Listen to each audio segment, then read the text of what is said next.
Farm Report will be heard over most MBS affiliate stations.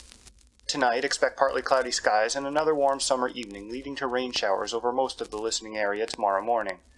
The time is now 7:59 p.m. Coming up is a new adventure series from WDOX in New York on the MBS Regional Blue Network.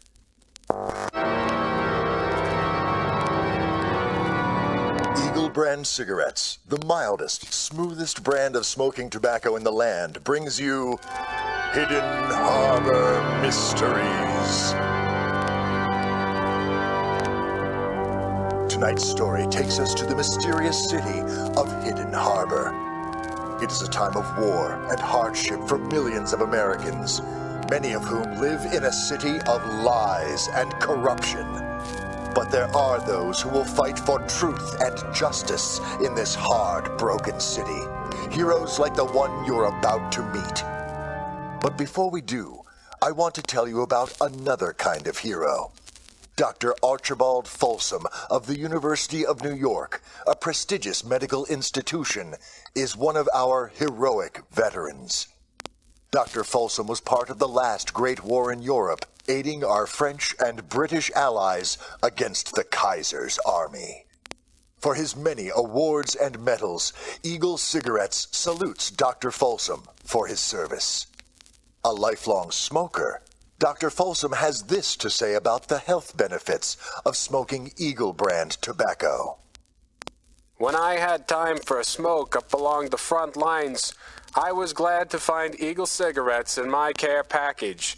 Smooth, refreshing, and satisfying, Eagle cigarettes gave me that extra lift to get back to my feet and to fight on.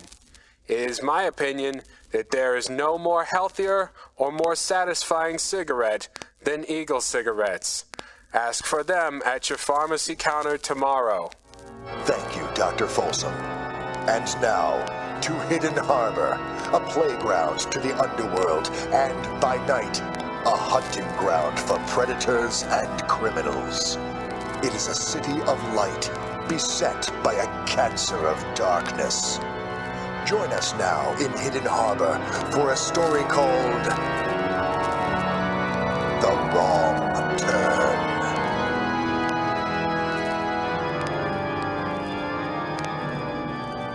Did you enjoy the show, dear? It was a wonderful show, Thomas. And a wonderful evening, thank you. It's not often I see you in a suit. I enjoyed it. How about you, son? It was okay. I like the swords and the acrobats, but not the kissing. Well, one day, I think you'll appreciate the kissing, too. Ugh, more kissy. Eyes on the road, dear. Thomas, do you know where we're going? I thought the bridge out of town was near the theater. Well, it is. But the city has all those one-way streets, so I have to go east a bit to go west. Though now that you mention it, I've lost sight of the river. Why don't we stop and ask directions? I'm not sure this is a neighborhood where we want to stop. Dad, why are people burning stuff in barrels? To keep warm, Bruce. Can't they just go inside and light a fire in their fireplace? Dear, not everyone has a fireplace. Or a home. To be honest, I'd heard that things were getting bad in Hidden Harbor, but look at this place. Wow, people camp out here. They have tents and everything. It's like the newsreels of the war. This place is frightening, Thomas. How can people live this way? And so close to the theater district? People are staring, Thomas. Please, take us home. Take us home right away. I'm working on it, Martha. None of the stoplights are working, and I can't find any street signs, and... What's this? Men in the road. Lock your doors, sweetheart. Why?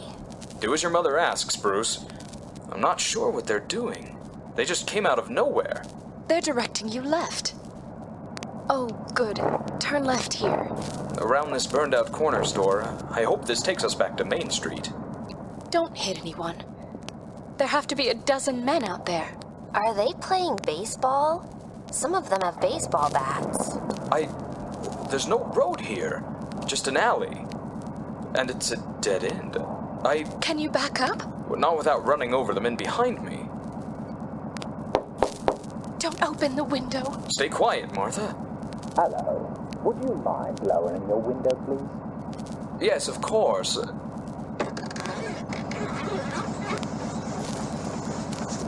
Oh, hello. We, appear to be lost. I sensed as much as you were coming up the road back there. My name is Michael. I'm part of the neighborhood watch, sir. Lovely evening, isn't it? Yes. And you are... Oh, of course. Thomas. Hello, Thomas. Hello, Mrs. Young Man. How is it you be strolling through this part of town tonight? Well, we just left the theater and we're on our way back to Quail Town, and I guess I missed the bridge. Quail Town? That's out in the countryside, isn't it? Been there once. Lovely place. Oh, thank you. I'm on the town council there. Well, good for you, sir. Good for you. Now let's see about getting you all back there straight on, right? Oh, good. Thank you so much. There's just a small matter of the toll is all. Sorry? You're in Luddet, sir. Luddet employs the night watch to help keep it safe, and that's all we're doing. That applies to nice families such as yourself who use our roads. If you wouldn't mind, sir, we'll apply a toll here and guide you back to little old Quail Town, all warm and dry. Well, I can't put a price on your courtesy, Michael. How much is the toll? $500, sir. What? Excuse me, did you say... Yes, sir. Since you are not on the Night Watch program of full coverage, there is a slightly higher deductible on the insurance we provide, particularly when you consider the value of the property and persons requiring protection. Why, that's ridiculous. I don't carry that around with me, and even if I did, it's extortion. Ridiculous. I have $50. Thomas, 50? $50, which I'll happily share for directions home, sir. Well, that hardly covers my overhead, what with 10% of the deductible. We do have the option where you can waive coverage altogether and be on your way. I would suggest that lacking our protection in this neighborhood may end up costing you far more than the deductible. You have a very pretty wife, sir. Thank you. And I presume the boy has very soft hands to match his face. No darkness in his eyes, neither. 50. And my watch. What do you want? Let me take it up with my adjuster, Mr. Spittle. Mr. Spittle, please. I have an issue here with our customer.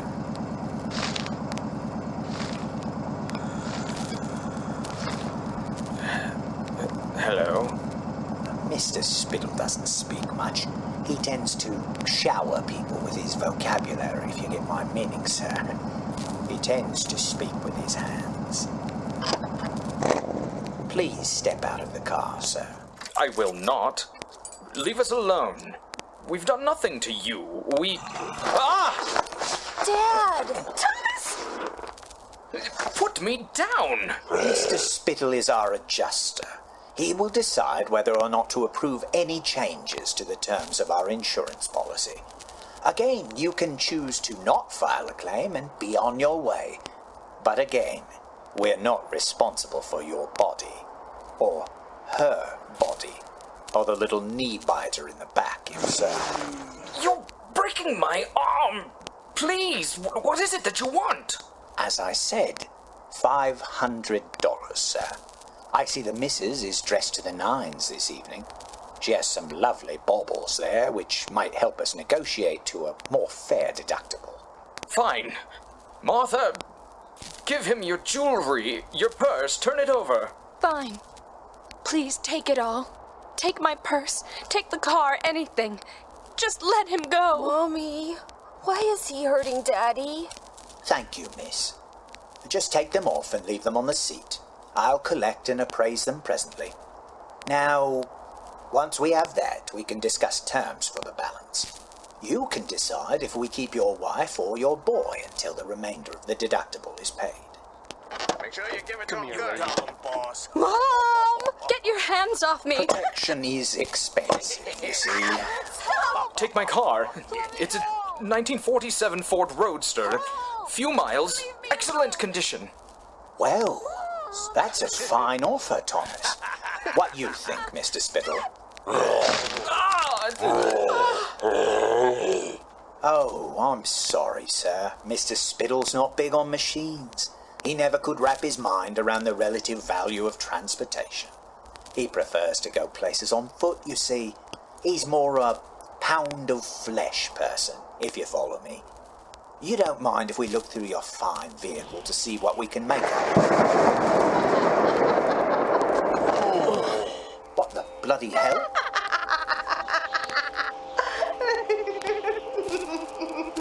Oi! What are you lot doing? It's just a bit of weather. Mr. Spittle, you, may want to keep an eye on the rooftops, if you please. What? What is that? Nothing. The wind is a merry prankster. Please, don't shoot my Thomas! Ain't him I'm worried about. What the?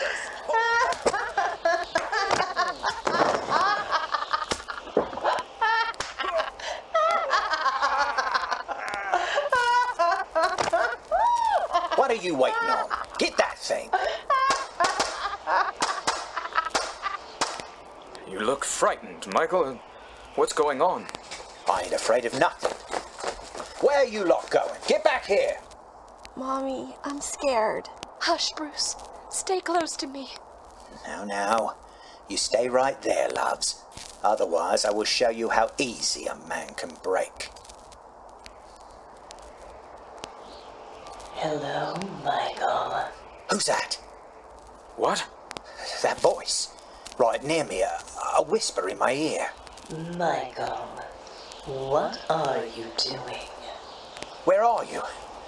Mr. Spittle, find her.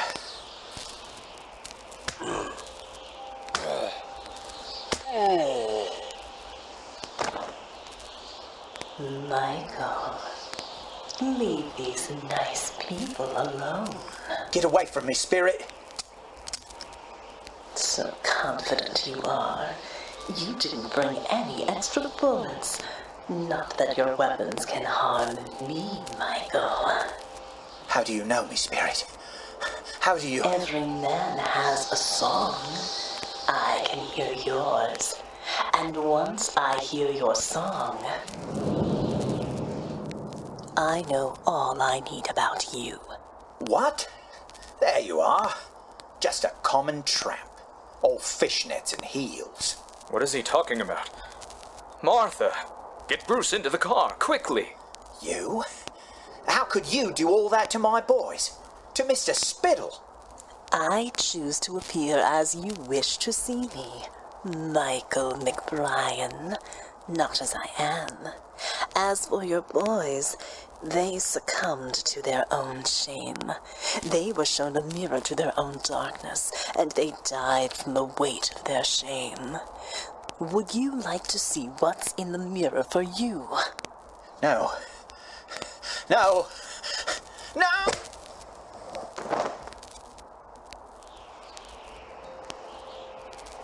Get in the car. What's going on? What is it, Thomas? I don't know. He went crazy, started talking to himself, and I... Who is that, Mommy? Who is... Oh! Goodness, she's an angel. Thomas and Martha Kane. Hello, Bruce. How do you know us? She's so beautiful. Thank you, Bruce. I am just a spirit. You don't have much time. I'm giving you the memory of how to get out of the city. It is the fastest route. Of course. Why couldn't I remember that? 3 lefts, and take the Gibson Street ramp to the bridge. I must have gotten turned around. Go. When you get to the end of the bridge, you will remember nothing of tonight. You will sleep well with fond memories of tonight. You will not remember me. Aww. You are so lovely. Your imagination is getting the better of you, Thomas. Think about your beautiful wife next to you. Go home and appreciate her. And Bruce. I know you. I'm sure I've seen you before. It does not matter. You must forget. Now go before the mob returns. Go now and forget.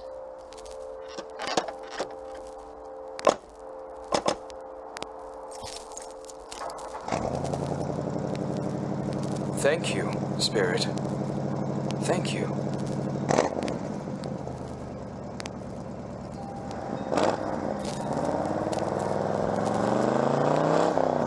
Did you forget about me? What?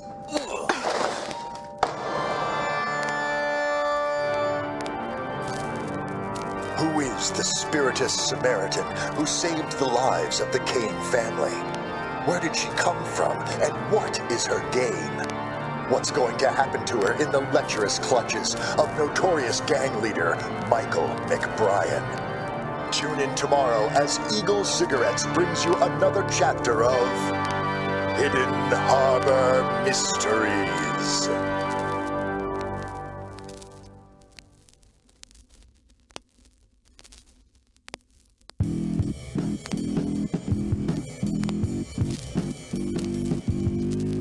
Hidden Harbor Mysteries, Chapter 1, The Wrong Turn, was written by J. Smith and produced by Bryan Lincoln, with Dave Robison as the narrator, Veronica Giguere as the ghost, Rish Outfield as Michael, Brian Humphrey as Thomas, Lauren Harris as Martha, Renee Chambliss as Bruce, Alex White as Folsom, and Bryan Lincoln as the affiliate announcer and Mr. Spittle.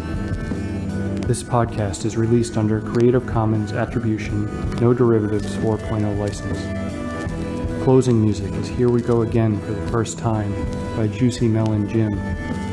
Visit our website at hiddenharbormysteries.com. This has been a Bryan Lincoln production.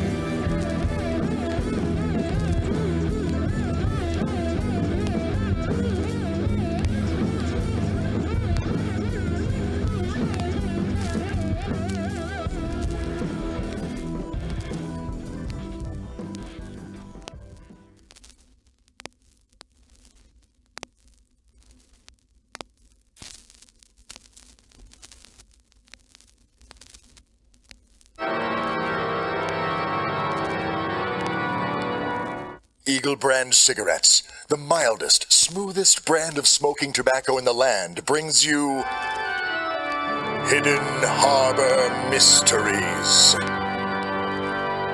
Tonight's story takes us to the mysterious city of Hidden Harbor. It is a time of war and hardship for millions of Americans, many of whom live in a city of lies and corruption. But there are those who will fight for truth and justice in this hard, broken city, including a sassy apparition who, having saved the day for a family of 3 running the insidious gauntlet of Luddett's Neighborhood Watch, finds herself in the clutches of its leader, a lecherous limey by the name of Michael McBryan. We'll join our story again in a moment, but first... Friends, are you concerned about smoker's choke? It's that burning, choking feeling in the back of your throat you get from smoking cheap, no-brand cigarettes?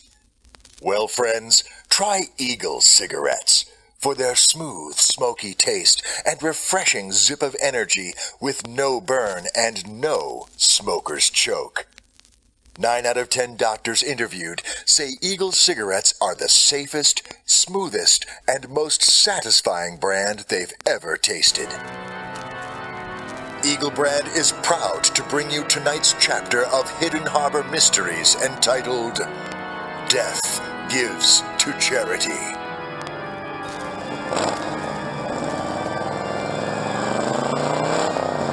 Did you forget about me? What?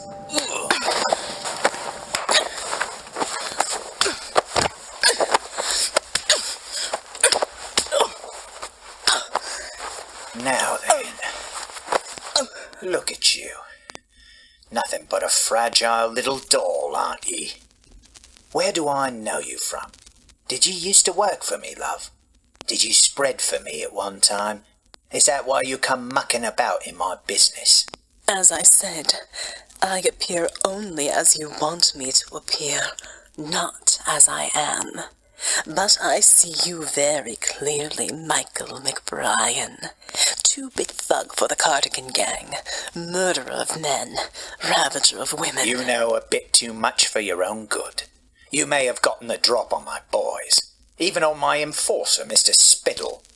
But now, I've got you.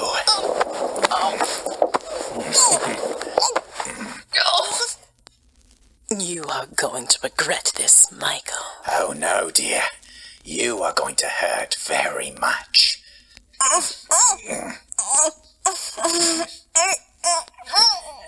Good girl. Now that I have you where I want you, let's talk about punishment. Just tell me one thing, Michael. Please. Sure, love. What is it?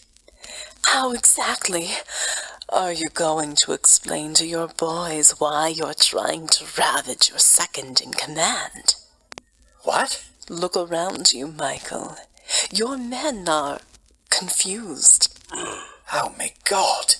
Mr. Spittle, how did you get there? Explain it all to them, you lecherous cur. Explain why you're on top of his helpless body, forced between his legs with your lips on his... What the hell are you doing, boss? Don't just stand there all slack-jawed, you oaf. Shoot the witch. What are you talking about? What witch? I am a spirit. You cannot touch me unless I wish it. You cannot see me unless I wish it.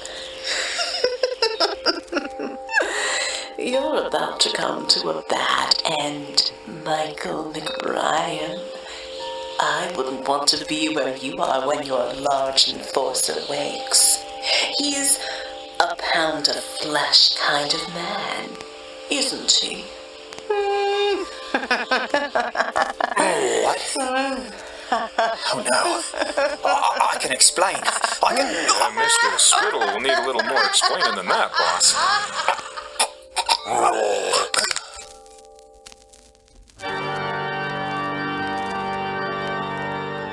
Soon, across town, a slender figure slips unnoticed into the skylight of a hidden harbor art museum in Midtown. Through a dusty attic cluttered with sealed crates and sheet-covered statues, the figure glides down a flight of stairs, hidden by a cleverly disguised doorway behind a rolling antique mirror. Soon, the figure emerges into an unremarkable hallway leading to an unremarkable office at its end. Not a ghost, not a shade or a spirit, but Barbara Wilson, wealthy young heiress and head of the Goats Art Museum of Hidden Harbor. Anyone home? Barbara, welcome home. Hello, Kat, dear. Sorry I'm late. Talk to me while I get ready for the fundraiser downstairs.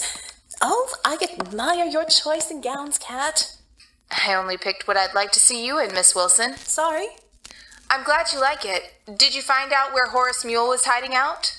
Yes, I sent a little note to our friend, Detective Hart. I had to stop on my way back to keep the neighborhood watch from doing a number on a couple of out-of-towners. I'm afraid that if I was just a rumor on the lips of drunken thugs before tonight, this was my coming-out party. That's swell. Think your name will be in the papers? No, but it will be on the lips of every gang lieutenant in Luddit. Tomorrow it will be all over Hidden Harbor. This would be so much easier if I could just make everyone see me as I liked. Yes, but there will be photographers downstairs, and you don't want 60 people seeing 60 different gowns and hairstyles. Thank you, Kat. I was just writing a wish. Almost ready. Covering up a bruise. I love the concealer Casper and Krieg worked up for me. Were you hurt tonight, Miss Wilson? Oh, none of McBryan's men laid a hand on me, but I misjudged a fire escape railing, and it bit me right on the shoulder blade. Oh, shoot. Well, I'll just have to make everyone believe it isn't there. Good thing Casper's working on some new gear for you. He's got some things to show you in his lab downstairs. Oh, well, I'm glad he's earning his keep again. He showed me designs for he called it a suit. It looks more like armor, It's kind of vulgar. Oh, I can't wait to see it then. What other items do you have for me, Kat? You have 3 messages from various charitable committees. I trust you can handle those, or forward them to the appropriate member of the Foundation for consideration. And you have calls from Mr. Foster regarding the fundraiser tonight. Which I imagine must be in full swing by now. The last message reflects his somewhat dramatic protests at having to go alone once again. I'll handle Mr. Foster when I make my appearance. How do I look? You can read my mind, you tell me. Shocking, Miss Sparrow, and unladylike in the extreme. Message received, then. One moment. Oh, it's all right, dear. Come in, Casper. Evening, Miss Wilson. Kat. How's my favorite mechanical genius this evening? I hear you're working hard. Like a Moloch in his cave, Miss Wilson. I need you to sign these invoices and requisitions, 2 letters as well. Thank you, Kat. You can say what's on your mind, Casper. What's that? That my gown is a little too lace and billowy for your tastes. Well, since you said it, there's hardly any need for me to repeat it. I expected a more Lauren Bacall, torch song number in satin. You know, to distract from your late arrival. But I know as much about fashion as you know about engineering. Yes, in those cases, we each know just what we like. Oh, speaking of, Kat tells me you have some new clothes for me. They don't have high heels, do they? No. I have the plans downstairs for after champagne and posh-posh time is over. It's a charitable event, Casper. If you owned a suit, you could attend. Yes, I'd fit right in with that crowd, Kat. Oh, dear Kat, you're addressing a man who refers to his costume ideas as plans. I think you're slapping granite trying to get through. Well, you're always welcome, Casper.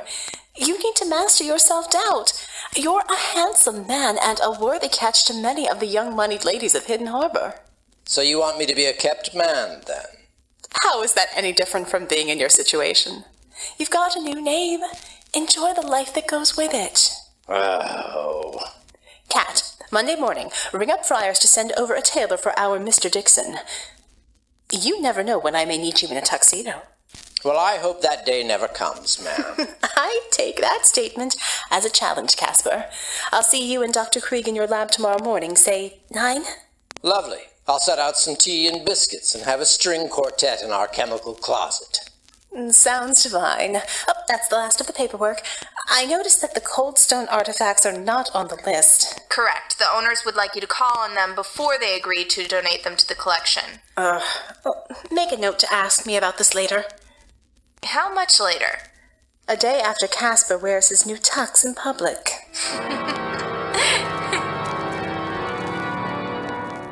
2 stories below, in the old stone chambers of the Goat's Art Museum, some of Hidden Harbor's wealthiest and most influential citizens are gathered as guests of the Harbor House Orphanage Charity Event, an event hosted by Barbara Wilson each year to ensure the lost boys of Hidden Harbor have hope for a brighter future.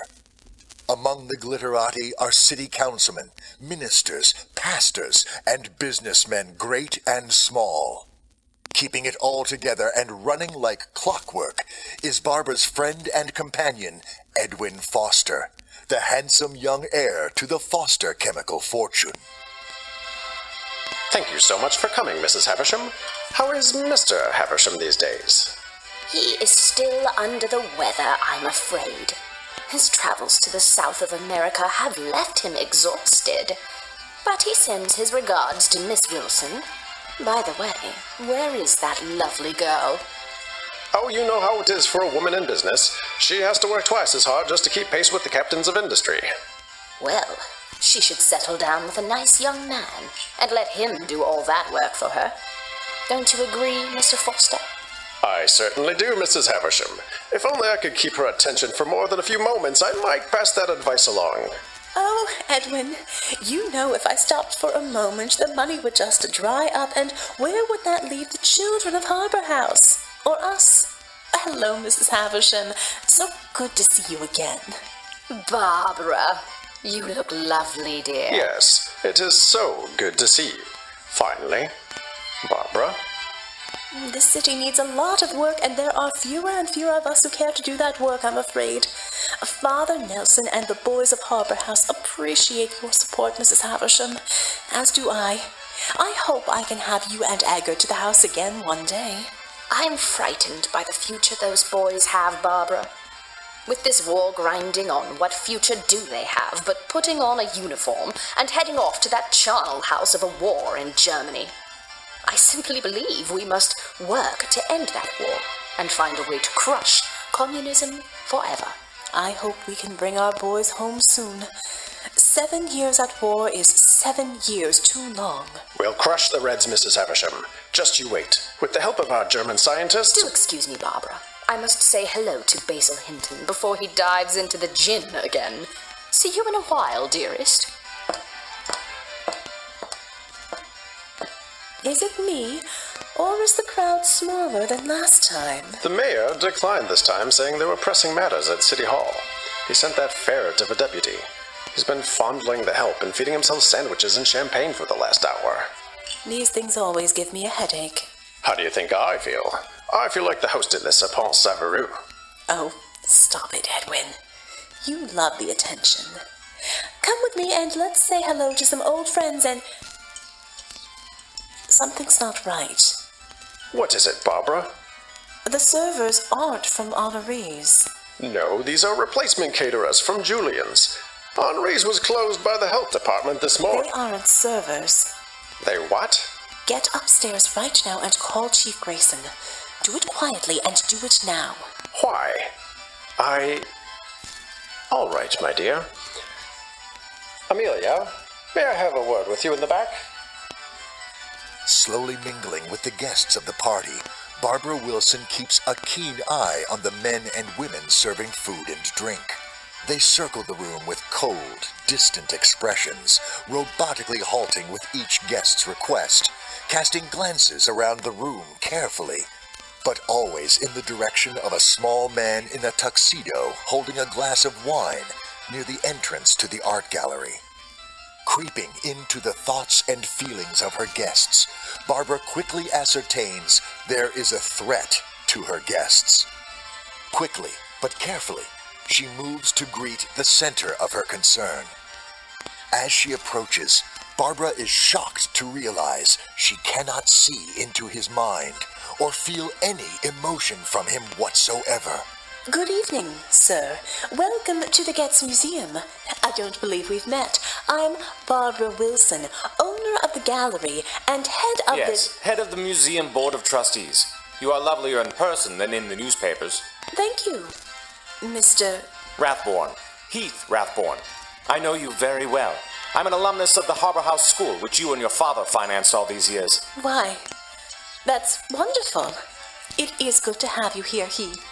Now that you've arrived, Barbara, I want to share with you personally what Harbor House means to me and my colleagues.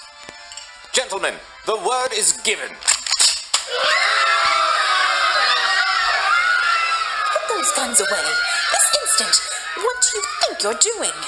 We're collecting for the Harbor House, my dear. Hello, everyone. If you would be so kind as to keep calm, this part of the evening will go by quickly. As the men and women who served you this evening come by, please deposit all valuables into their collection bags. Well, I never... Now see here. How dare you terrorize these people? I am the deputy mayor of Hidden Harbor, and I demand you surrender yourselves at once. Please, calm down, Mr. Paulson. These men are armed. Shut your mouth. This is your function, and I'll deal with your carelessness later. As for you, you little weasel, tell your little thugs to drop their weapons before there's more trouble. Ladies and gentlemen, Mr. Deputy Mayor is right. It is very rude of us to come here waving our guns around, which is why we are conducting ourselves politely and professionally to assure you that we are not madmen. However, I cannot tolerate irrational men who are out of their depth. No, don't! Caught among the hostages, how will Barbara turn the tables on this gang of callous crooks? Will she reveal her secret of supernatural power in front of Hidden Harbor's elite citizenry? Who is this mysterious man called Heath Wrathborn? And why is Ghost unable to read his thoughts? Tune in tomorrow as Eagle Cigarettes brings you another chapter of Hidden Harbor Mysteries.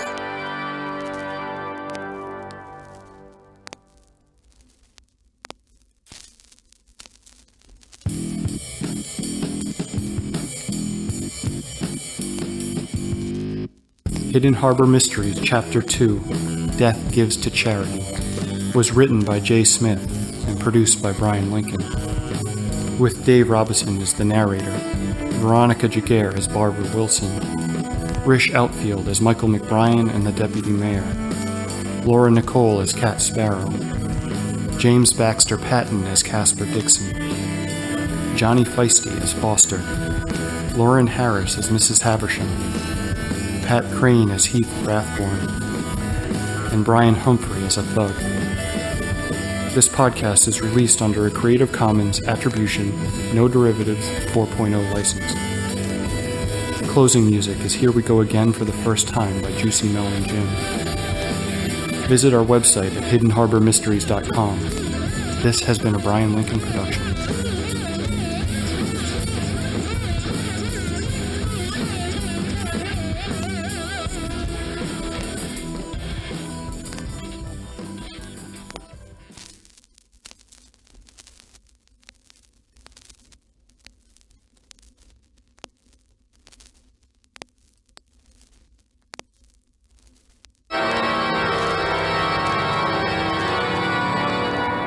Brand Cigarettes, the mildest, smoothest brand of smoking tobacco in the land, brings you Hidden Harbor Mysteries. Caught as a hostage during the robbery of her charity ball, Barbara Wilson is unable to manipulate the mind of the gang's leader and is faced with having to reveal her powers in front of Hidden Harbor's elite, including the deputy mayor, who is in imminent peril. How will Barbara save her guests from these dastardly bandits? We'll find out in a moment.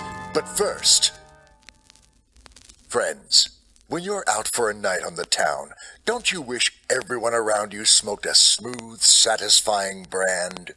Eagle cigarettes contain a unique tobacco blend that is always inviting, always delighting to you and those around you.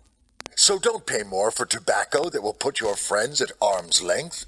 Smoke Eagle cigarettes, and you'll always be the center of attention.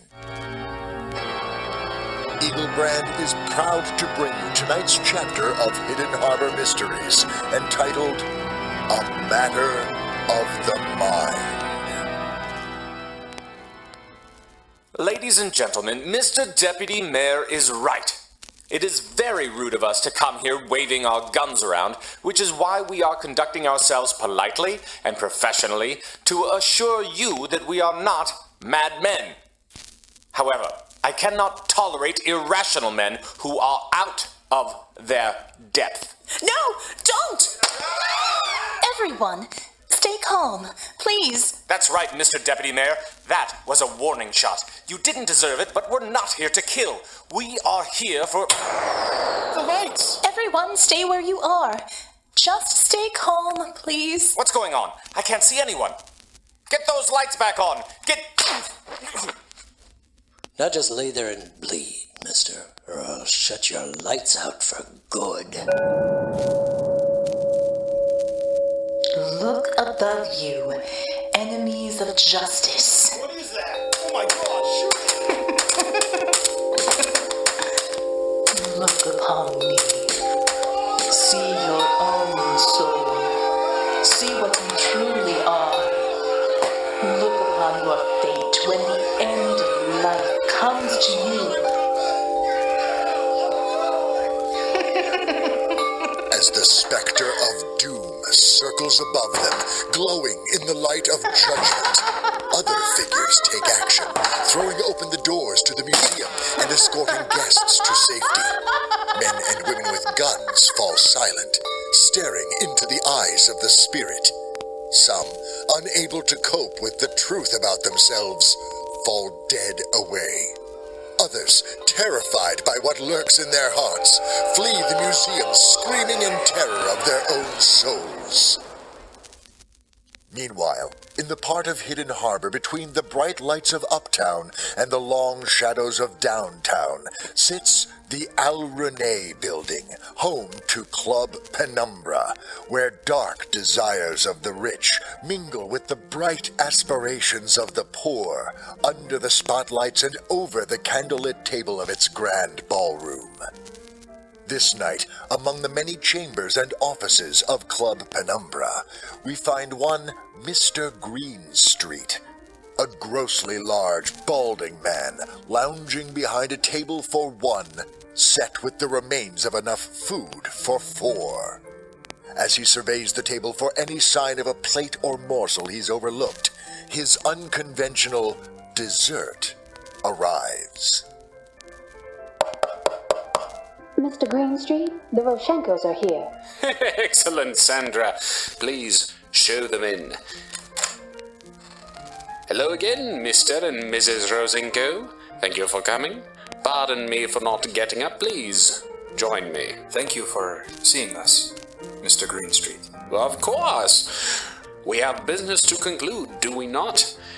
Can I get either of you anything? Wine, tea? No, thank you. We've come about your offer. Of course, you look lovely this evening, Mrs. Rosenko. May I call you Miska? Yes. So nice. Well, you've come to a decision, I suspect. We seem to have no choice. Since we spoke last, we received a visit from the Homeland Guard. We were interviewed and told that our family back in Russia is part of the Soviet Bloc Party. Because of this, we may be sent to an internment camp in Nevada, perhaps for the length of the war. Ghastly. You have no communist ties, I've checked. I tried to tell them this, but it was all I could do to avoid arrest. I had to bribe the local watch commander not to take us away, to give us time to secure papers from your government to prove this. But we are still under surveillance. You didn't lead them here, did you?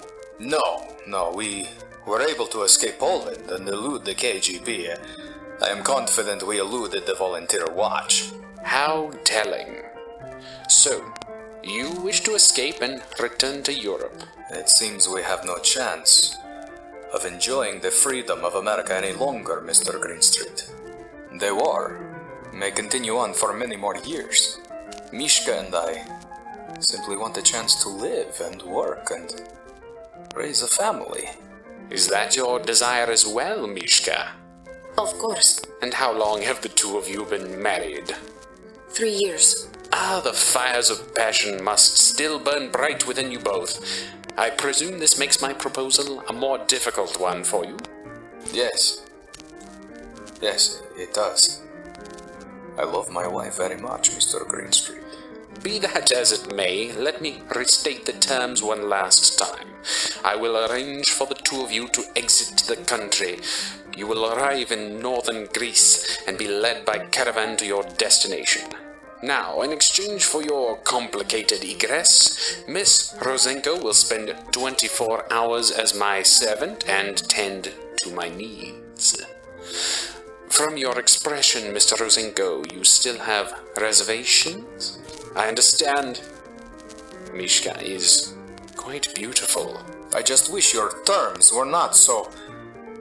Oh, I understand. But understand my position. I am taking a great risk here. I could be charged with treason. At best, I might just lose my whole empire of businesses. I think if I'm to risk so much for you, for the little money you've offered, I should enter that risk, having known the exquisite charms of a woman like Miska.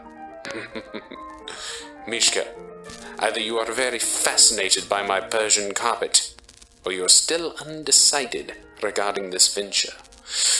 What say you of this bargain? Better I give one night to you than my life to a prison. Miska. Elegantly said, and an excellent way of seeing things. Are you sure, my love? Yes, dearest. Yes. Sandra! Yes, Mr. Greenstreet. Send in Mr. Klaus, please. At once, sir. When do you wish, when? There is no gratification like the instant kind, Mr. Rosenko. Besides, if you were paid a visit from Homeland Guard, your sudden escape from surveillance no doubt puts you in grave peril. Mr. Klaus here will escort you to our offices and occupy your mind with preparations for your journey. I'm not one for long goodbyes, so das vidanya, shazlivava puti. Goodbye, my love. Goodbye, Sasha. I love you. Now, what sacrifice you've made for love, Miska. What shall I do now? Now, we drink. I do not drink. You will tonight. Come, sit by me. There. You are quite beautiful, and I mean in the classic definition, a wonderful example of the Greek concept of perfect proportion. Please, sample the wine. I insist. It is delightful, I assure you. I am flattered. I'm sure it is something you hear often, and your physique. Perhaps I would have you dance for me. Of course. This is unusual. Quite good, actually. It is a sweet wine, but I find the texture appealing. Such exquisite features you have. Sasha is a lucky man. Please, I don't wish to discuss him. Honestly, it breaks my heart what he is feeling. Of course. I'm sure his heart is breaking about now as well. But let's continue to talk about you, my dear, and what you will do for me. Dance, of course. I will.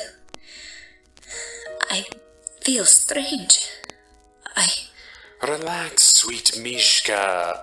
It is your nerves, the strain of the day, perhaps. You will be perfectly fine. Listen to my voice. Can you hear me, my dear? Of course I can. This is strange.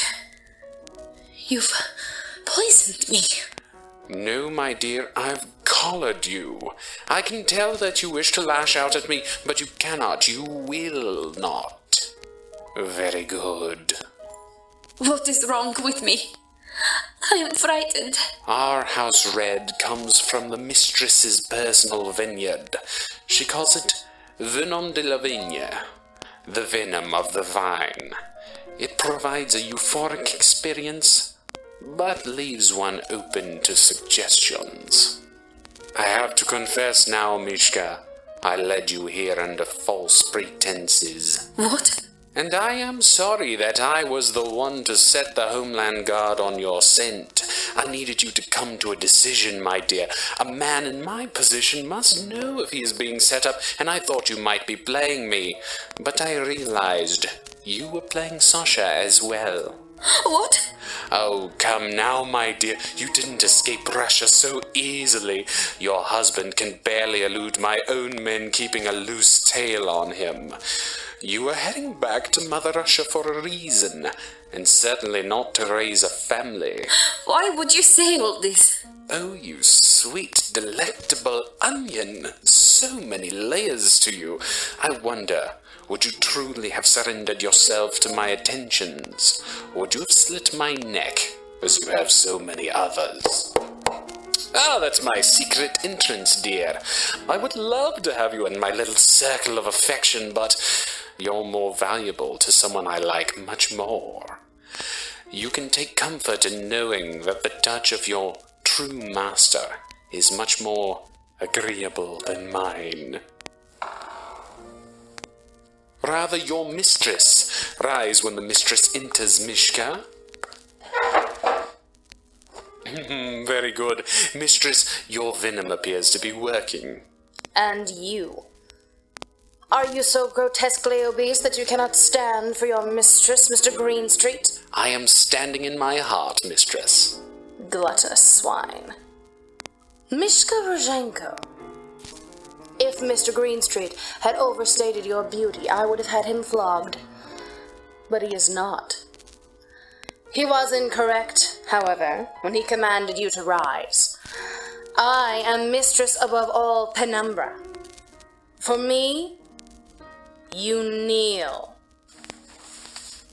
Very good. What do you want of me? Why, I want all of you. And I have you. To my right is Talon. You will address her as Mistress. She will be responsible for you. Obey her as you would me, for she is my voice when I am not present. What of Sasha? Do not ask questions. There is only Mistress Penumbra, her empire and your service. Learn that soon, and learn it well. Your husband-like escape is but a dream now. No, Sasha! No, Sasha! Beloved! Oh. She struggles. Perhaps she did not have enough of the venom, Mr. Greenstreet. I expect she will be difficult to break. If she is who you claim she is, you'll have your hands full no matter how much venom de la vigne flows through her perfect body. I believe it, staring into those ice-cold Russian eyes. Talon, take her to her room. Prepare her. Start immediately. Do not be gentle. Jawohl, my mistress. Come, girl. Very good. This is my lash. You will come to know its sting. Is it too soon to renegotiate part of my compensation, Mistress? You disgusting boil. I do your bidding, Mistress, because it pleases me to please you. What of the husband? There's a factory in Harborside. It processes the meat product we include in the rations sent to our soldiers overseas. Since beef is at a premium, let's say they will take whatever meat they can get. Diabolical, Mr. Greenstreet. Thank you, Mistress. Your generosity is boundless, of course. I do enjoy it when we can work together. These opportunities are growing too uncommon as our mutual interests diverge. I think our mutual interests shall align again quite soon, you fat, perverted grease stain. Oh, excellent, Mistress. Mistress Penumbra, an imposing collection of curves clad in skin-tight, snake-like skin and robed in silk, carries herself like a queen through the shadowy chambers and hallways of Club Penumbra. As she crosses the paths of those she employs, dancers and servants, singers and gangsters, they all kneel before her, averting their eyes until she is past. There is an air of fear, but also one of desire for this dark figure. Alone, she enters a room through a heavy oak door and locks it from the inside. Before her, a great bay window overlooks the twinkling lights of Hidden Harbor and the Atlantic Ocean sparkling under a full moon beyond. Without taking notice of the sinister-looking man standing by her fireplace, she pours herself a scotch from the drink stand and stares out into her shadowy empire. What of the robbery? It did not go well. That is unfortunate. Tell me briefly and clearly why, spare me all excuse. When the team revealed itself, it succeeded in collecting all the money from the fund and valuables from the guests. That was my lowest priority. Paying the help. Unfortunately, they were not able to take any of it from the museum. I see. What about the primary objective? We did not succeed in securing the deputy mayor or any of the council members. Did you secure anyone? No, Mistress. Why not? The Femme Phantom. Really? The lights went out. There was gunplay, and when they came back on, half our men were down. 3 are missing, including Rathborn. Rathborn should fear nothing. He should do just as I command him. Fortunately, I have taken steps to ensure that none of them will be of any risk to our operation. Yes, Mistress. I have 2 proposals that will achieve the same objectives. So to sum up, Mr. Lucas, you failed to meet your primary, secondary, and tertiary objectives. This is how you would describe something that did not go well, is it? To my mind, that is synonymous with abject failure. They did not anticipate the Femme Phantom. No, but you should have. She was seen twice tonight. The neighborhood watch reported that she took on 12 men at once, and earlier she confronted one of our men in the field. That makes 12 total appearances with increasing frequency. Mr. Lucas, I realize you are not a brilliant man, but I selected you for your ability to anticipate and address the variables, especially in light of how you hid your sins from the police for so long. Do you know what this means? I can find her, Mistress. I can capture her for you. I doubt that very much. You know what needs to be done. The covenant of Malzut must be honored. But, Mistress, I have family. So did the little boys whose lives you corrupted. I do not abide continued failure. If you cannot serve me, you have no place in my organization. You can't. You won't. I won't let you. Sad little man. These fingers gripping your throat can be kind and merciful. This might be the kindest touch you've felt in a long time. No man lays his hands upon me unless I command it.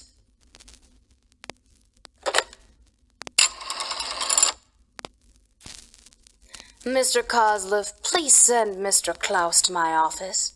Mr. Lucas has given notice. Have his body placed with Mr. Rozhenko. Thank you, Mr. Kozlov. Femme Phantom, they call you. You're out there somewhere, and I will have you.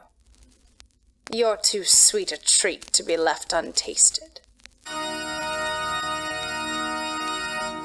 Across town at the Getz Museum, the police have closed the crime scene, and dozens of frightened guests have returned to their homes. In the middle of the night, in a dark corner of the museum's labyrinthine basement, Cat Sparrow and Casper Dixon interrogate their reluctant guest. A bloodied, pale man sits under a harsh spotlight tied to an oak chair. Defiantly, he glares into the darkness, searching for his captors and any sign of the Femme Phantom. Robbing a charity ball. There aren't enough betting parlors or gin joints around here to knock over? We didn't turn you over to the police, so I think you owe us some talking time, chump. I owe you nothing.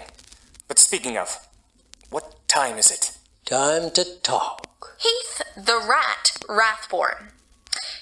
You got a record longer than your forehead.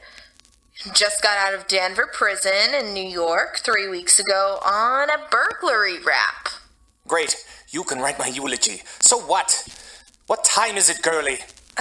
Well, after midnight. What? You can't tell time? How much after midnight? Why? I got a train to catch. Just tell me. Half of your men are dead. The rest are gone. You don't owe them anything, man. Which gang sent you? Night Watch? The People's Community Trust? The Dregs? All of the above, mister. I'm betting it's nearly 2:45. I can feel it in my gut. Your gut can tell time. You're a fascinating character. Tell me more. He's biding his time. What happens at 3? I said 2:45, you imbecile. The mistress has a sense of humor, she does. You know the tune, right? It's 2:45. Ain't nobody in the place except you and me. That one. The mistress? You don't look so good. She told me if I didn't make it back by 2:45, I'd have one last drink on her. Who? Oh, what is that smell? Cleaning fluid? Look at his mouth, he's bleeding. That woman, such a sense of humor. That's right. One more for my baby and one more for the...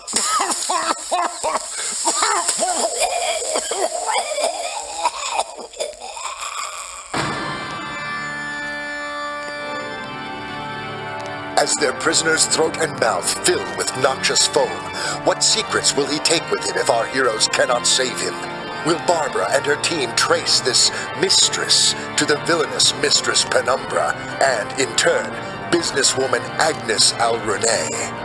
And what of the fate of Mishka Rosenko? Tune in tomorrow as we continue Hidden Harbor Mysteries.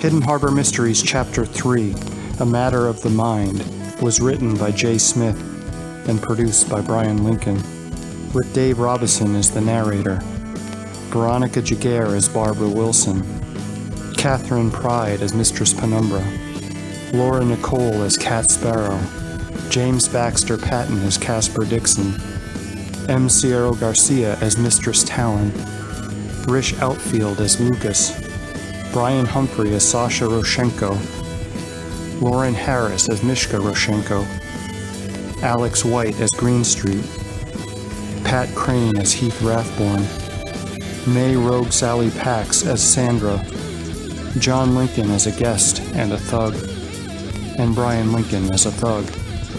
This podcast is released under a Creative Commons Attribution No Derivatives 4.0 license. Closing music is Here We Go Again for the First Time by Juicy Melon Gin. This has been a Bryan Lincoln production.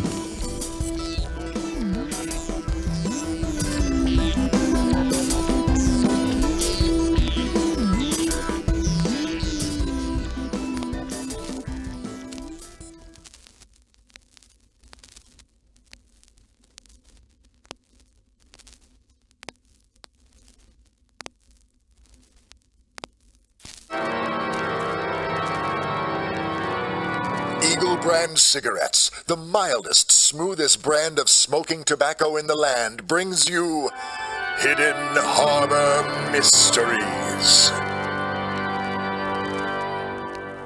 Yesterday, we were introduced to the alluring but dangerous Mistress Penumbra, who rules her urban empire without mercy or pity. After sending a gang of thugs to rob a charity ball held by our heroine, Barbara Wilson, the leader, career criminal Heath Rathborn, was captured by Barbara in her guise and alter ego known to the underworld as the Femme Phantom. We'll find out more in a moment, but first, Eagle Brand Cigarettes wants to introduce you to the star of tonight's show, by permission of RJO Pictures, the lovely and talented star of A Night in Chicago, and this summer's widely anticipated romance, Lost for Time, Samantha Eubanks.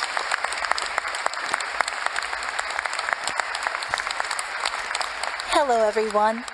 I want to tell you what a joy it is to be working again in radio. The lights of Tinseltown shine bright on a life of glamour and excitement, but there's nothing I like better than sharing a microphone with great actors telling a great story here in Hidden Harbor as the heroic Barbara Wilson and the mysterious Femme Phantom. It's wonderful to have you, Samantha. And I'm thrilled that Eagle Cigarettes, the smoothest, most satisfying brand on the market, is our sponsor. While I don't smoke Eagle myself, I can tell you that my husband, RJO film star Rex Allen, enjoys them on the set of his latest picture and is sure to have a carton on hand wherever he's appearing. He appreciates the rich flavor that lacks the bitter afterbite of most cigarettes. I can sure tell the difference when I kiss him. It's the healthiest brand out there, too. So, ladies, get your man to try the brand that's best, won't you? Eagle Cigarettes. Thank you, Samantha. And now, Eagle Brand Cigarettes takes you back to Hidden Harbor and joins our heroes in a secret chamber, interrogating the leader of a gang that tried to rob a charity ball less than an hour earlier. As they close in on answers, they learn, too late, that time is running out. She told me if I didn't make it back by 1:45, I'd have one last drink on her. Who? Oh, what is that smell? Cleaning fluid? Look at his mouth, he's bleeding. That woman, such a sense of humor. That's right. One more for my baby and one more for the...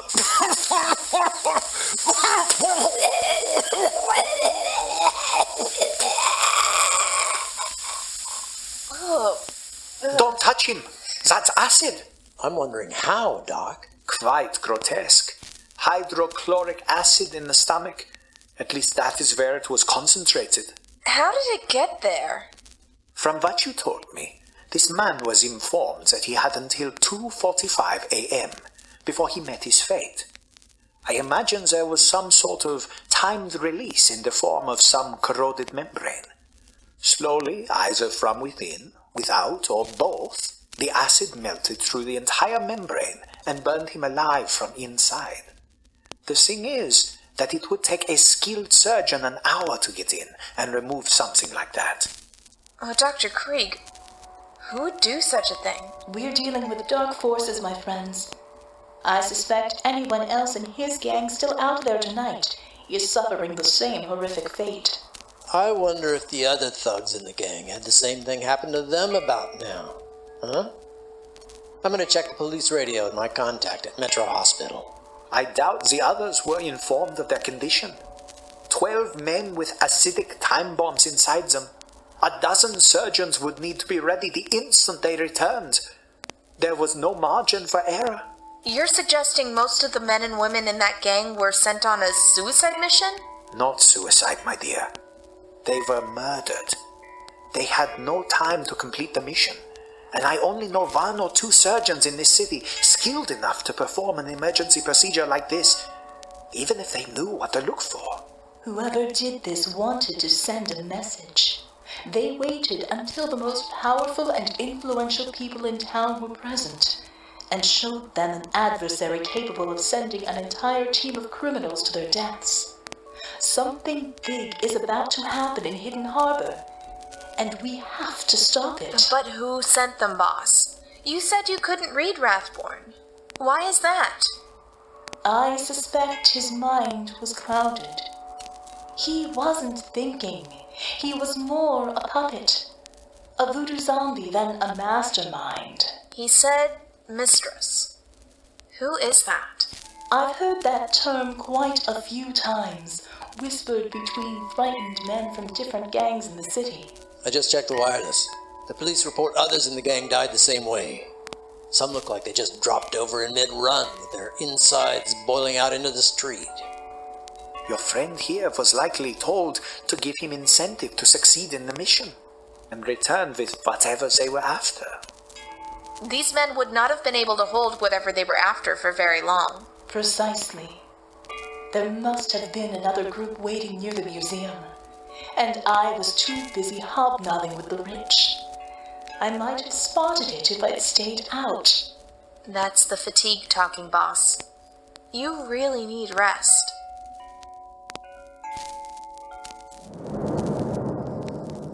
Welcome back, Miss Wilson. You can't hold that state forever. But it helps me think. The music of my spirit guides gives me access to different perspectives, ways of thinking about the mystery.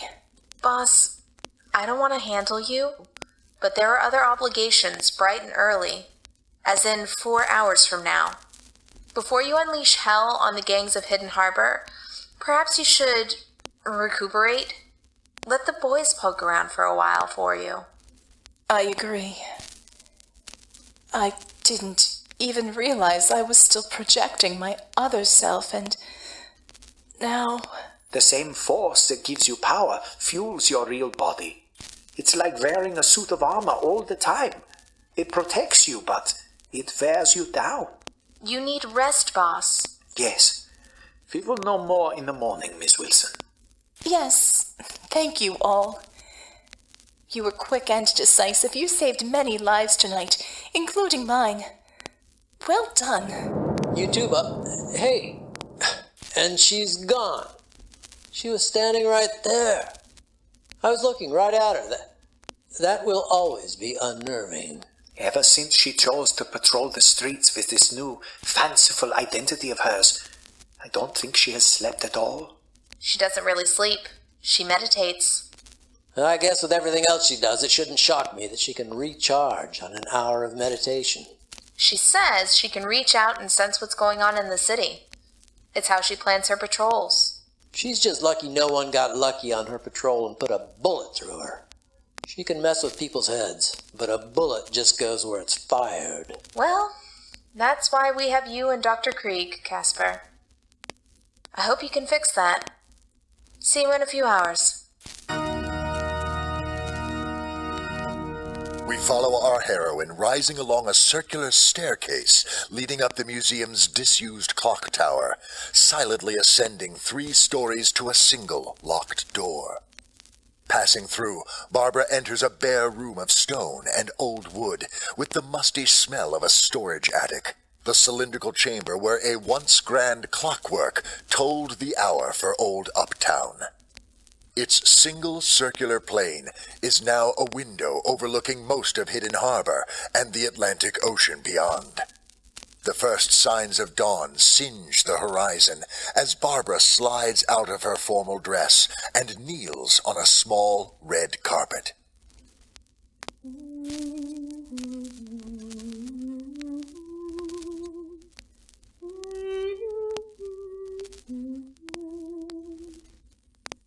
Eyes closed, her mind tunes into the forces that grant her the powers she wields. Forces bestowed upon her as a child when she unwittingly unlocked the mystery of an ancient song. Evoking the melody of that song in her mind takes Barbara out of her body, tapping into the source of her powers and summoning its unearthly composers. Spirits of light, I call upon you to restore me. Give me strength to continue my pursuit of those who've done evil in this city. To my home, grant me the wisdom to see into the hearts of my enemies, so I may understand them and fight them. Barbara Wilson. Sensei. Master Fan's son. Stepping from the nebulous mists of her memory, a small man approaches Barbara, his withered skin and bones steadied on a cane of bamboo. His ancient eyes peer at her through round spectacles. He smiles warmly, but his eyes betray a deep concern. Barbara, my dear, your strength does not flow from us, child. We are not a river that carries you on your journey. Your direction is contrary to the flow of worldly matters. You must care for yourself and fuel your journey against its current. But you and the composers of the song, they give me strength to do such amazing things. How could I possibly leap across rooftops or dance along wires without it? True, the powers you possess are not of your body, but the strength comes from within you. And so too your wisdom. You found us, the composers, by revealing our song. So must you work to find the answers you seek. Do you remember my gift to you? Of course, Sensei. You shared with me your artistry, your mastery of combat. No, child. I share with you my experience. One such as I could teach a child how to fight, but I shared with you each encounter, every bout, and every time I had to protect my life with my body.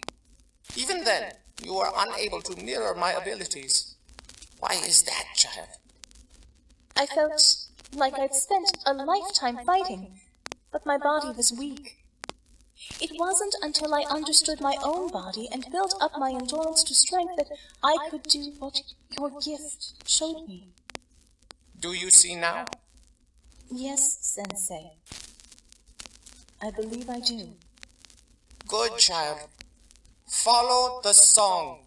Follow it to the strength you require, and the wisdom will follow. As the old warrior steps backward into the mists, Barbara falls away, tumbling down through the ethereal void, emerging from the mist over a burning city. Barbara's heart pounds as her lungs fill with the smoke and ash of her ruined metropolis, the wrecked skyline recalling the fallen cities of Western Europe and the firestorms of Asia. Hills, made from the blackened skeletons of residents, rise across once prominent intersections of town.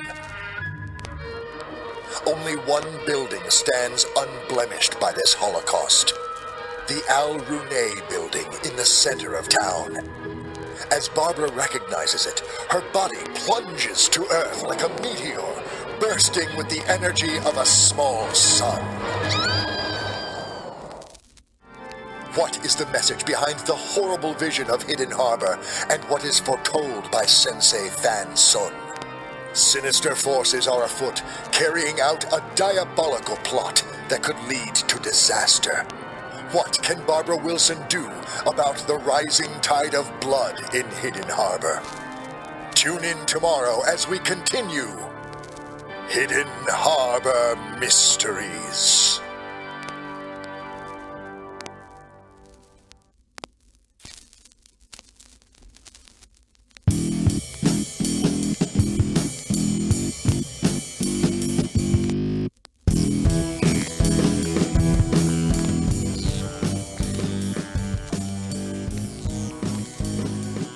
Hidden Harbor Mysteries Chapter 4 was written by J. Smith and produced by Bryan Lincoln, with Dave Robison as the narrator, Veronica Giguere as Samantha Eubanks and Barbara Wilson, Rish Outfield as Krieg, Laura Nicole as Cat Sparrow, James Baxter Patton as Casper Dixon, and Pat Crane as Fan Sun. This podcast is released under a Creative Commons Attribution No Derivatives 4.0 license. Closing music is Here We Go Again for the First Time by Juicy Melon Jim. This has been a Bryan Lincoln production.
Brand cigarettes, the mildest, smoothest brand of smoking tobacco in the land, brings you Hidden Harbor Mysteries.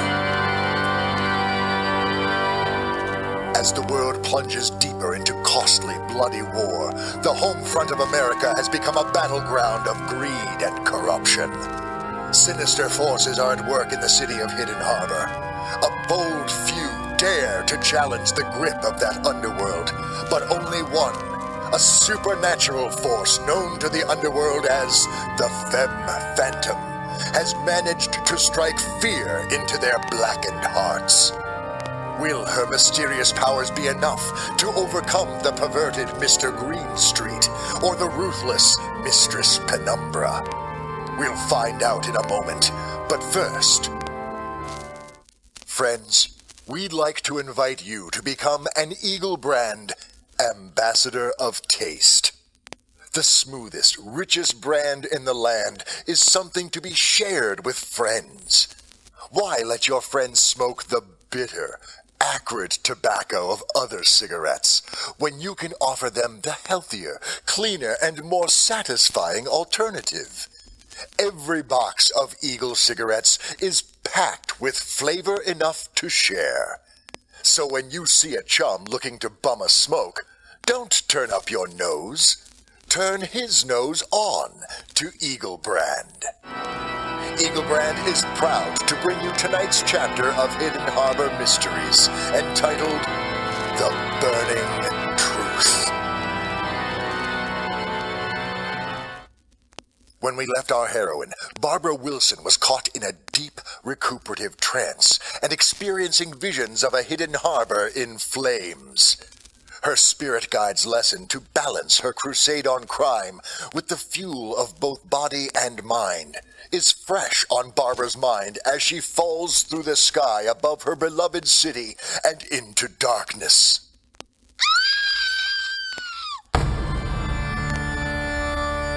When she opens her eyes, Barbara expects to see the comfort of her own room in Wilson Manor. Instead, she witnesses a scene out of the newsreels of Europe's shattered cities in vivid, living color. The air is choked with smoke and ash from still smoldering fires within the ruins of once stately buildings. The roads, once teeming with traffic, are littered with burned and wrecked automobiles. Standing in the middle of it, Barbara Wilson realizes, to her horror, that this is her home, Hidden Harbor. Jiminy's. It's horrible. As happened in the Orient and in Europe, so too in America. It is foretold. Master Sun, what happened? I am not your master, child. Who are you? I am the song of dreaded Malsut. Look upon my works and despair. You're behind this destruction? This, child, is a purging by fire, the end of your decadent empire. It was corrupt, rotten within, a great tree with dead roots, simple to topple with a simple push. I think what you see as dead is merely sleeping. Just like your master, ignoring the inevitable with a happy fantasy. I must admit, I admire your courage, training under Fan's son. Surrender now, child. I would be happy to count you among my brides. Charming. Sorry to disappoint you, but I am an independent kind of gal. Pity. Then you have no place in this world, except as a rat among the ruins. What is that? Someone in the dust cloud. Have you met my champion? She grows restless, waiting to test her skills against yours, to prove my ways are more powerful than those of Fan's son. I see nothing but smoke and a sword, a shape, nothing more. Who is she? She was born of ash and fire, swift like fire over straw, strong and terrifying as a midnight storm at sea. She lives at the shadow's edge, waiting for you. Born of the ash cloud blanketing the city, a figure takes shape. Beyond its feminine form, there is no hint of its true identity. In its raised right arm, it carries a long, black-bladed sword. As licks of smoke trail behind, it advances in a pointed attack on our hero. Its arm is strong as the shadowy figure strikes again and again, deliberately looking for weak areas in the Femme Phantom's defense. Struggling, our hero falls back to give herself more room, but the shadow is swift, closing the distance and moving gracefully side to side, giving not a single moment to think. The battle continues as our hero is forced further back, until her back is against a pile of crumbled stones. With one swift strike, the Femme Phantom's sword is lost, and a second later, the shadow's blade finds our heroine's heart. Now comes the final lesson, child. Attend and remember well.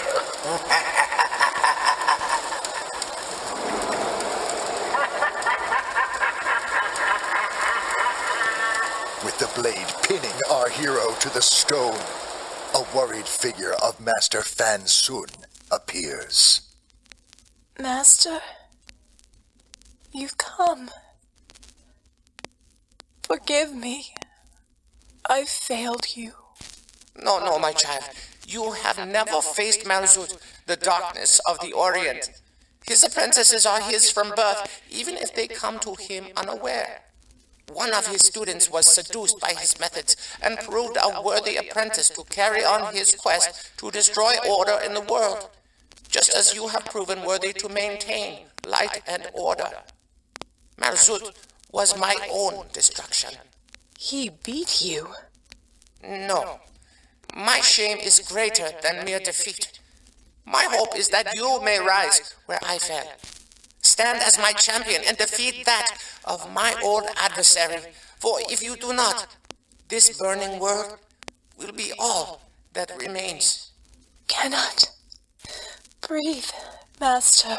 Among the many experiences of our song is death. You must embrace it and understand it. Death will not be a foreign or frightening concept to you. But I don't want to die, Master. You must if you are to fully understand life. All songs end. Some end abruptly and unfinished. Others with a triumphant flourish. And others with a bittersweet fade into silence.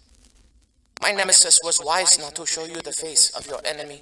You would learn her song and defeat her. No, you must find her and stop her before she does the same to you. I am cold, Master. I am fading. Please, help me. I am helping you, dear. I am helping you at the end of all things. With you until you fully understand. How can I beat my enemies if I am dead? Please help me. Save me. Hush now, child, and listen. As your body fails and your mind darkens to matters of this world, remember that you are a spirit of light, more than your knowledge or means. Easy now, the time comes soon. Sinister forces are infesting the city. Agents of the dark forces have come to do what they could never accomplish in larger towns. Hidden Harbor's corruption makes it useful to those who would see the nation fall. They would make slaves of the young and make them pile the corpses of their countrymen along the roads as a warning to those allowed to live. This is the end, my beloved student. Remember it.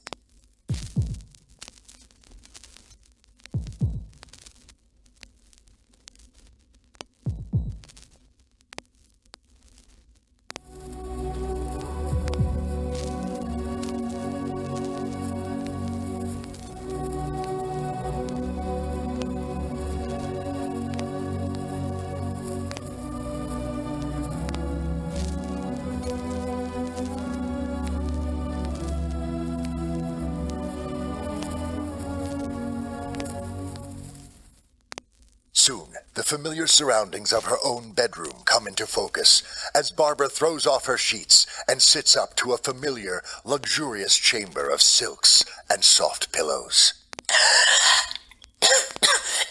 Barbara, what is it? Wake up. You're safe. Alive. Yes, I can see that. Good. The city. Buildings outside my windows. No bodies in the streets. Easy there. Slowly. What are you talking about, Barbara? Cat. Thank God you're safe. The others, where are they? Working.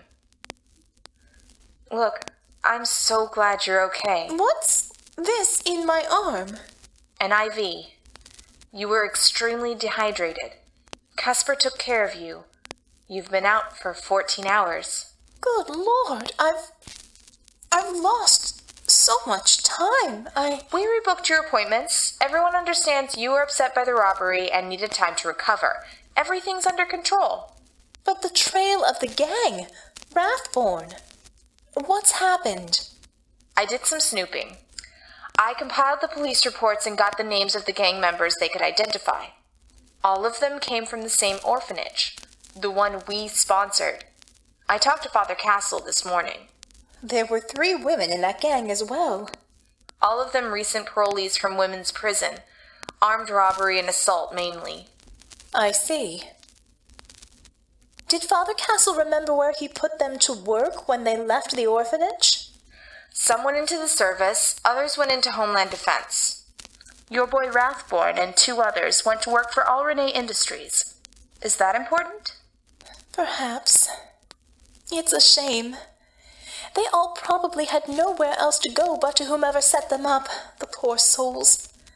Hard to throw off a bad streak when no one but other criminals will give you a break. Yes, ma'am.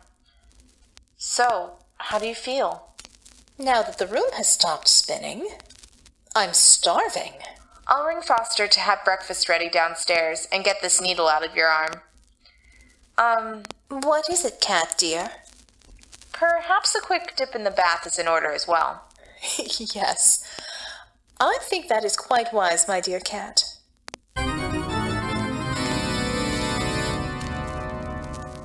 Refreshed, Barbara Wilson prepares to make up lost time.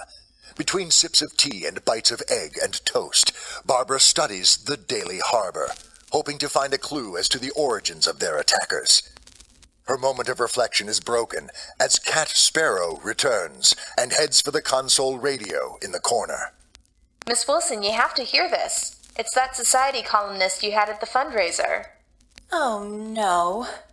Lacey Linderman. The woman is an unrepentant sycophant. That means relentless brown-noser, Cat. Good morning, Barbara. You're looking much better. Good morning to you, Casper. Thank you for your kind attentions. Miss Wilson, she's been on all the radio stations in Hidden Harbor. She's on WFIX now. We were all held at gunpoint by ruthless thugs intent on taking anything they could carry out.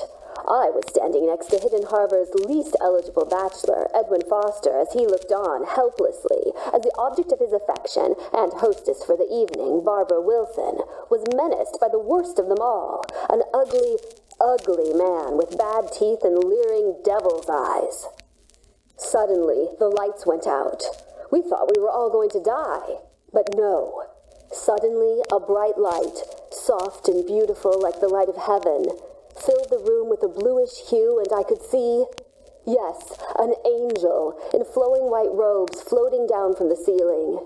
She spoke to the thieves and put the fear of God into their hearts, and they fled.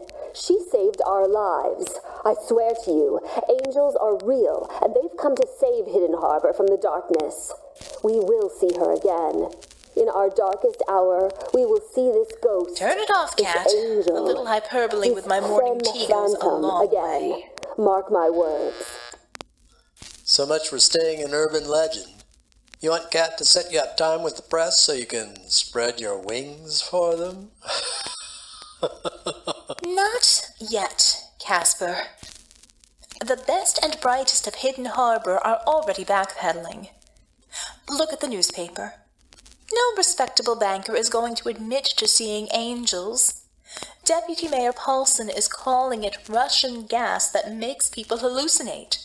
Director Winston claims it was part of a light show triggered when someone cut the main power. Men try so hard to rationalize what they want to believe, or not believe. Russian gas? That doesn't even make sense. Makes more sense than an angel from heaven. And yet there you are, sipping tea and reading your own press clippings. We need to get some information about this Club Penumbra. What's that? My visions. Standing in the middle of a ruined Hidden Harbor, there was only one building left untouched. The El Rune building in Midtown. My sensei told me that my enemies hide at the shadow's edge, not quite in darkness, but well concealed. I recall some of the men we dealt with mentioning a Mistress Penumbra. And as you know, a Penumbra is part of the Shadow's Edge. You sure your dream wasn't influenced by the word? These are not dreams, Casper. These are visions. I live those moments in the spirit plane. Uh-huh. Take me dancing there sometime and I'll believe it. So you think this Mistress Penumbra is in the Alrenate building? I could sneak over and take a look. No. You draw too much attention, and you need to lay low until we can finalize your new identity. Kat, are you still in the good graces of that private detective you dated? Horn, I think his name is? Sure. Nothing wrong with him but the need to break dates for paying jobs. You want me to ring him up? Something like that. I'll need to make sure he's as useful as you've suggested. I think we need someone on our team who isn't used to laying low. Before we do, I've got to pay a visit to an... Barbara, turn the news on. It's a disaster. What is it, Foster? A fire at Father Castle's orphanage. Children are trapped inside. In an unexpected twist, the lives of our heroes are cast in an unexpected direction. A fire at the orphanage. Coincidence? Or another thread in the wicked web being woven by Mistress Penumbra? What awaits for our heroes inside the Alrenate building in Midtown, said to be the secret hideout of the mysterious Mistress Penumbra? What of the missing Russian spy? What is this nefarious plot that threatens to bring down Hidden Harbor, America, and perhaps even the world? Tune in again Monday as we continue Hidden Harbor Mysteries. Hidden Harbor Mysteries is a production of WDOX Radio in New York. Eagle Brand Cigarettes invites you to read the exciting adventures of the Femme Phantom in the pages of Rhodes and Jones magazine, on sale now across the downtown area at finer tobacconist shops and newsstands. Featuring a pin-up section with tonight's star Samantha Eubanks. Next up, the news on WDOX AM Radio.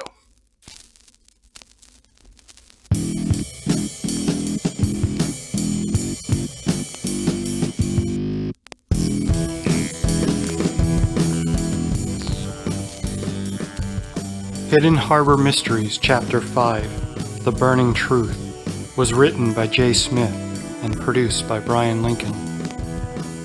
With Dave Robison as the narrator, Veronica Giguere as Barbara Wilson, Laura Nicole as Cat Sparrow, James Baxter Patton as Casper Dixon, Rish Outfield as Malzoot, Johnny Feisty as Foster, Renee Chambliss as Lacey Linderman, Pat Crane as Fan Sung, and John Lincoln as the Brooklyn announcer. This podcast is released under a Creative Commons, No Derivatives 4.0 license. Closing music is Here We Go Again for the First Time by Juicy Melon Jim. This has been a Bryan Lincoln production.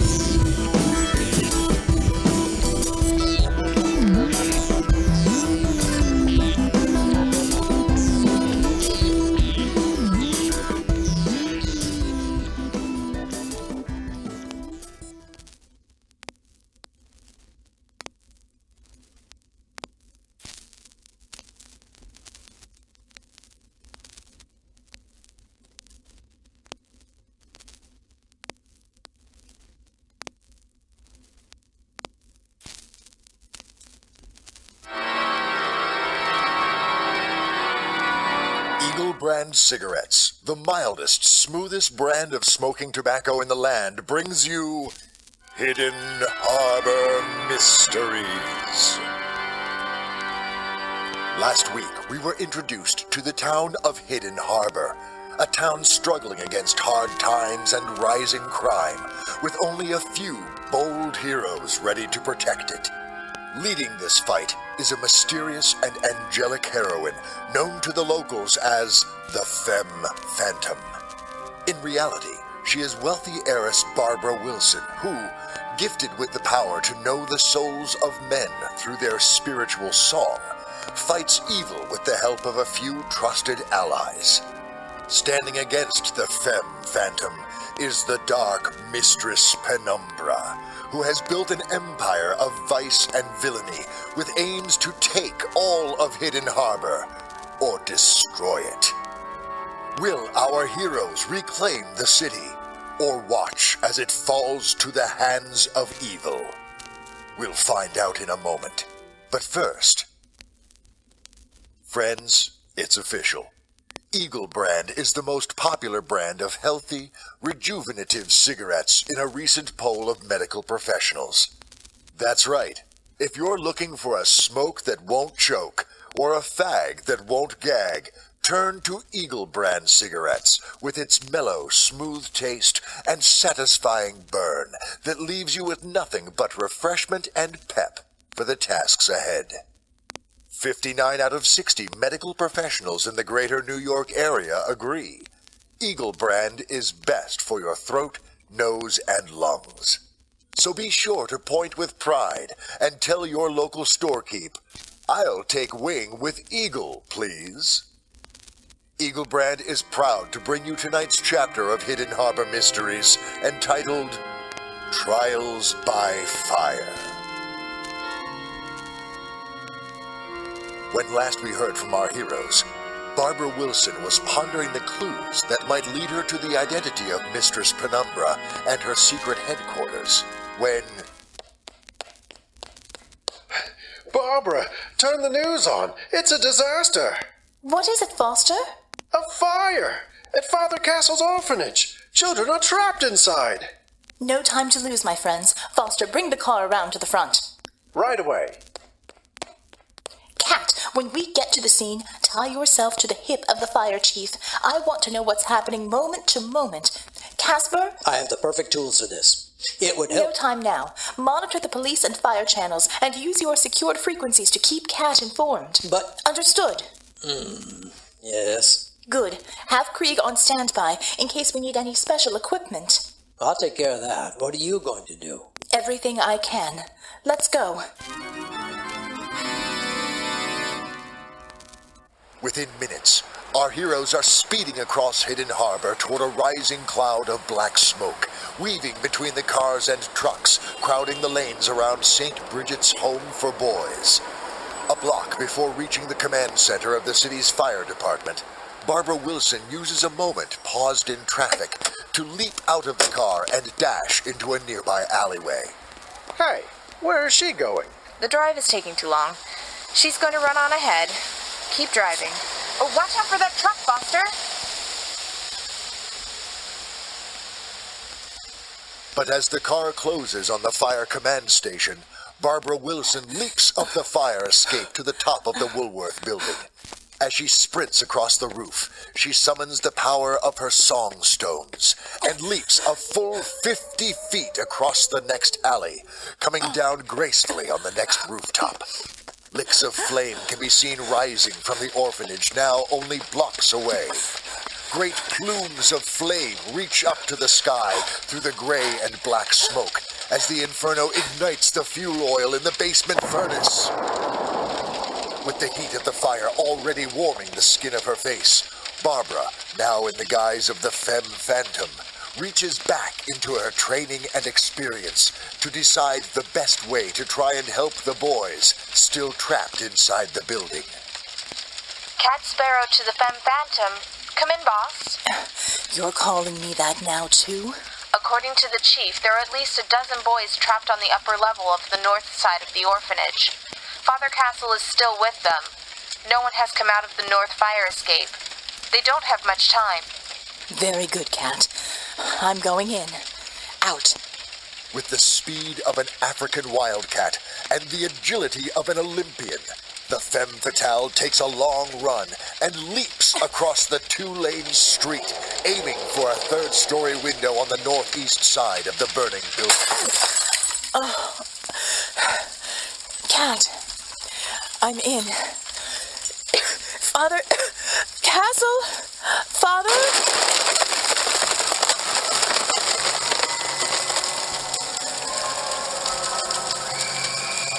I'm coming! Cat, if you can hear me. I think I found them. There's not much time. Too much smoke. Ouch.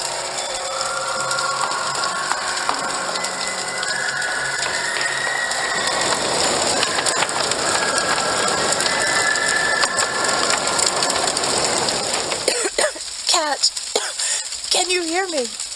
I've lost sight of the room. I can't make it through the flames. I can't even get out. This was a mistake. Darn right it was. As the smoke and heat threaten to overwhelm her, Barbara hears a strange sound coming from behind her and outside the building.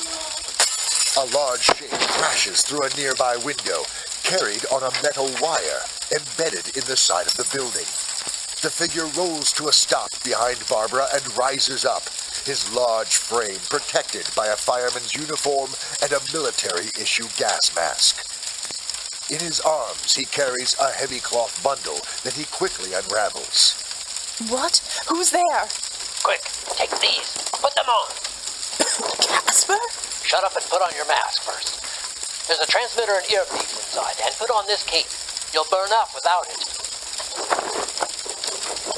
Where are they? 2 doors up. I can't get through the fire. Lucky for me, I actually took a moment to prepare, huh? Watch out!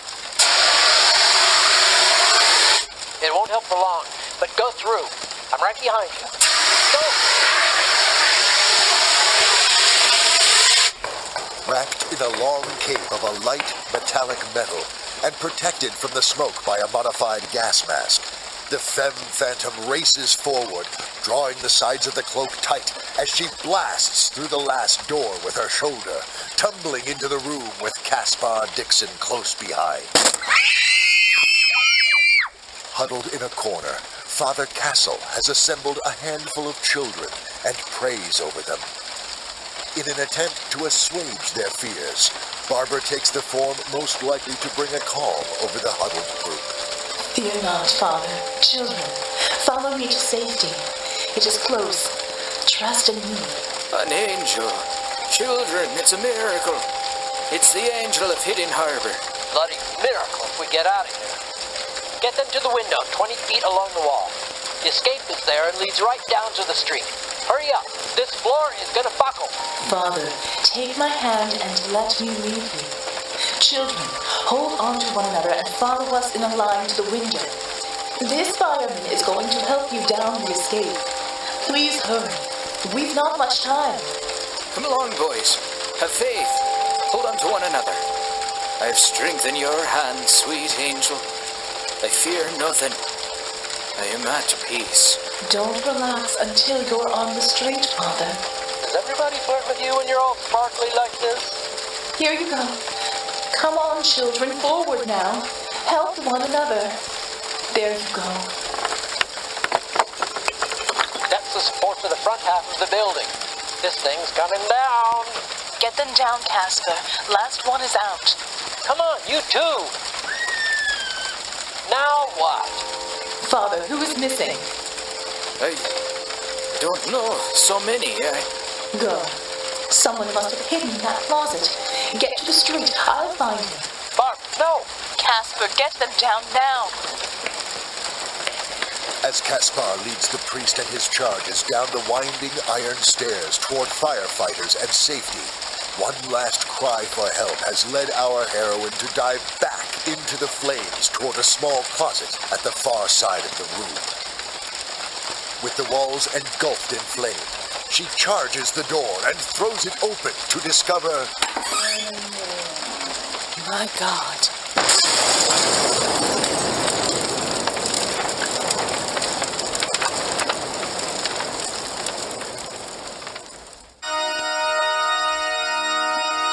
Meanwhile, across town, Russian defector Mishka Rosenko has been captured and hidden away deep inside the unassuming Al Rene building, home to the diabolical Mistress Penumbra. A proclaimed Soviet defector, Miska is undergoing a torturous transformation into something more sinister. Through a combination of hypnosis and a secret serum, Mistress Penumbra and her leather-clad lieutenants mold and shape the young Russian operative into a tool of terror. Ow! Ow!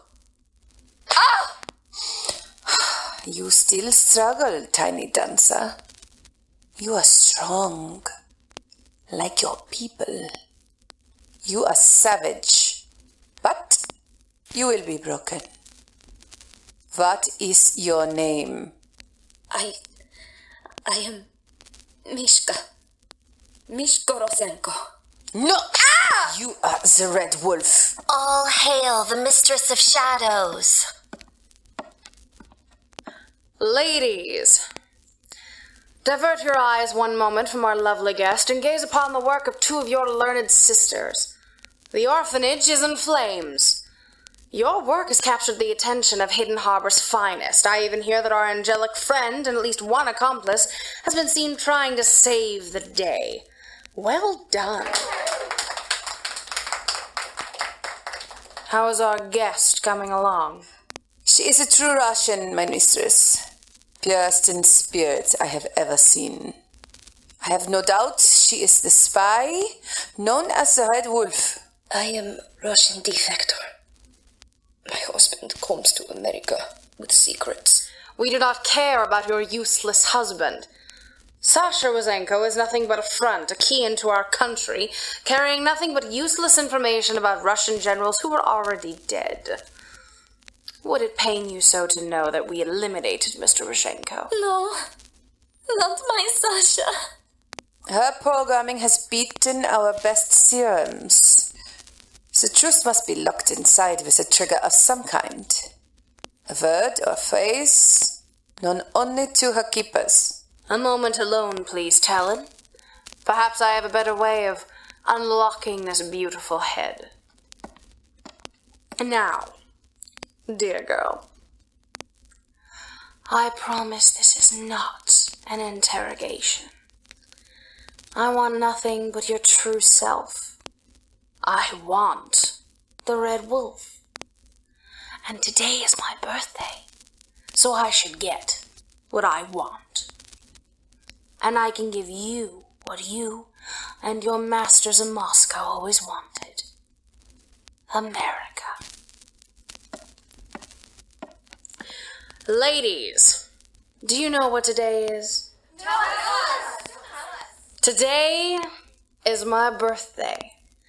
And for my birthday, my darlings, I want fire and blood. What you've started with the orphanage needs to be taken to the streets. I want you all to make your special brand of violence a warning to the people and gangs of this city. Do not engage the people or places I've painted with our special symbol. Otherwise, burn them, hurt them, give them something to fear. And watch for their guardian angel. If she survived our little present inside the orphanage, then I want her. I want her, darlings. I want to smell her and touch her and taste her sweet powers before I cut her all apart to see how she works. Go!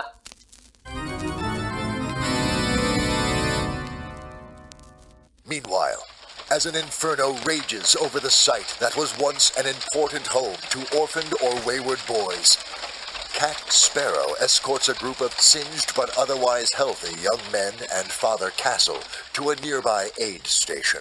The other boys, where are they? Father Castle, everyone inside made it out. They're over at the medical station. Just a few bumps, scrapes, and some smoke in the lungs. Was anyone else up there with you? Yes. Yes, there was a fireman who helped us down. He ran off when we reached the street, and... There was an angel. Timothy, hush. No, honest. Like the ones on the stained glass windows. Tall and pretty and all sparkly like. She went back to save one of the other kids. went back. We heard another boy crying for help as we left. You seem to know who we're talking about. I may have an idea, Father. Well, whoever she was, woman or angel, she and that fireman her way were still alive. I hope she got help all right. Cat! Oh, there you are! Good! More survivors! Father, take the boys on through and let the doctors examine you. I'm so glad you're all right. I'll pray for the ones we've not yet found, and for the angel who helped set us free. Come along, boys. Casper, what happened? She went in completely unprepared. I had to zip line in with her cloak and a rebreather so she didn't die right there. She was too quick to jump into things. Didn't think ahead. What happened? They said there was another boy trapped up there. Yes. We heard a few screams from the closet nearby. I had to get everyone down so I couldn't smack her on the head and drag her down myself. There's no way she could have survived all that. Oh, Casper. You have no faith in me at all. Miss Wilson! Barbara! But how? We now know who is behind the dastardly burning of the boys' home, and that Mistress Penumbra has sent more of her agents into Hidden Harbor to carry out perhaps even more fiendish plots. How did Barbara survive? And did she survive well enough to face what's coming next? Will Mistress Penumbra awaken the sleeping Red Wolf? And for what nefarious ends? Tune in again tomorrow as we continue the adventure in Hidden Harbor Mysteries.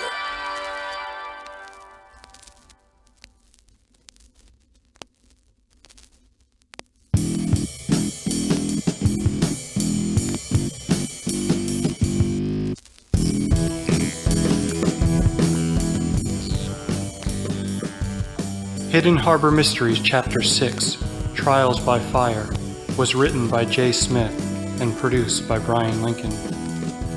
With Dave Robison as the narrator, Veronica Giguere as Barbara Wilson, Kathryn Pryde as Mistress Penumbra, Laura Nicole as Cat Sparrow, James Baxter Patton as Casper Dixon, Johnny Feisty as Foster, Brian Humphrey as Father Castle, Lauren Harris as Mishka Roshenko and Boy, M. Siero Garcia as Mistress Talon, and Renee Chambliss as Pony Girl.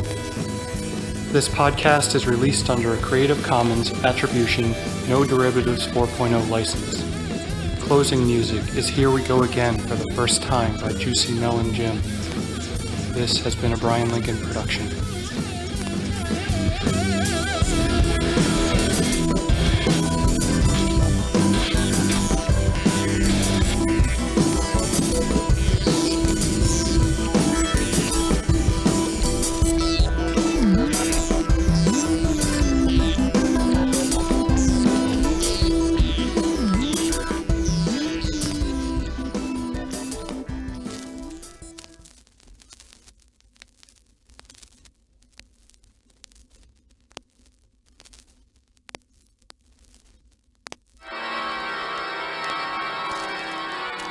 Eagle Brand Cigarettes, the mildest, smoothest brand of smoking tobacco in the land, brings you Hidden Harbor Mysteries.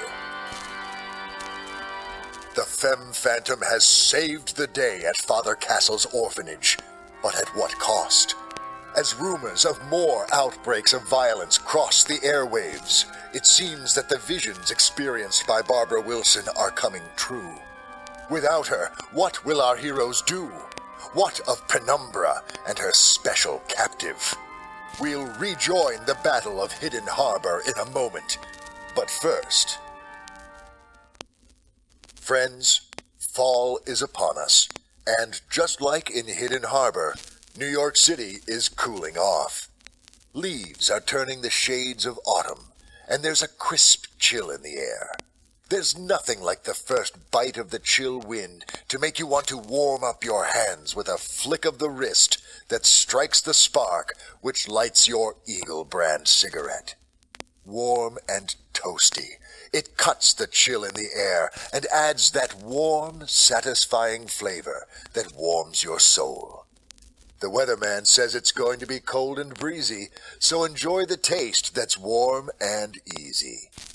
Eagle brand cigarettes available in soft pack and new hard box. Eagle brand is proud to bring you tonight's chapter of Hidden Harbor Mysteries entitled Masks. The situation looked grim as Caspar Dixon, fresh from delivering Father Castle and a dozen young men from the flames, reports that Barbara Wilson, a.k.a. the Femme Phantom, disappeared back into the inferno just as an explosion brought down the entire structure. Yes. We heard a few screams from the closet nearby. I had to get everyone down so I couldn't smack her on the head and drag her down myself. There's no way she could have survived all that. Oh, Casper. You have no faith in me at all. Miss Wilson! Barbara! But how? Oh, my word. Barbara! Are you all right? Thanks to your magic cloak. Nothing magic about it. Confound it, Barbara, I knew something like this would happen. You went in without thinking. If I hadn't followed you with the right equipment... I'd be gone. Yes, thank you. That cloak you made, it saved my life. Not only from the fire, but from... You're tough, but you're not fireproof, you know. You should have a doctor look at you. I think that's wise, Miss Wilson. I am fine. Really. Listen to me. Turns out someone set this fire. Someone from Mistress Penumbra's camp. How do you know? I went back in after that voice we heard, Casper. I opened a closet door and found a shop window dummy dressed like an angel sitting in a chair on top of a box. The box attached to a string which was attached to the door. There was a sign hanging round the angel's neck that read, Kaboom. Someone set a trap for you by turning the orphanage into an inferno. Shocking.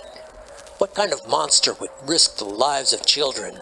How else would you make sure the Femme Phantom would make the scene? Barbara, what in the world happened to you? Darling, are you all right? Oh, Foster. Yes, I thought I saw someone inside a window on the ground floor. I wasn't thinking, so I ran up to try and help just as the wall fell. Turns out it was just my own silly reflection. You're lucky the wall didn't crush you, darling. Come with me. We need to get you some first aid. I'm surprised your assistants here didn't insist before now. We don't have the sway you have over Miss Wilson, Foster. But he's absolutely right, Miss Wilson. Yes, I do hope everyone is all right. We're lucky no one was seriously hurt, but who knows where these boys will end up tonight, or how long they'll be on the street. You're right, Foster. I think we should call our friends at the Cart and Fisk Hotel and see if they can set our boys up at their overflow location outside of the city. We could have the Cotton Candy Circus players stop over to take their minds off this awful affair. A capital idea, Foster, dear. Don't you agree, Kat? Certainly, Miss Wilson. I hate clowns. What? Nothing. Yes, a capital idea, Foster. Well played, old man. Now, if I go to the aid station, would you see to it all, Foster, darling? But I need to get you to... Nonsense. I can manage. Let's get those boys a place to sleep for the night and a hot meal. You'll be a hero, Foster, dear. Yes, my darling. I'm glad you're all right.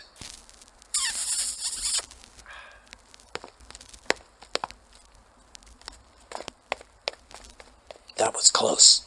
Even Foster has to be putting two and two together after the museum incident, and this... You'll have to tell him sometime, boss. He's a useful and sweet man, but he'd never stand for a working wife. Caspar, come in, please.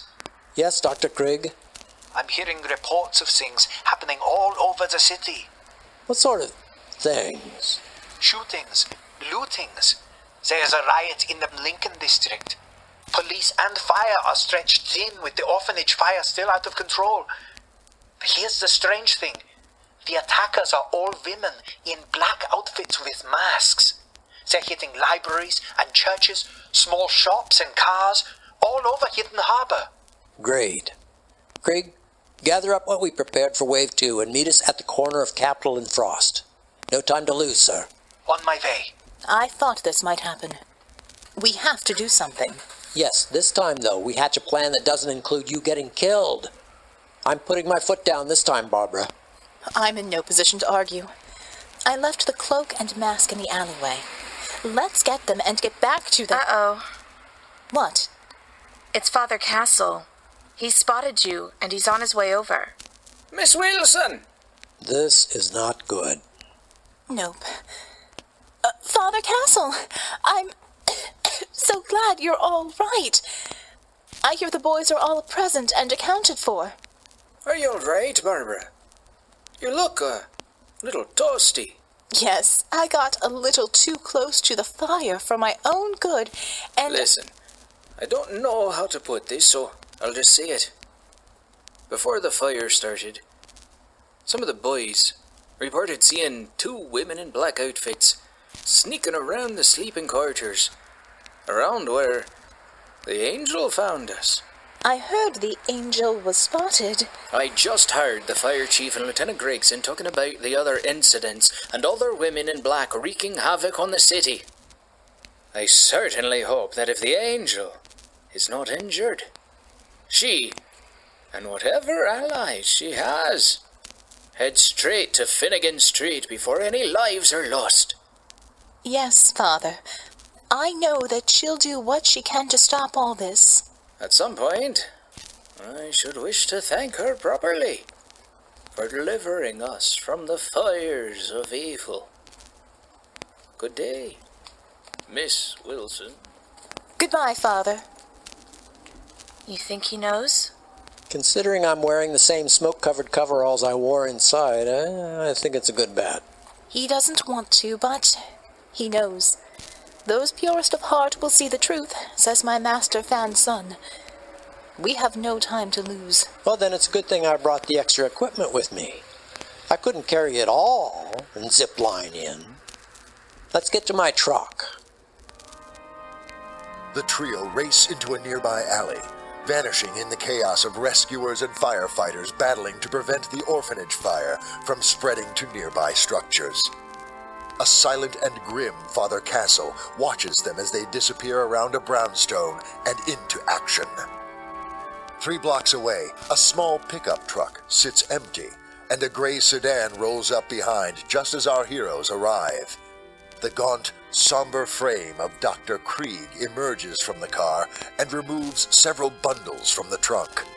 On instruction from Caspar, Cat Sparrow picks the lock on the door of the nearby warehouse office, and soon all 4 are inside and out of sight.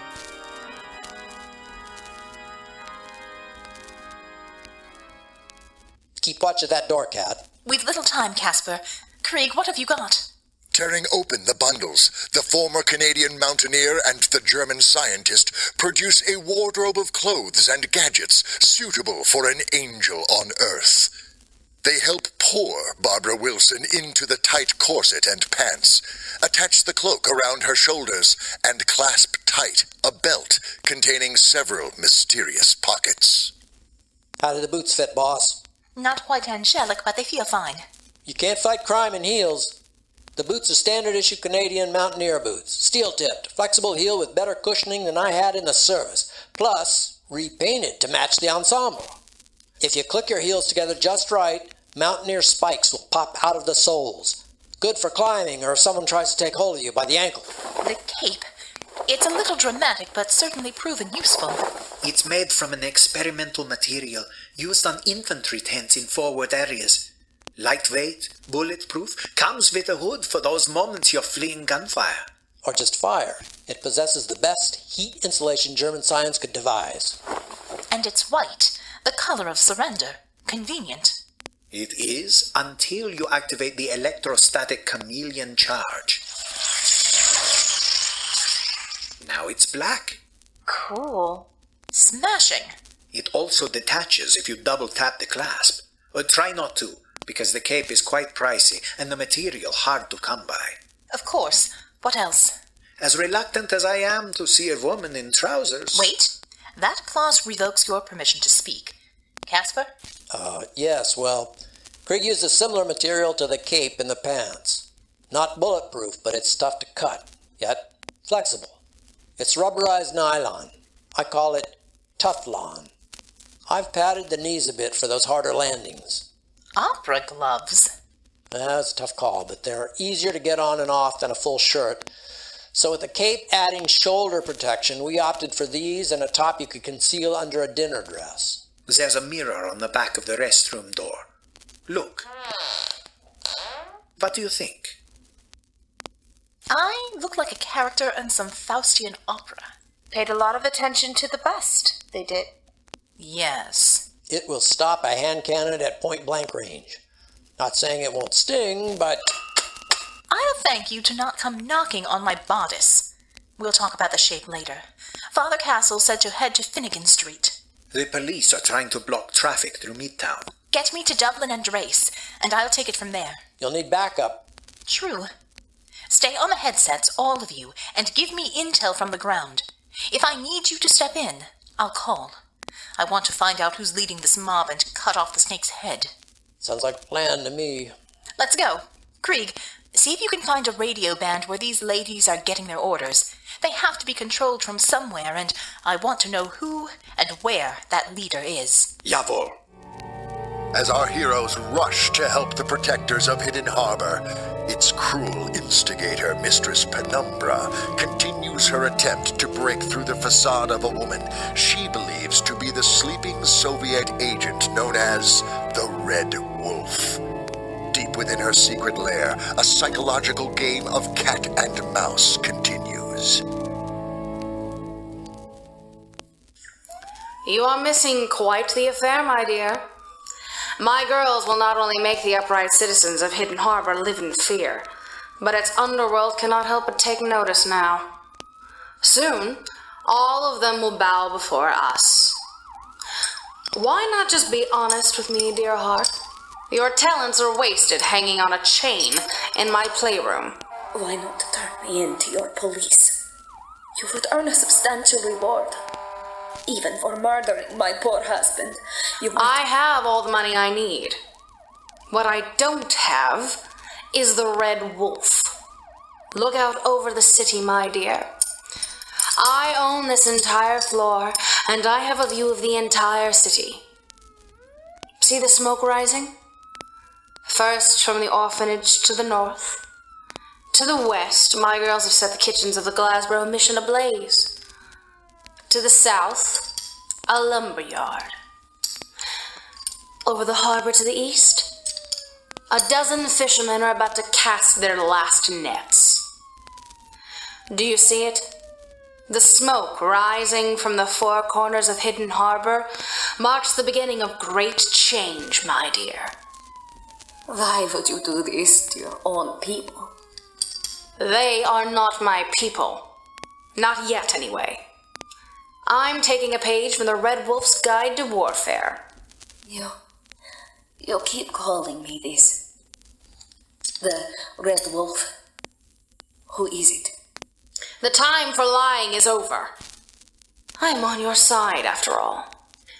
It was the Red Wolf who crept into the villages of eastern Poland and slit the necks of the German generals in their sleep and burned the churches and meeting halls.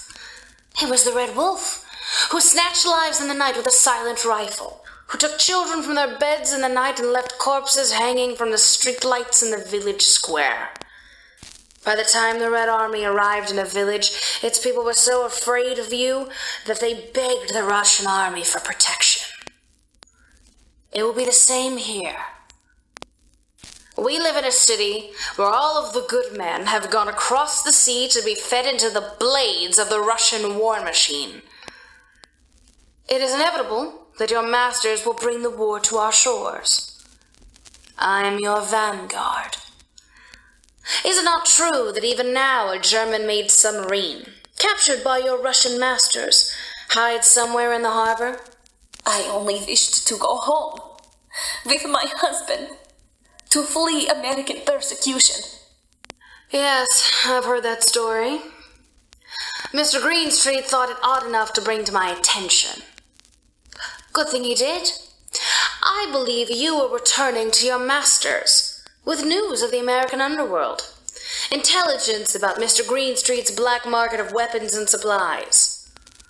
You knew the only way to truly cripple this city was to undermine its most powerful army.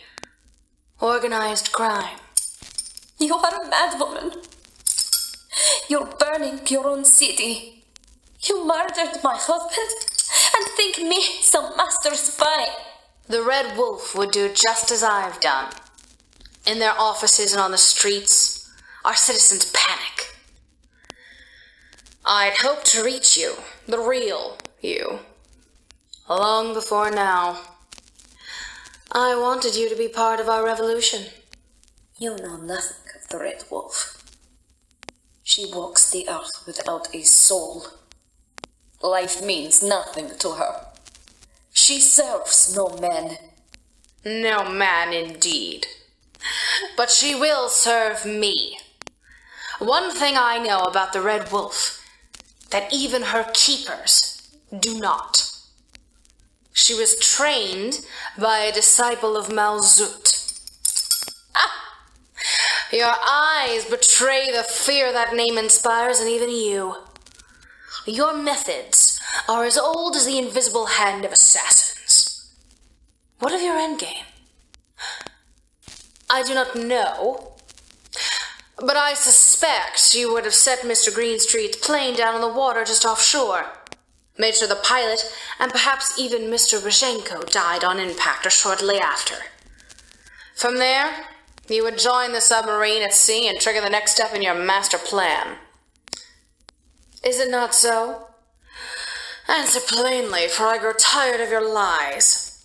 You know the methods of the Red Wolf are not of her design. It is the art of the master Malzut, who is not a man, but a god. If you are his hand, I demand you reveal yourself now. So it is true. Good sister, I welcome you. I only needed you to reveal your true self. There was a time in my youth that I had occasion to reside in the Orient, where I came into the service of a common mentor, servant of Malzut. Then you know I am no servant of Stalin and his thugs. I know. You serve only war and chaos. Here. Let us speak as sisters. Look upon this city. There is only one thing that stands between us and our ends. What? A disciple of our master's enemy, Fansun. In Hidden Harbor? If she survived the orphanage fire, and I believe there's an excellent chance of that, she is yours to defile and destroy. My gift to you. We take great joy in destroying the legacy of Fansun, even if it takes burning the entire city to do so. The Red Wolf revealed. Our heroine has yet another challenge to face as Hidden Harbor burns at the 4 points of the compass. With thousands of lives on the line, how will our heroine and her team stop the carnage from spreading throughout the city? Find out tomorrow in the next exciting episode of Hidden Harbor Mysteries.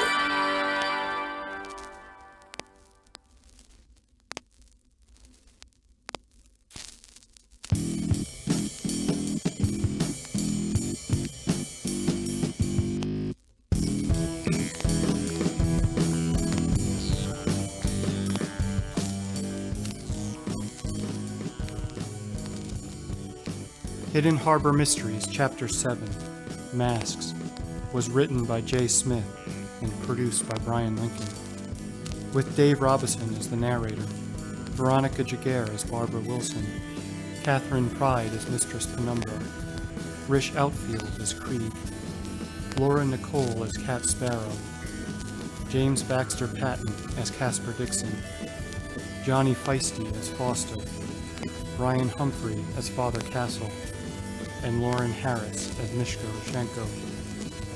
This podcast is released under a Creative Commons Attribution, No Derivatives 4.0 license. Closing music is Here We Go Again for the First Time by Juicy Melon Jim. This has been a Bryan Lincoln production.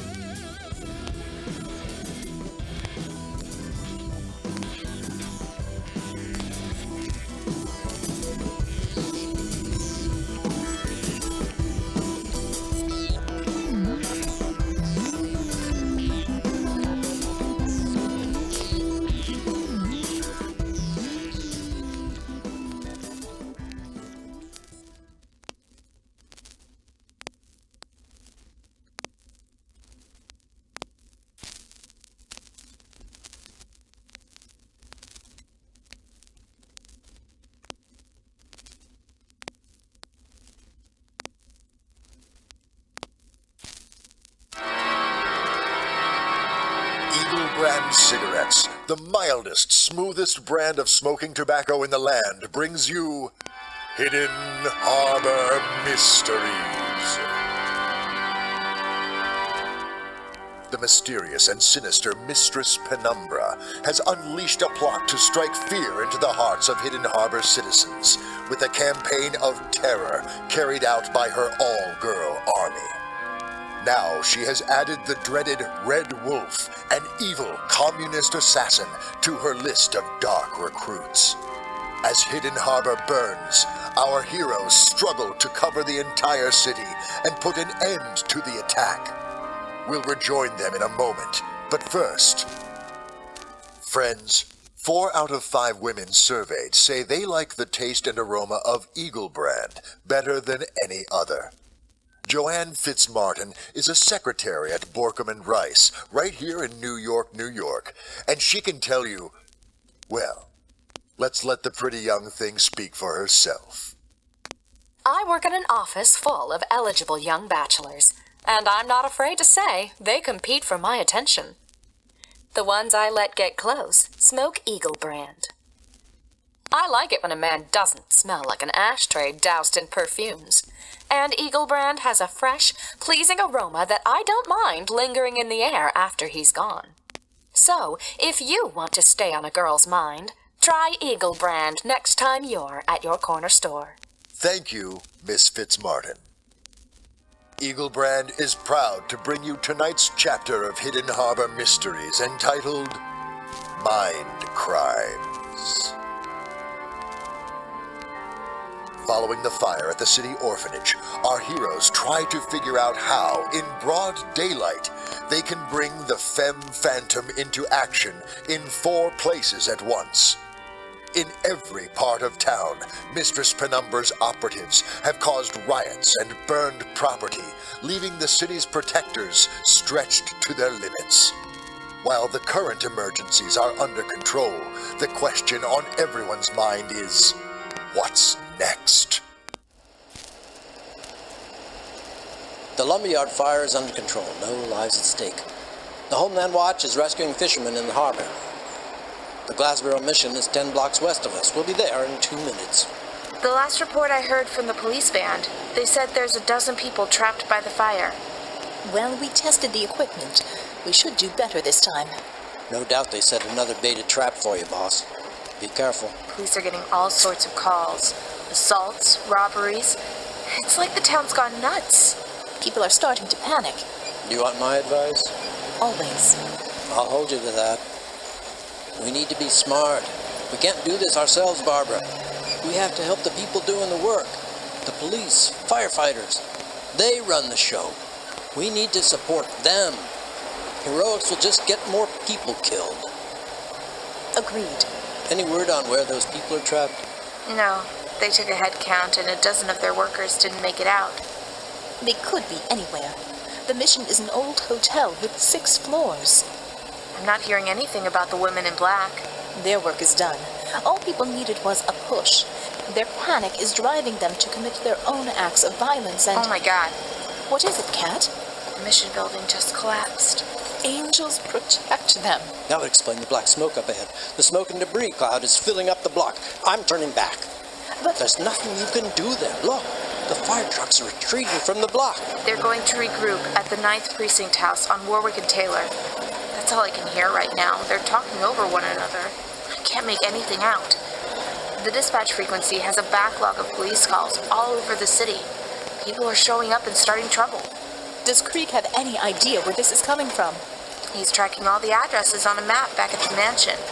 So far, nothing. What do we do?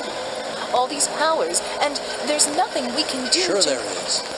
How far do your powers reach? How many minds can you touch? I've never tried before. My guess is that if people need one thing more than anything else right now, it's hope. Yes, of course. Stop the car.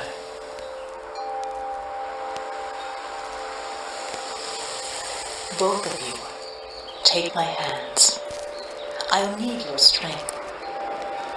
There's something Master Phantom taught me to become aware of my surroundings, to read an area.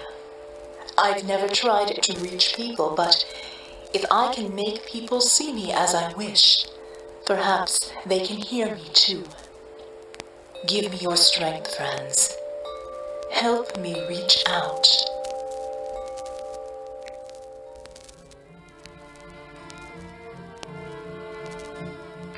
Joining hands with her assistants, Barbara Wilson closes her eyes to reach into the part of her mind open to the spirit world of the musical stones.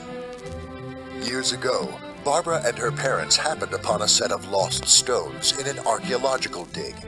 By deciphering the music of the stones, Barbara was able to communicate with the spirits of a long-dead race of Asiatic warriors. In her meditative state, our heroine learned the art of combat and the power to manipulate the minds of those around her so they see her as she wishes, or as they believe her spirit form to be. Once in contact with the spirit world, Barbara relies upon the good spirits of her comrades to act as a transmitter to her will, broadcasting her hope and heart to the people of Hidden Harbor. Believe with me. Be still your fearful hearts. Do no harm out of fear. Calm. Peace. All will be well. Let Hidden Harbor be at peace. Help is on the way. I can feel the city around me. It's like the whole town is a living being. A city is a family, Cat. We may not be close, but we share a home and we share the desire to live together in peace.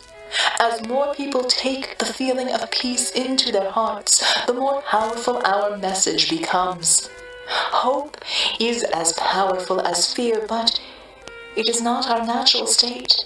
We must reject fear to embrace hope. Feel the people of the city rejecting their fears and taking action in the name of hope. Across the city, a sudden calm spreads through the population. Men and women, incited by fear to lash out against their neighbors, stay their hands and instead look to help each other and assist law enforcement. Elsewhere, firefighters and medics struggling against the rising tide of chaos find peace and purpose to their actions. They focus on helping those they can and take inspiration from the sudden outreach of everyday citizens. But not everyone is so willing to embrace this feeling of peace. Deep inside the Al Rune building, Mistress Penumbra feels a cold chill up her spine as she recognizes the subtle hand of the Femme Phantom at work. What is this? She is using the beacon of Fansun. How delightfully naive. What is this disgusting thing? Our darling do-gooder thinks she can stop the riots with the music of peace and hope. You can stop her, can you not? It doesn't matter. What do you mean? Mistress, your ghost has quenched the riot in the east. Citizens are dropping their weapons and just going home. But everywhere else, the damage has been done, yes? Yeah, Mistress. Our operatives have returned to headquarters and claimed success in their mission. We've made our point. The people are shaken. Meanwhile, our true targets remain uneasy. She cannot reach their dark hearts, but we can. And we can send a message to our little interloper. Take my hands, girls. Reaching out to the same realm of spirit, Mistress Penumbra calls upon the darkness of her two lieutenants to transmit her own message. But instead of reaching out to the entire city, Penumbra targets a single human mind. Oh, Miss Phantom! Hold on. The darkness. So cold. Yes, dearest child. You meddle in powers you barely control. It was easy for me to locate such a bright light. I am speaking to you now to give you a warning. Who are you? Isn't that obvious? I am your mistress. You will serve me and this city. But until I summon you to my side, you will stay out of my affairs. You failed this city today. I can bury it in rubble, and your fanciful notions of hope will not resurrect the dead or assuage the grief of their survivors.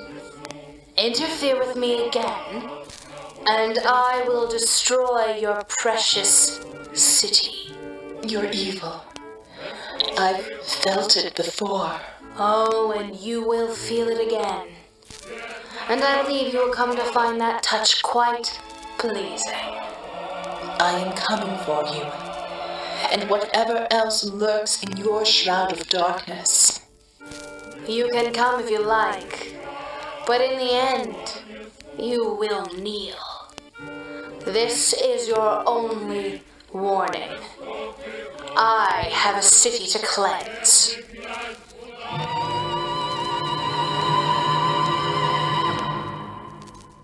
Boss, wake up. Please. What's wrong with her, Casper? That was one hell of a trip, kid. I don't know. My head's on fire. Miss Wilson, please be okay. I'll be all right. Take it easy. I have no idea what that was, but it felt like someone hit us with a truck. I can barely think. Just seeing images, women in strange outfits. I've seen those outfits before. Less rubber and more coverage, but... I thought I was dreaming. A woman in Nazi gear. Another who... she looked familiar. That's the Red Wolf. I heard stories about her in the war. Mistress Penumbra. If she's working with Penumbra, we've got bigger troubles than a turf war. Horrible thoughts. Each of them is beyond redemption. They possess the blackest hearts. Penumbra. She is the disciple of Mao Zut my master warned me about. One thing though, kids. If we saw them clear as we did, I'm betting a fortnight's rations they saw us.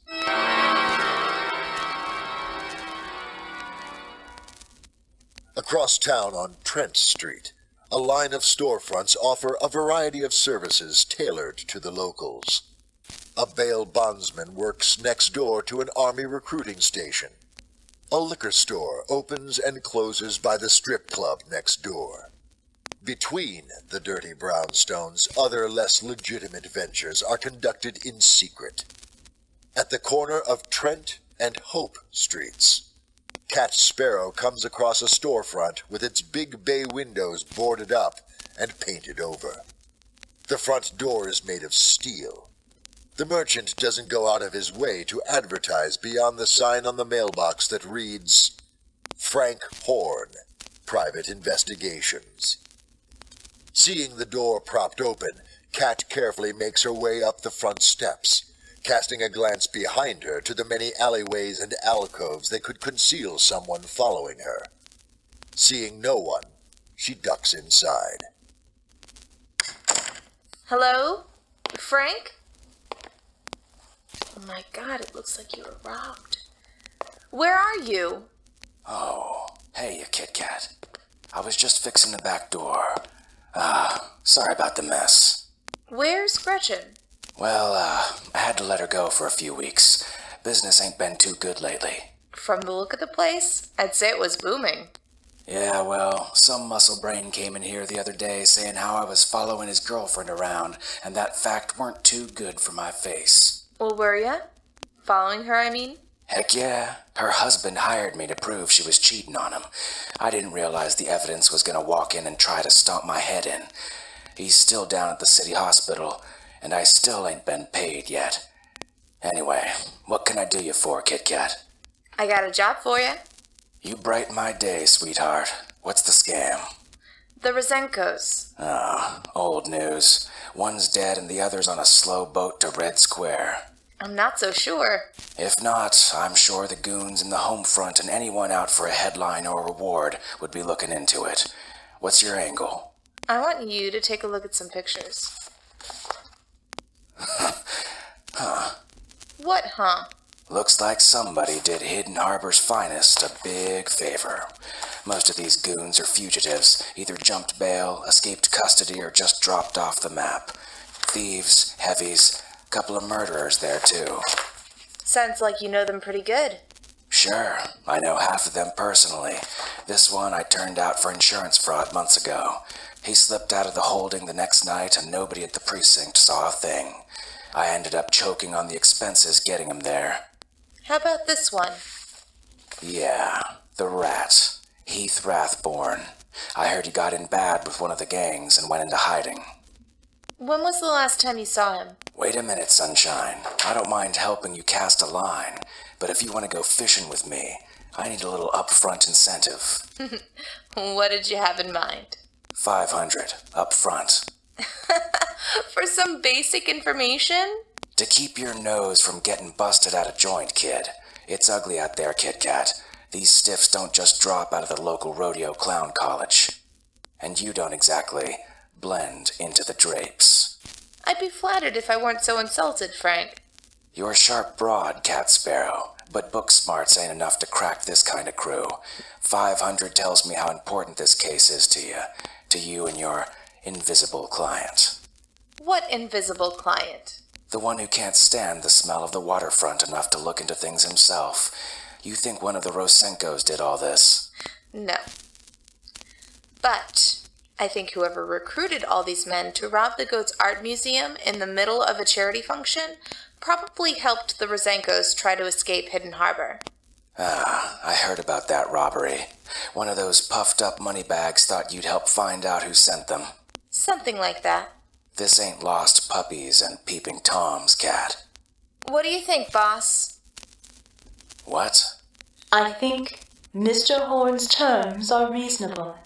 He seems to be an honorable man, if not entirely honest or trustworthy. Who is that? Where are you? I am the fury of the unavenged, Mr. Horn. I am a hand to the helpless, a champion of those who have been preyed upon by the very people you try to take off the streets. What gives, Cat? There's no need for the gun, Frank. Yes, Frank. Put the gun away. I will not harm you. I'm right here, behind your desk. Well, I'll be doggone. Hello, Frank. An angel. An honest-to-mother angel. Wings and all. That's a good thing, Frank. If you were a bad guy, she wouldn't look so holy. I must be sleeping with my mouth open, 'cause I got bats flying around up in my belfry. I believe that many lives are in danger, Frank Horn. You're a good man. I have a need for good men. Will you help? What can I do that an angel can't? Think like a criminal. Draw upon your lifelong knowledge of the underworld and find what I'm looking for. I can't argue there. Well, I don't suppose angels carry cash. You shall have your 500, and you will earn it. Just tell Cat what you need, and it will be provided. Do we have a deal? I'm used to making deals with the devil, but this is a first time. Sure, Angel. Why not? What's the gig? I want you to infiltrate Club Penumbra and find out what they're up to. Why me? I'd think you could slip in real easy-like with your voodoo and whatnot. They're expecting me. Detective Horn is unknown to Mistress Penumbra, but can he be trusted? What will he find inside the Mistress's secret lair? What dark mission did her attack on Hidden Harbor accomplish? Find out tomorrow in Thursday's exciting episode of Hidden Harbor Mysteries.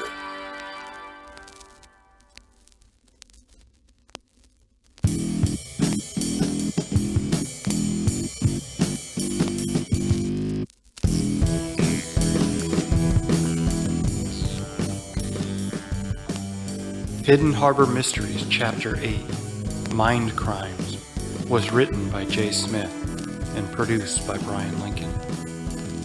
With Dave Robison as the narrator, Veronica Giguere as Barbara Wilson, Kathryn Pryde as Mistress Penumbra, Laura Nicole as Cat Sparrow, James Baxter Patton as Casper Dixon, Lauren Harris as Miska Roshenko and Joanne Fitzmartin, and Norm Sherman as Detective Horn. This podcast is released under a Creative Commons Attribution, No Derivatives 4.0 license. Closing music is Here We Go Again for the First Time by Juicy Melon Jim. This has been a Bryan Lincoln production.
Brand cigarettes, the mildest, smoothest brand of smoking tobacco in the land, brings you Hidden Harbor Mysteries. Revealed, the sinister Mistress Penumbra and her violent she-army are behind the terrifying attacks on the institutions of Hidden Harbor. But what is their real goal? With the Femme Phantom's secret identity exposed, how will socialite Barbara Wilson stop Penumbra and her gang from completing their murderous mission, while keeping her identity, as well as those of her loyal associates, from being shared with the public, and, worse, Hidden Harbor's criminal underworld? We'll find out in a moment, but first... Friends, would you choose bitter over better? That's the question millions of Americans ask themselves when they pick the tobacco brand to carry them through the day. And more Americans than ever before are answering better by picking Eagle brand cigarettes. From doctors to lawyers to Indian chiefs, you'll find Eagle brand in their pockets and pouches, and maybe even a papoose or two. So make the smooth, refreshing choice. Eagle brand. Eagle brand is proud to bring you tonight's chapter of Hidden Harbor Mysteries, entitled Out of Shadow into Darkness. While she was able to calm the fears of her city using a newfound psychic energy, the Femme Phantom found herself exposed when the dark Mistress Penumbra demonstrated that she, too, had the power of mental telepathy. While the Phantom's secrets were revealed, so too were some of Penumbra's. To avoid suspicion, our heroes have turned to a private detective with ties to the city's underworld to investigate what they believe is the secret lair of their dark adversary. As we join our story, Detective Frank Horn is in disguise as a member of the Homeland Watch, checking into the Al Rune building, home to the underworld's playground, Club Penumbra. And then, all of a sudden, everybody in the street felt all lightheaded, and there was this voice, right? Inside our heads, saying, hey, it's all gonna be okay. Don't be afraid. Crackers. Yeah, I had that in my head too. I was down on King Street, stuck in traffic, and all these people were heading up the sidewalk, smashing in windows, and then, bam, they just put down their clubs, put stuff back, and wandered off. Ain't never seen nothing like it. You think it's that Phantom Day? You asked me that yesterday, I'd say it was fruitier than a banana boat. But today... Excuse me, gentlemen. Oh, hello, Watchman... Horn. Frank Horn. My credentials. What can we do for the Homeland Watch today? Following up on old business, I have some questions related to the disappearance of the Roshenkos. Those commie agents? I thought you guys caught up to Mister and dealt with him. Yeah, well, Miss Roshenko is still at large. I was asked to check with a Mr. Greenstreet about his last conversation with them. Greenstreet? You know a Mr. Greenstreet, Sully? That name don't strike no chimes with me, Lou. Good morning, boys. Mrs. Alrune. Good morning, Miss Alrune. Ma'am? And who is this fine specimen of loyal American manhood? Frank Horn, Northeast District Auxiliary. Agnes Alrune, Mr. Horn. I own this building and several businesses therein. And how can we be of assistance to the noble watchman today? He's looking for a Mr. Greenstreet, Mrs. Alrune. Here? In my building? I should say not. He is a corpulent merchant of base pornography and peddler of filthy liaisons. Your search should begin about 10 blocks east, where the buildings are as rotten as the people who live there. I would never wish to contradict such an important and respected citizen like yourself, but, well, when we searched the Roshenko's apartments, we found some interesting notes that indicate the Roshenkos were going to meet with someone here in your offices the day they were caught by Homefront militiamen. Is that so? Perhaps we should discuss this upstairs in my office, Watchman. If it isn't too much trouble. If sharing the company of a man like you leads to trouble, I hope it's the kind we can both enjoy. None at all. If it assists the home front in any way, I see it as my duty. Boys? Yes, ma'am? Yes, ma'am. Double-check our visitor logs and tenant guest requests to see if Mr. Simon Greenstreet or any of his associates have been infesting my building over the last few weeks. Inform me immediately if you find anything. Yes, ma'am. Come along, Mr. Horn. Let me show you to my private elevator. Across town and under guard at Wilson Memorial Hospital, we find a broken man bound in casts and bandages, limbs hoisted on ropes, and a shattered face held together by a plaster mask with only narrow slits, which allow the former gang leader Michael McBryan to communicate with the outside world. Through the haze of drugs used to dull the agony of his condition, Michael watches as soft light grows from the foot of his hospital bed. Hello again, Michael. Remember me? Oh, no. Oh, yes, Michael. It looks like you've seen better days. Looks like your courting of Mr. Spittle didn't end so well. Is there a bone in your body that isn't broken? Go away. I hope Mr. Spittle is a forgiving sort of man. After all, you were only being affectionate. I guess that's what happens when your victim can fight back. What do you want? Information. I need to know about Mistress Penumbra and her plans for Hidden Harbor. Scram, Spooky. Ain't no more harm you can do to me. Heck, Killing me might do me some good. Not while I think you might be redeemed. Tell me about Mistress Penumbra. Who is she? Nobody needs to know about her. If you don't know, then good for you. I see. Well then, Michael, if you won't talk to me, perhaps I can find someone who will. Fat chance of that, Toots. Ain't no man out there who can...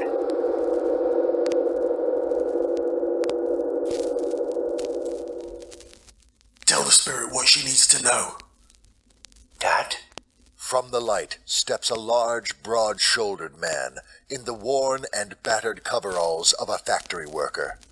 He approaches with a face that weathered many long years and terrible storms. Sinister eyes and a predator's gaze are the only thing Michael McBryan sees, beside two sledgehammer fists clenched at his side. She asked you a question and you're gonna tell her what she needs to know. I can't, Dad. She'll kill me. Who's gonna kill you, Mickey McBryan? I raised you to be the meanest beast in town and you're gonna tell me some daft little lass scares ya? What's it matter, Dad? You can't do nothing to me anymore. You're just a ghost. You're dead and in hell, and good riddance. Oh, Mickey, my boy, where do you think you're going, lad? Where do you think she pulled me from, your ass? Nah, boyo, it's a lake of fire waiting for ya. Just like me. Unless you make right with the Lord by telling this angel what she needs to hear. You're in hell? Well, good. I hope the devil cuts the flesh off you before he burns you for steaks, you monster. Michael, I ain't so dead I can't put a belt to ya. You never did listen. Never did mind your betters. That's why you're running a cheap gang in Old Town when you're not sitting in jail or running from some bint with a whip. I ain't running from nothing. You don't know the Mistress, and I fear her belt more than I'll ever fear you again, Dad. She would bring you back from the dead just to kill you again. And slow. She runs this town. She runs it. Pretty soon, she's gonna own it too. Mistress? What's this Mary's name? She runs Club Penumbra. She sends us work. Marks to take out that don't want to work with her. She's the one who caught the Rosenkos. Had Mr. Spittle burn the body of the old man. I guess they kept his old lady for their little club dolls, maybe. I don't know. What's her game? One of my girls what works the streets says there's an army of women. All of them whores and junkies, or out of the women's prison. They say they're putting together an army. An army? Of women? For what? Do you not get the papers in hell, Dad? They've already burned the orphanage, toppled the mission house, and burned out a warehouse or two. Threw everybody into chaos, they did. The whole underworld of Hidden Harbor's up in arms about it. I think... Yes, son? I think they're next. I think the crazy broad's raising an army to take over the mob in Hidden Harbor. Isn't that crazy? Girls trying to take over town. Aye, Dad? Dad? Where'd you go? Michael McBryan, thank you so much. Enjoy your stay here in the hospital. They'll take good care of you before sending you on to prison. By the way, I have a bouquet of flowers with a card from Mr. Spittle. I'll make sure that he knows they're from you, dear. You lousy broad. Good luck with the Mistress. She's not like me, not like you. She already knows you're coming. When she gets her mitts on you, she'll cut you open and stuff you with garlic and mustard seeds. She'll... Spirit? Dad? Oh, Dad. Please come back. I'm sorry, Dad. Back at the Alrune building, Detective Horn spends an intimate moment in Agnes Alrune's private elevator. Unknown to Horn, he is also in the company of none other than Mistress Penumbra. Alone at last. So it seems. So all this is yours, huh? I didn't build it, but I kept it running long after my husband passed away. Why? Don't you think a woman should have control over such things? I bet you live in a one-bedroom walk-up that you rent from an old woman and her cats. Does my kind of success threaten you, Mr. Horn? Not at all. I like a woman who's in control, knows what she wants, and all that. A progressive thinker among the home front watchmen.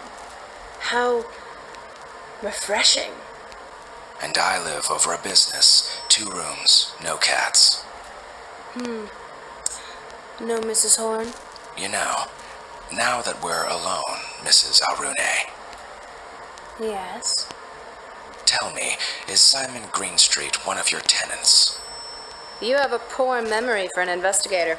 My memory's fine. You see, we did some digging before I came down here. I have statements from witnesses spotting Mr. Greenstreet in this vicinity at approximately the time of the meeting, on the 18th floor. You could have shared that with my men downstairs. I could have, but I didn't want to disrespect you. I also didn't want to mention Club Penumbra. I guess there's no use denying anything about it to you. I'm sure the Watch has known about it for a long time. Yes. Now, Greenstreet. Maybe he borrowed an office? Perhaps. The 18th floor, you say? I hoped we could go straight to my penthouse, Mr. Horn, but business first. Let's take a look on 18. Come this way, Detective. What's this all about, Mrs. Arune? I didn't see a nightclub on the register. Oh, you are new, aren't you? Surely your watch commander told you? This is Club Penumbra. Oh, of course. I'd heard about it, but I didn't think such an upstanding member of the community would be involved in such a venture. What sort of venture would that be, Mr. Horn? Maybe I'm letting the rumors color my preconceptions. Sorry. What's it all about? Follow me to the office and we can check to see if that horrible Mr. Greenstreet has ever set foot here. Club Penumbra, despite what you might believe, as it stands, if someone like him were to be sniffing around my staff... Looks like you have quite a few important people sitting around here. I'm sure you wouldn't want, say, the president of the Hidden Harbor Business Society or the vice president of First City Bank, Bishop O'Reilly, over there, rubbing elbows with human cattle merchants like him. See anything else you like, Mr. Horn? You have quite a fetching staff, Mrs. Arune. Quite a show for a weekday morning. Men such as these are not slaves to a clock, my dear. Now, through here, and we can get to the bottom of this whole mess. Ah, good. You're here. This is Frank Horn of the Homeland Watch. He's looking for Mr. Greenstreet. Did someone call my name? Please, you came all this way. Pardon me while I trade this dreadful business attire for something more comfortable. Hello, my boy. Come and join us. I was just having my second breakfast. Simon Greenstreet. Indeed, but must I be myself? I am the only one in the room without a secret identity. Well, yours wasn't a particularly good secret, Mr. Horn. I've seen your worn little shingle hanging up in the projects for months. You couldn't even pick a false name? You know, a lot of people forget my name, especially the ones who owe me money. So maybe I just assumed I was that forgettable. Great ghosts. I'm glad you approve of my working clothes, Mr. Horn. They certainly work, Mrs. Arune. You may call me Mistress Penumbra. Well, sure, so long as I can call you. How did you get into that outfit without a crowbar? I know that horsewhip didn't help. Flatterer. Mr. Horn, I did not come to my position without knowing all the pieces on the board and what they can do. You do not work for the Watch.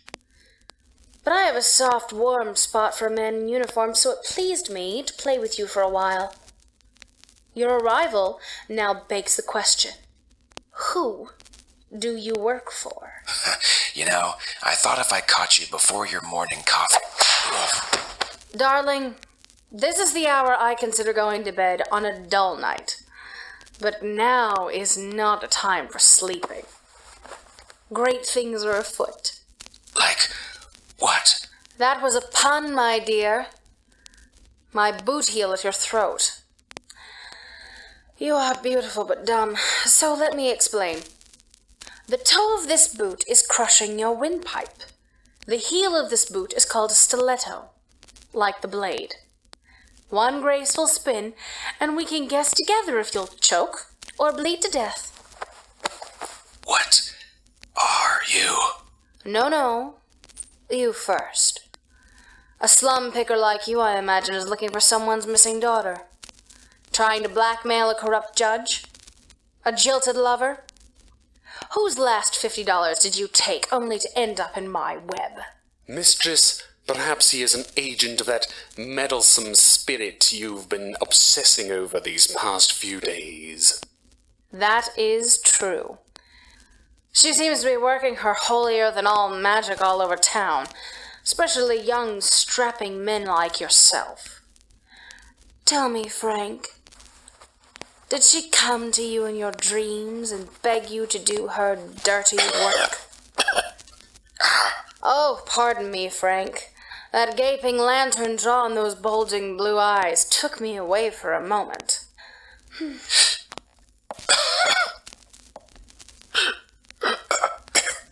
And don't go for the pistol strapped to your shin.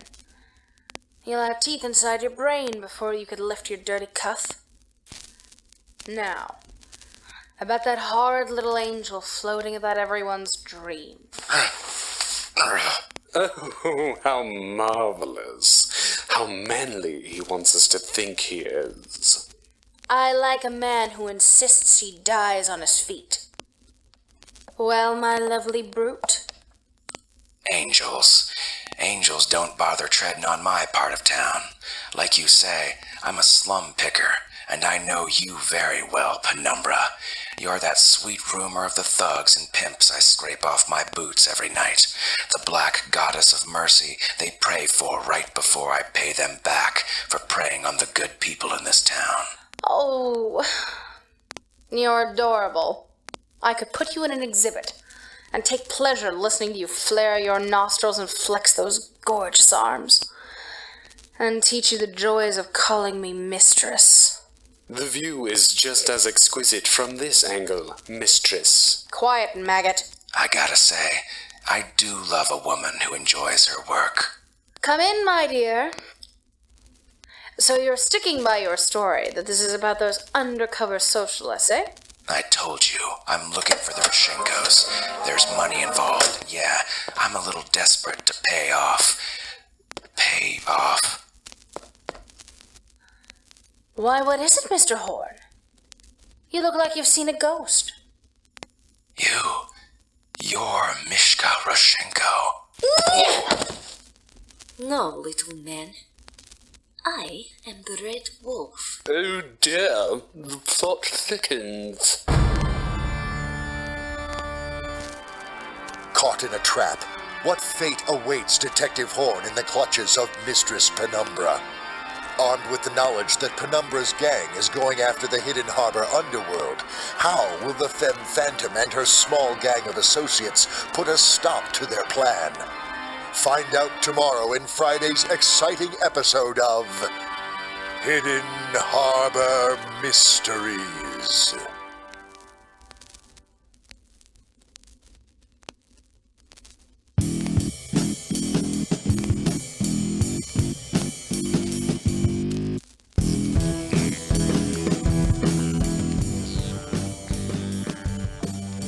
Hidden Harbor Mysteries, Chapter 9, Out of Shadow into Darkness, was written by J. Smith and produced by Bryan Lincoln, with Dave Robison as the narrator, Veronica Giguere as Barbara Wilson, Kathryn Pryde as Mistress Penumbra, Lauren Harris as Mishka Roshenko, Rish Outfield as Michael McBrien, Ayub Cody as Michael's father, Chris Lester as Guard Number 1, John Scott Ballantyne as Guard Number 2, Alex White as Greenstreet, and Norm Sherman as Detective Horn.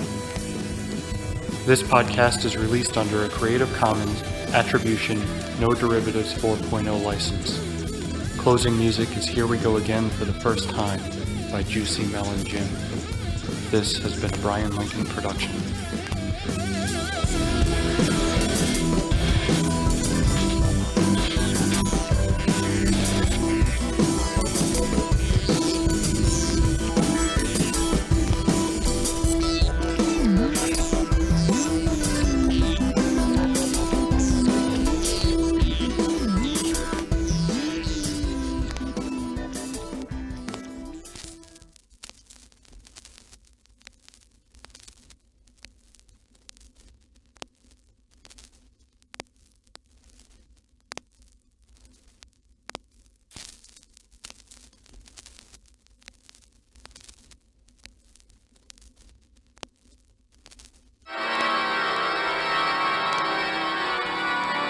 Eagle brand cigarettes, the mildest, smoothest brand of smoking tobacco in the land, brings you Hidden Harbor Mysteries.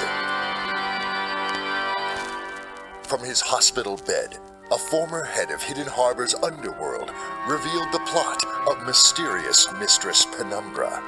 After proving her army of female soldiers could plunge the city into terrified chaos, she is prepared to lead them in an invasion to conquer her true objective: Hidden Harbor's criminal underworld. Meanwhile, the Femme Phantom appears to have sent private detective Frank Horn into a deadly trap. Can either of them succeed in thwarting Penumbra's sinister threat? We'll find out in a moment. But first, friends, the weekend is almost here, so it's time to make plans for excitement with Eagle brand cigarettes. At the beach, the ballpark, or just around the block, you'll find that extra chuff in every puff to keep you going. Whether it's the first day of your honeymoon or the last item on your honey-do list, the brand to keep the weekend working is the one with the best flavor of all the leading brands. Eagle brand is proud to bring you tonight's chapter of Hidden Harbor Mysteries entitled Old Debts and New Obligations. In a small, darkened room, tucked away inside the labyrinth of Club Penumbra, Detective Frank Horn awaits his fate. Oh, it's the left winger with the awesome right hook. Americans, even on the verge of defeat, you talk like you rule the world. Just an honest observation, sweetheart. If you're trying to play dead, strutting around in a red rubber catsuit won't exactly help you blend in. Every army has a uniform. I serve at the pleasure of the Mistress. And turn your muscular back on the Red Army? Honest Abe? Well, the scourge of Poland and the terror of Carpathia. Or do I have that backward? Don't tell me you're a mercenary and not a patriot. I am an instrument of pain and destruction. Well, I didn't suppose you planned to cut all the secrets out of me, though that would be a nice change of pace. Who sent you? Was it the Phantom Lady? Tell me, and I will kill them instead, yes? So, was your husband a super secret sleeper Soviet too? Why did your boss punch his ticket and not yours? You don't seem busted up about it. Oh. Touchy subject, huh? It has been so long since I broke a man with my bare hands. I forgot the pleasure it brings me. You know, I'm starting to regret looking for you. The spirit of Hidden Harbor is known to us. She revealed herself to us when she reached out to the city. The Mistress was able to reach back and see her true face.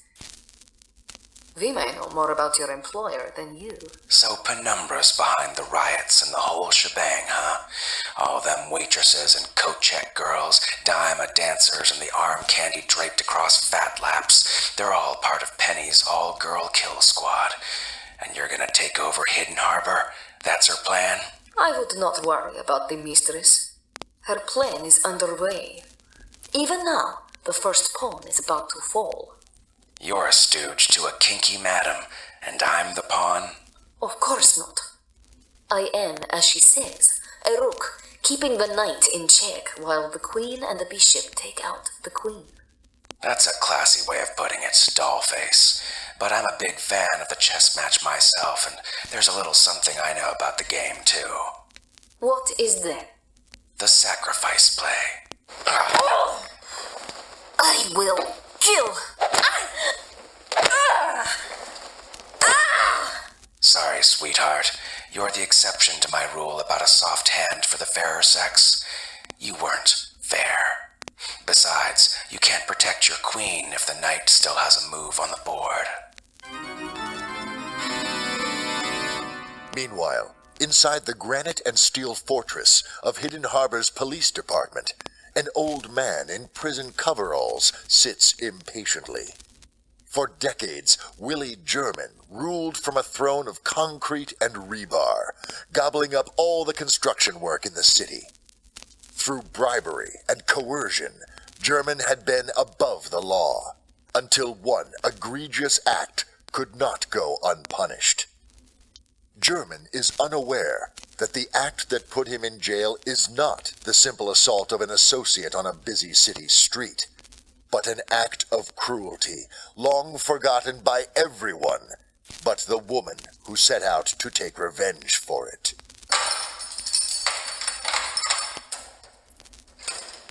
Hey, German, here's your visitor. You got 10 minutes. Finally. Your excuse better have at least one corpse or a car fire, or I swear. Hey, what are you doing here? I'm here to see you, Mr. German.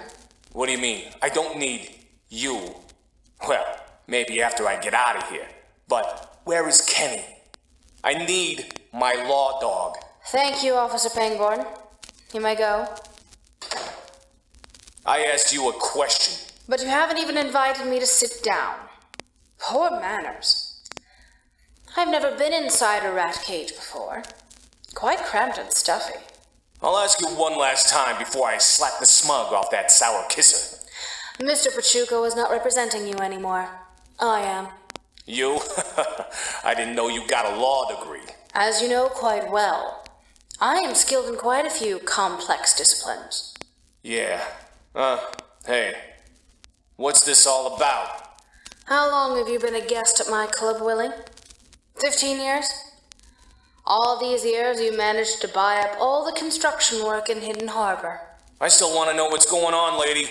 Why are you here and not one of my boys? I bought you out. See, the boys and I had a meeting this morning. The boys? My boys? What about? About you. A lot of gangs and organizations in this town are tougher to crack. They're family run, or there's a lot of loyalty protecting the head of each gang. You, Willie, you rule through fear. That's right. Like they say, you either play or get out of the way. I've heard that so many times, Willie. After every new acquisition, when you cleaned house, you'd sprawl across my couch and brag to me all about it. No second chances, you said. How many lieutenants did you let go in that time? 10? You can't get good help these days. What can I say? Your lieutenants talked about a lot of things. There were many smiles, some laughter, and a deal that made everyone in your little inner circle very happy. So they decided, without my input, to sell out to some broad with a cat house? You're lucky I didn't decide to buy out that whole building and make you and your trussed-up floozies all No, my... Willie. Don't disrespect my organization or its people. We're the only thing standing between you and 50,000 volts. I bought out your businesses. Right under your nose. Prove it, Toots. Here's the paperwork. Well, copies. I use the same corrupt lawyers and bankers you used to run all your competition out of town. I'll just need you to sign a few things to make it official. What are you talking about? You get Dooley and Hobbs down here right now and we'll sort all this out. You really do not want to go toe-to-toe with me, you kinky freak. I actually got the idea from you. Your plan was clumsy and obviously designed to fail, but after I made a few modifications... Willie, you need to relax, dear. Your face is like a bad sunburn. You better think twice. I got people in the force, in this building, who won't let you leave alive if I say so. Sweetheart, I know all of them. They work for me now. I don't really need you to sign. I could just stab you in the neck and forge your signatures, the way you took out the Bromstein family when Hamish rejected your third and final offer. That was what, 1926? That crime remained unsolved for a decade. But things change. What do you mean? I'm in here on an assault rap. Willie German, they finally caught you, didn't they? Somebody knows where all your bodies are buried. You're not skipping out on this one. Right now, police are digging up the ground underneath your 34th Street warehouse. Now you can sign these documents, and I can get you out of here and give you the same generous pension I give all my girls. Or you can choose to pretend like you still have some kind of power. You're behind the bars. Stupid, crazy bitch. I loved the Bromsteins women. Ruth was my best friend growing up in the neighborhood. I wanted you to be the first to fall when I started my takeover, Willie. So say hello to the Bromsteins for me when you get to hell. Officer Pangborn? Yes, Mistress. Oh. Go fetch Sergeant Holliday. You boys have a mess to clean up for me. But save me his head. Have it delivered to this address. And Pangborn. Yes, Mistress. If you have any time off, I suggest you take it. Leave town for a few days. These past 24 hours were just a warm-up.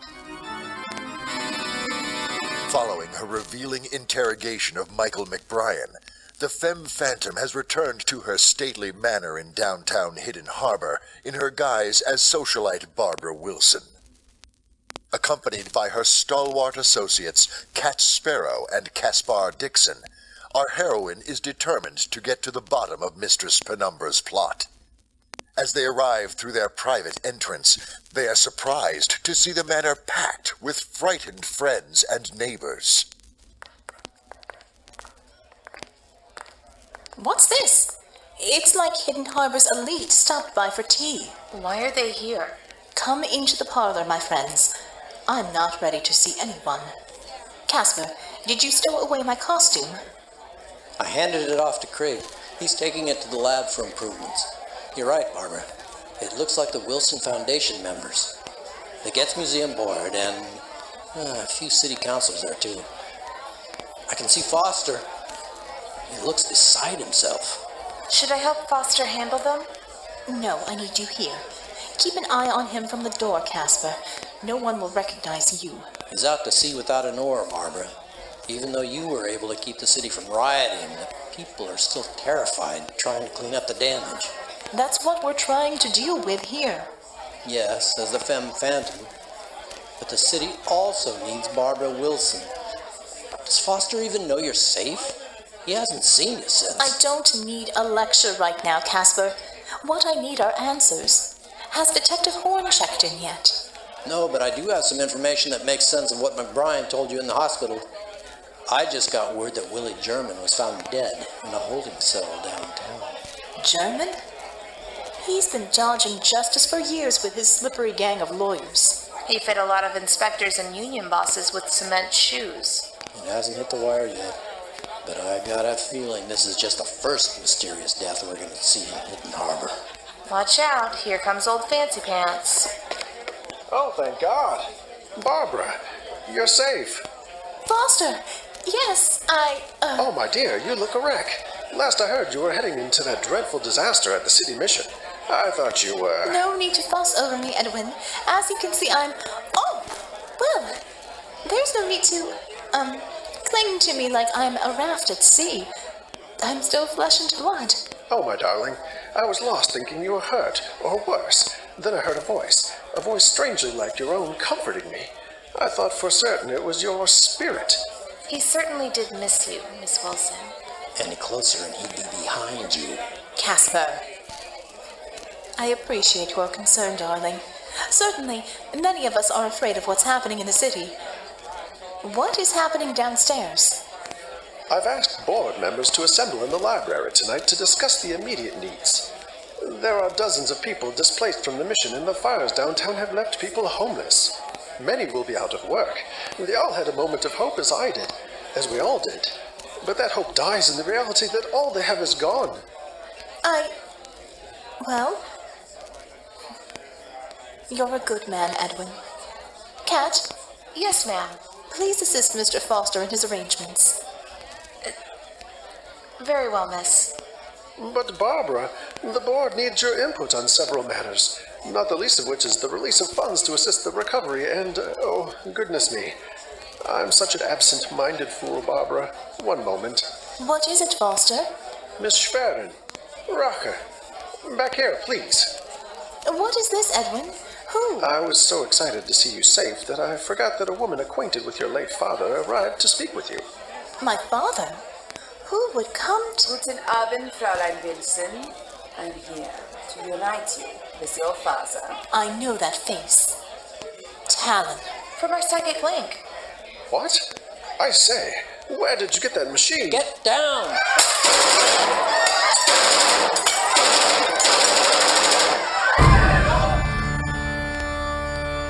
Having recognized Barbara Wilson from her psychic broadcast, Mistress Talon has unleashed her vengeance in an effort to stop the Femme Phantom once and for all. Who will be left standing when the gun falls silent? Who will stand between Mistress Penumbra and the success of her evil plot? Tune in again Monday for the next thrilling episode of Hidden Harbor Mysteries.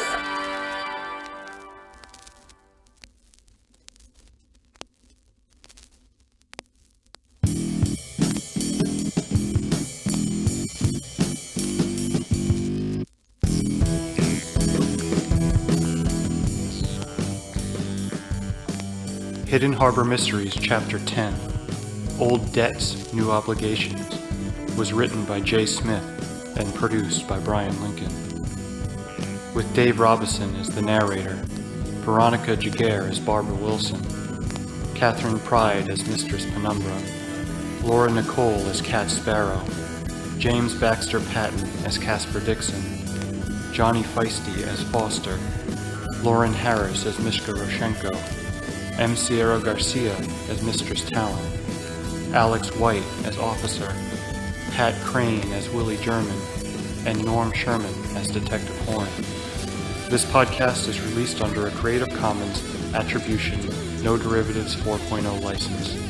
Closing music is Here We Go Again for the First Time by Juicy Melon Jim. This has been a Bryan Lincoln production.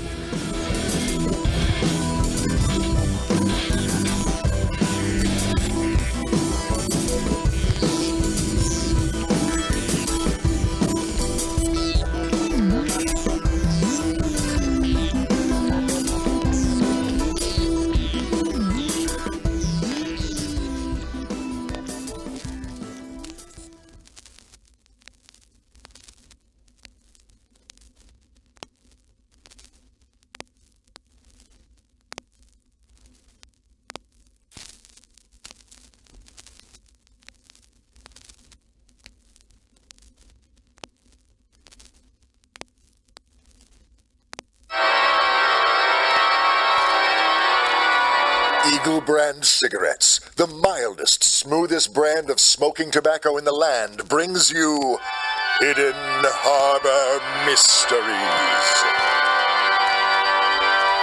The dark enemy strikes with iron claws as Penumbra's lieutenant, the Nazi assassin known as Talon, infiltrated Barbara Wilson's manor and unleashed hell on a crowd of prominent citizens gathered to restore Hidden Harbor from the chaos unleashed by Penumbra's all-girl army of anarchists. Who is left standing, and how will they stop Penumbra's ultimate plan to take over the city? We'll find out in a moment. But first, Friends, you made it through another busy Monday. Time to relax with a new Eagle brand product, Eagle Longs. Eagle Long cigarettes are 30% longer, for 30% more rich flavor and a refreshing experience almost a third longer than before. Best of all, there's the same number of fags in the bag, so there's more puff for your buck. Ask for Eagle Longs the next time you need to stock up on the rich, smooth brand that keeps you going through the week. Eagle Brand is proud to bring you tonight's chapter of Hidden Harbor Mysteries entitled Changing of the Guard. I know that face. From our psychic link. Talon. What? I say, where did you get that machine? Get down!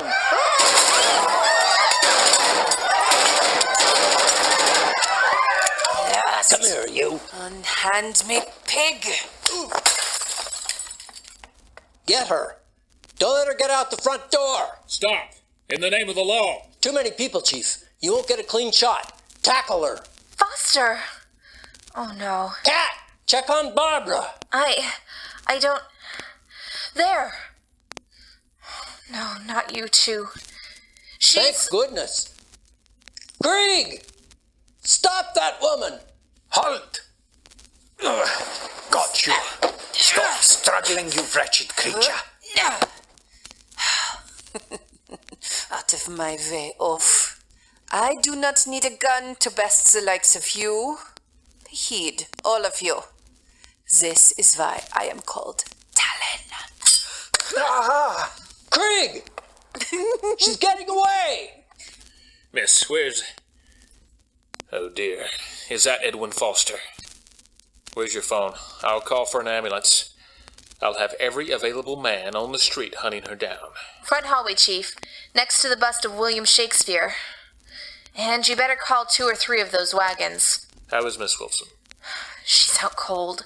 Foster dove in front of her to protect her and she hit her head on the end table. Keep her still. I'll be back in a jiffy. What happened? Foster. He's gone. Gone? Dash it all, she's gone. Is anyone else hurt? Mr. Fraser, would you be so kind as to summon Dr. Kathryn? What happened? What do you mean Foster's gone? You took a bad blow to the head. There was a shooting. Do you remember it? Yes. I remember being thrown to the ground. Is everyone all right? The board? The councilman? Everyone in the front room is... Casper, what is it? Krieg's dead. He took a knife to the neck. Dr. Katzenberg is here from next door. He heard the shots and came running with his bag. The police are on their way. We have 2 ambulances coming. It all happened so sudden and... Oh, Foster. Barbara, Miss Wilson, take it easy. Where is Foster? What? How? He... I see. And that woman, Talon. Gone. The police are looking, but someone like that doesn't do something like this without an escape plan. Oh, Foster. You two, are you hurt? Casper, you're bleeding. Bah. The French doors are worse off than me. Oh, Cat, you're unhurt? I'm shaken, but I seem to be... Oh, Miss Wilson, it's horrible. This is my fault. Foster and Krieg are dead, and all these people were put at risk because I was careless and showed Mistress Penumbra my true face. With no word from Detective Horn, I'm afraid I've put him in grave danger as well. I put you all in danger. Some hero I am. Stop that right now, Barbara. You need to keep it together. We need to get you out of here, out of sight. If you go to pieces now, the docs may as well put you in a shooting gallery instead of a hospital room. Foster didn't die for nothing. He saved you and Kat. If anyone is to blame, it's me. I was distracted until it was too late. You want to be angry, sad, bitter, or ashamed of anyone, let it be me. But nothing changes. We have to stop that woman, Mistress Penumbra. And to stop her now. In here, Dr. Katzenberg. Miss Wilson, are you all right, dear? Chief Olson, I'm shaken to my core. Tell me, please, that you'll catch this monster and make it your top priority. Oh, yes, ma'am. We'll stop at nothing, that I promise you. I will take Miss Wilson to her rooms, Chief. Are you sure you don't want that bump on your head examined? I'll be fine, Gordon, thank you. Focus your concern on our guests. With the terrible things happening in this city, I'm sure they're beside themselves. Your house help was very brave. Mr. Foster here was a good man. It proves that this city doesn't need some come-and-go-as-you-please guardian angel. Mr. Foster here, he died a hero. Yes. Yes, he did. And yes, Chief, my associates are indeed very brave. I am lucky to have them. All of them. Chief, if you have a moment, I would like to ask something of you. Of course, Mr. I'm sorry, Chief, we haven't been introduced. My name is Casper Dixon. I'm Miss Wilson's head of security. I'm feeling a bit sore about this whole mess right now, and I'd like to make sure whoever came after Barbara doesn't do it again. Well, Mr. Dixon, I'm sure my men can handle... You saw how she made her way out of here, Chief. She's well trained. Hear me out, won't you? All right, Mr. Dixon, what's your idea? As suspected, the slippery Nazi assassin codenamed Talon was able to elude the police and make her way back to the hideout of her Mistress Penumbra, where she reports success. She is dead. I'm sure of it, along with 2 of her associates. You're sure Barbara Wilson is dead? She could not have survived. I also had the honor of executing the coward Hans Craig, who was working for them. The scientist? Well, that's wonderful news, dear Talon. Better than the news from your sister, the Red Wolf. She allowed the detective to escape. If I didn't need you both for the next step in our plan, I'd reward you by having you teach her a lesson. May I teach her this lesson later, Mistress? If we succeed, the 3 of us may enjoy some time alone with the lash and cuffs, But for now, the underworld is about to learn a lesson in obedience to us. Come, much to do. Indeed, there is much to do across Hidden Harbor as Penumbra's operatives begin toppling the dominoes set up over many months of careful engineering. Unbeknownst to the crime lords of Hidden Harbor, their patronage of Club Penumbra and the favors of its exclusive gallery of Femme Fatales set the stage for their own downfall. Months of pillow talk, phone taps, and overheard conversations have revealed secrets that even the best police and FBI agents could not crack. Without interference from the Femme Phantom, Talon and the Red Wolf set out to execute a hostile takeover of Hidden Harbor's billion-dollar underworld. Across town at Fellini's neighborhood tavern, another player in the city's underworld is paid a business call. So I says to Mabel, I says, "Hey, who's the broad?" You said the word broad to Mabel, boss? Shut up, you knucklehead. No. Who's the broad in the long coat over there? She's looking at us. She ain't one of your girls, boss? Hey, Toots. Stop eyeballing us, would ya? If you want to see so bad, come on in here and get a closer look. Oh, she's gorgeous, boss. Yeah, but I don't like that look. She looks like my wife, right before she gives me a piece of her mind, you know? Hello, honey. What's with the sourpuss? Where do I know you from? You are Carlo Lombardi. Oh, sweetheart, you got me all wrong.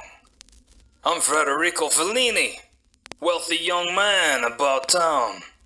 Ain't no Carlo Lombardi no more, God rest his soul. He do you wrong, sweetie? Maybe old Freddy can make it right, huh? What's your name?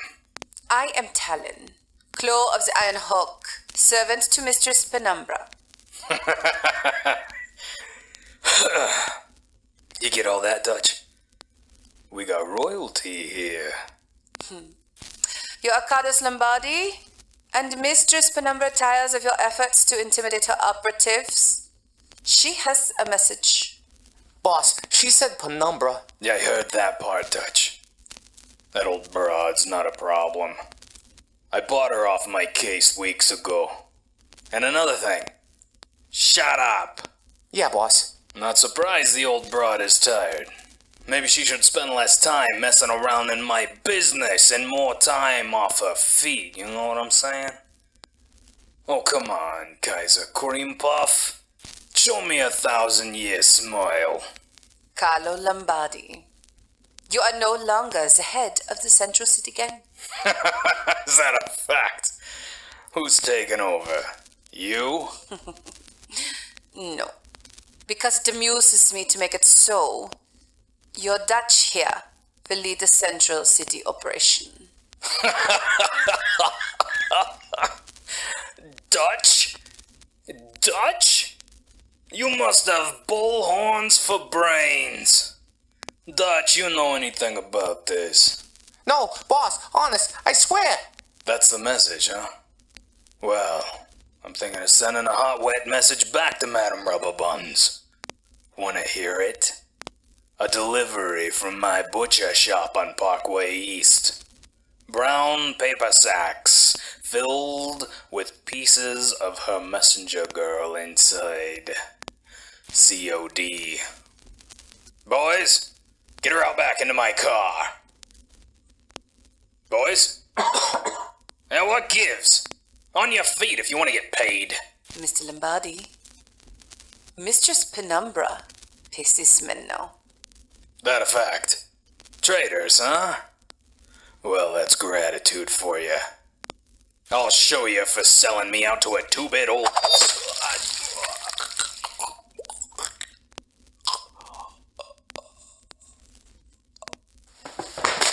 Hey, look, I didn't sign up for this. He's just my brother-in-law. I'm an accountant and... Hush, little one. Swear alliance to Mistress Penumbra, and you will have this empire to rule. I swear! Just don't hurt me. You will do more than swear. You will take the knife from this man's chest.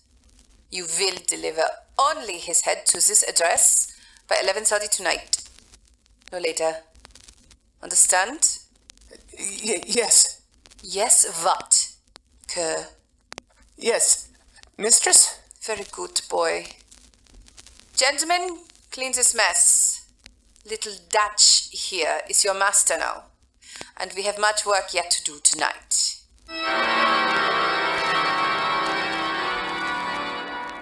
Meanwhile, back at the home of Barbara Wilson, the mood is grim as Barbara Wilson struggles to plot her next move and cope with the loss of two close allies and friends.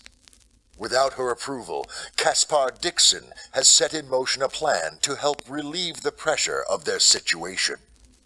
Well, Mr. Dixon, I did as you asked. The paper will run a story in the evening edition listing Miss Wilson among the deceased. I feel uneasy about deceiving the press this way and certainly contributing to the already dark spirits of the city. If they think they succeeded, they won't try again, and that gives us more time to find out why they want her dead. I understand. Barbara's been through enough. I'd hate to see her go through another attempt, especially after her fiancé. Yes, Chief. That's why it's vitally important we keep this all quiet. When it's over, we can concoct a miraculous recovery or explain it was part of the confusion of the day. None of the guests will say anything? No. They also are covered in Foster's blood and unconscious. After the German guy... Krieg. Hans Krieg. Mr. Dixon, what do you think is happening in this town? I think there's a war for the soul of Hidden Harbor, and the demons that plague her are under siege by something even more malevolent. I think we're being kept busy with all this while things are happening in the underworld. You do you? Well, that's quite a philosophy, Mr. Dixon. And what about this Phantom lady? The word is that someone from that underworld took her out for good. Could be. I hope we have the spirit inside us to take matters into our own hands. I hope we do.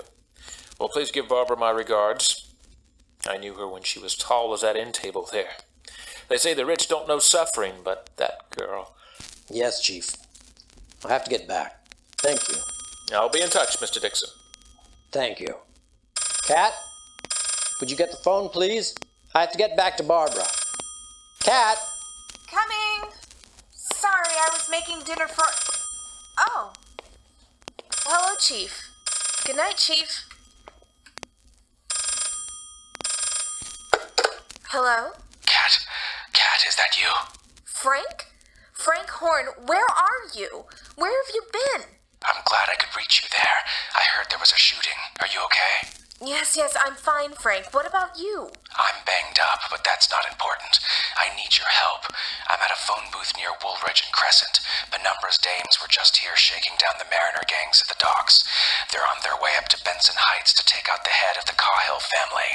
They're going to take over all the trafficking and gambling in Hidden Harbor.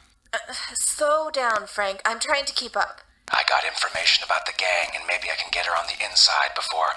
Oh no. Cripes, one of those dames in the black union suits just spotted me. Kat, listen to me. Have the Phantom meet me at the Wayland Street clock tower. You gotta come.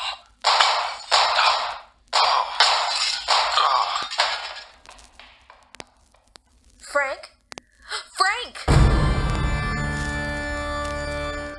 The dominoes are falling, and with it, Hidden Harbor. With Barbara Wilson and the Femme Phantom registered as deceased, how will our heroes hope to prevent the city from falling into the hands of Mistress Penumbra? Tune in tomorrow for the next thrilling episode of Hidden Harbor Mysteries.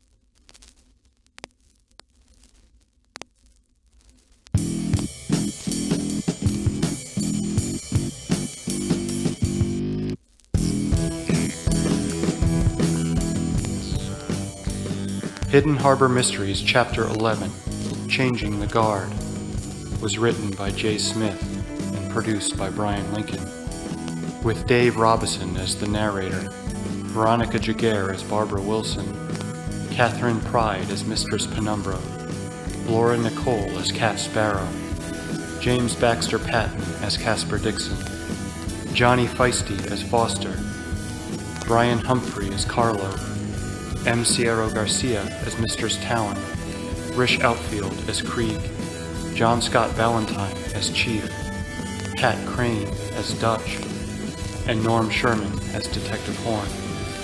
This podcast is released under a Creative Commons Attribution, No Derivatives 4.0 license. Closing music is Here We Go Again for the First Time by Juicy Melon Jim. This has been a Bryan Lincoln production.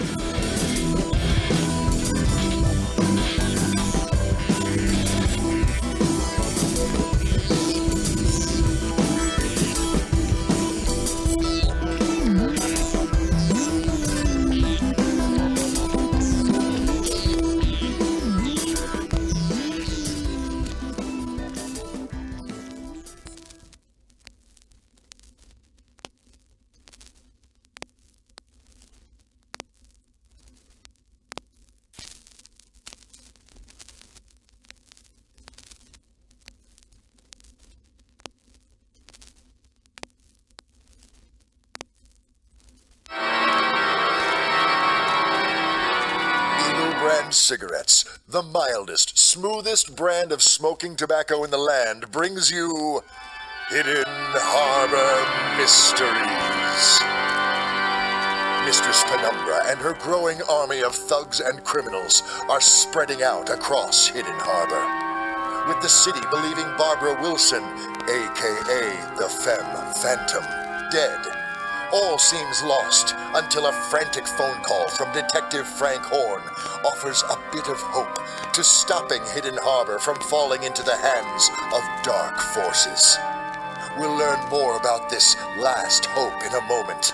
But first, friends, Eagle Cigarettes cordially invites you to attend the swinging event of the season this Friday night in New York's finest swing joint, the Canton Club. Hear Miles Marcus and his orchestra, the big sound of Billy Horner's band, plus the sassy sounds of the Funt sisters. With laughs from Shakes McQuake and Charlie Klein. That's the Canton Club, this Friday from 10 until the taps run dry. 10 cents for the fellas and the ladies dance for free. See our ad in the Times tomorrow morning.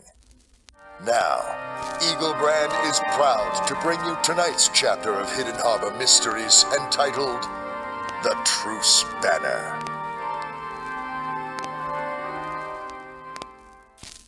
Slow down, Frank. I'm trying to keep up. I got information about the gang, and maybe I can get her on the inside before... Oh no. Cripes, one of those dames in the black union suits just spotted me. Kat, listen to me. Have the Phantom meet me at the Wayland Street clock tower. You gotta come.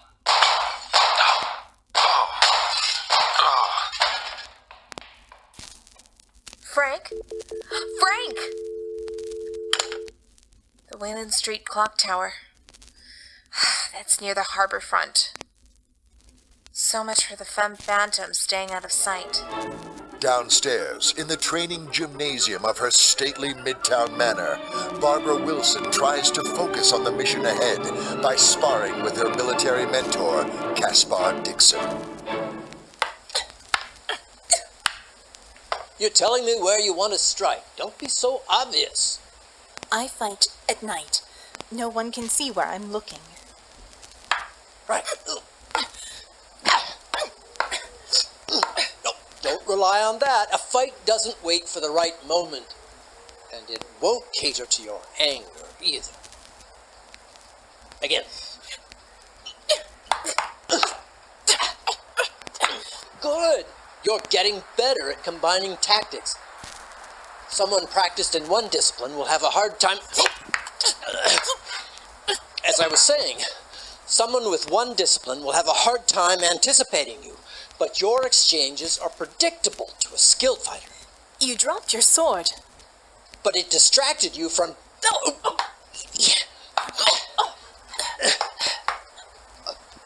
And I distracted you from the knife from my boot. The one pointed at your chest. Well done! But what's your next move? You went down hard that time. Are you getting soft, Colonel? No, I don't think that's my problem. Oh, no fair. I stabbed you in the chest.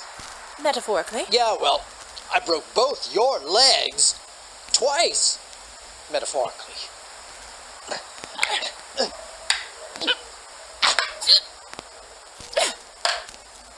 Miss Wilson? Casper, hang on. I just heard back from Frank Horn. Who? He's the detective we sent to find Club Penumbra. He's alive? Yes, but he was being chased. He called to ask the Femme Phantom to meet him at the Wayland Street clock tower as soon as she can.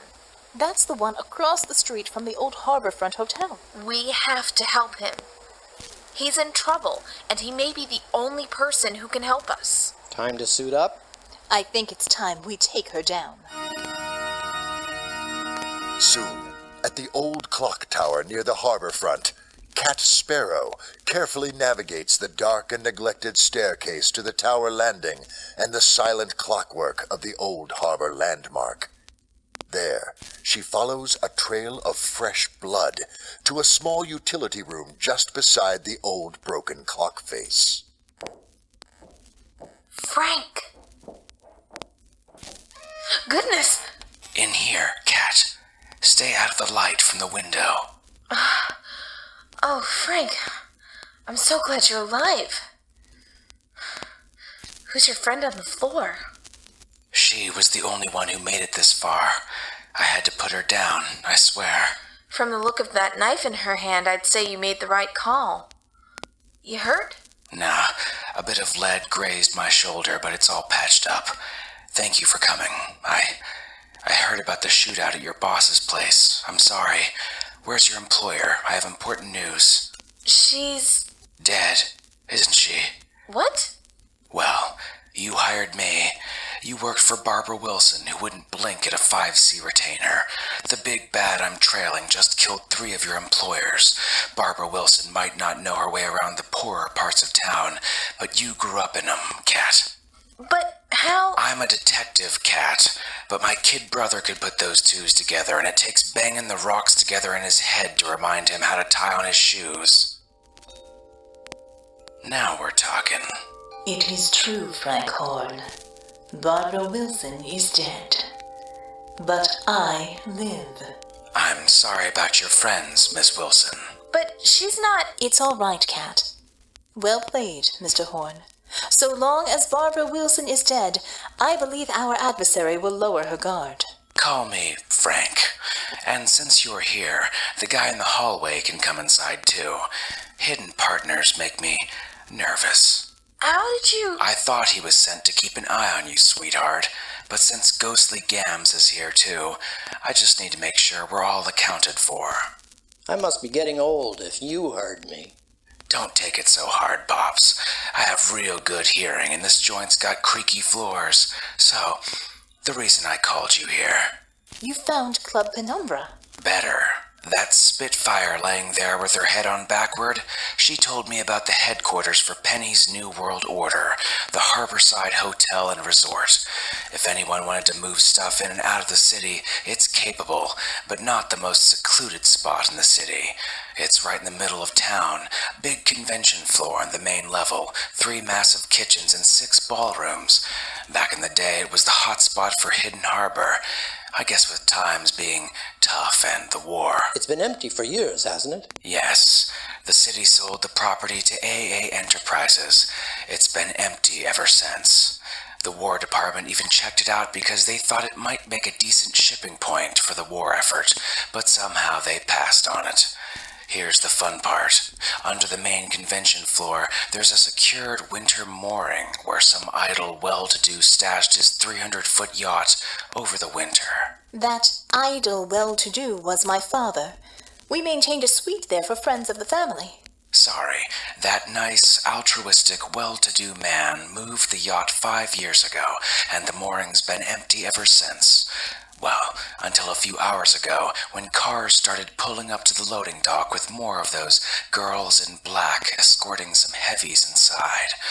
I think there's something going on inside, and we should find out what. AA Enterprises. Agnes Alrene?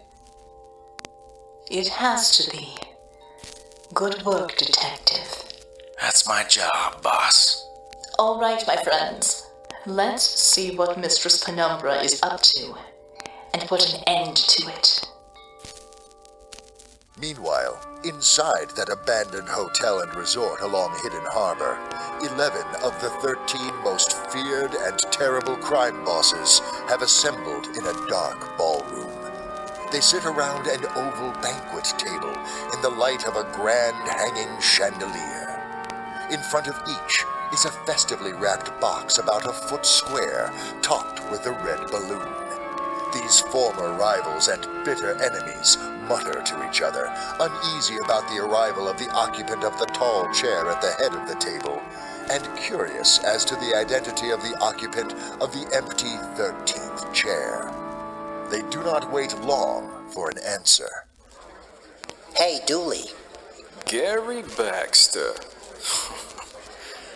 Ain't seen you since the booze started flowing again in town. Since when are you a big shot down at the docks? Since the head of the Mariners says I am. Got a note from him to follow these 2 blondes down here. No questions. What gives? Emergency meeting. That's all I know. The Cahill family threw up the truce sign last night. Probably because of the riots. And all of a sudden, we're getting rounded up by these dames in the black outfits. The Cahills called this meeting? And these girls, they the same ones who torched the orphanage in the mission? Who knows? Maybe they're the Homefront Guard Ladies Auxiliary. But it's just us LPs, huh? Well, that's the code, see? The heads of the city gangs don't get together in case somebody gets wise and brings in the feds. Or somebody gets stupid and tries to muscle in on us all at once. Hey, sorry about your boss, Willie German. Heard he didn't make it to his hearing on account of some holes in him. Yeah? What else you hear, Baxter? I hear the Northside gang got it too. Nicatelli got pinched in the middle of the night. Nobody knows where he got to. I hear the Center City concern had some turnover at the top too, if you know what I'm saying. What's your point? Maybe this is Cahill taking over the whole shooting match, Dooley. Maybe he sent this all-girl hit squad out to keep the city indisposed, so we can, reorganize. Reorganize? Look around. You and me, we play well together. Maybe working with Cahill wouldn't be too bad. But you see the Chinaman over there? Zhu's son? And over there, Bing Ulrich of Louis the Mouse's crew. Well, they wouldn't work with Cahill's gang no-how. And why Lombardi sent along his little lapdog Dutch, I don't know. Aside from you, me, and them, everybody else here is a bit player. Cahill wouldn't waste his time. He'd just crush the life out of them. Who's the fat guy over there at the big table? Oh, that's Greenstreet. He runs between the lot of us, picking up the crumbs we drop. He's nobody. What's with the boxes they're setting up around the table? What am I, your Sherpa? I don't know. But if this show don't get on the road soon, I'm walking out of here. I got important business to do.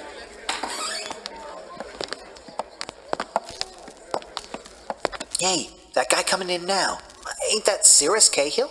Yeah, that's Mac's oldest boy. He looks all shook up, don't he? Whoa, who's that with him? Good evening, gentlemen. If you would be so kind as to take a place at the big table, we can begin shortly.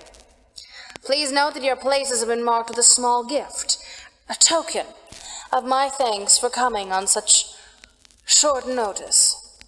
Cautiously, and with careful glances at one another, the junior heads of the various Hidden Harbor crime families find their places around a large oak table, upon which 13 brightly papered boxes sit.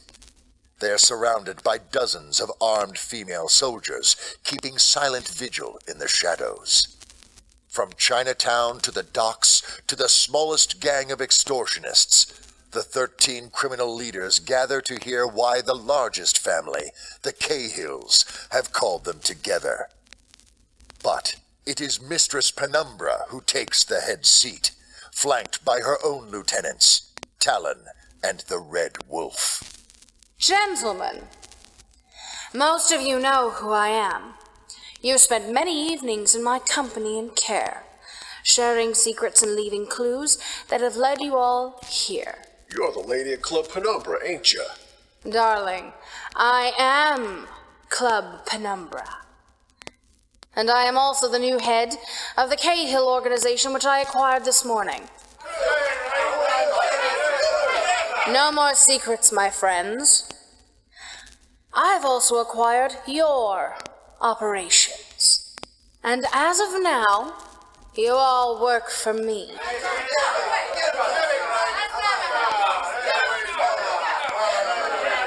Now, boys, you only have yourselves to blame. Through your love of wine and women, your perversions of the flesh and spirit, you and your men sold me their secrets and unlocked the doors to your treasury. Each one of you is guilty. Tell me I am wrong. But, as I said, this is a good day for all of you. Each of you in his own way helped bring about this auspicious occasion. For that, I offer you a gift and a warning. Both are inside the colored box in front of you. Go ahead. Take a peek inside. Reluctantly, each man in attendance, not eager to see the contents of the box, but less eager to seem cowardly before his rivals, lifts the top off the cube box. One by one, the cold expressions of Hidden Harbor's hardest men turns to horror as he peers inside to find the severed, desiccated head of his former superior. This is sick. What kind of a joke is this? Mine has a big blueberry pie. The warning rests in our ability to slay each of your masters within a day and deliver their heads to you. Think on this. Those heads could be your own one day, should you choose not to do business with me. The gift, my friends, is their share of my new empire. You have the power now, and yours is only second to my own. No more gang wars. No more childish squabbles over territory. Hey, Cahill, what gives? We thought this was all about you and your joint. Young Cyrus is a prime example of pride before a fall. He is a bit of a braggart. With some gin and a little bit of feminine persuasion, he all but handed us his daddy's empire. He is here to see what his actions brought about. And one other thing. No. In case you think I am frail and unwilling to carry out my threats, Mr. Dooley, take note of Cyrus here. I enjoy getting my hands dirty. So, by a show of hands, I want to know who will join me, and in doing so, leave this room rich, powerful, and most importantly, alive.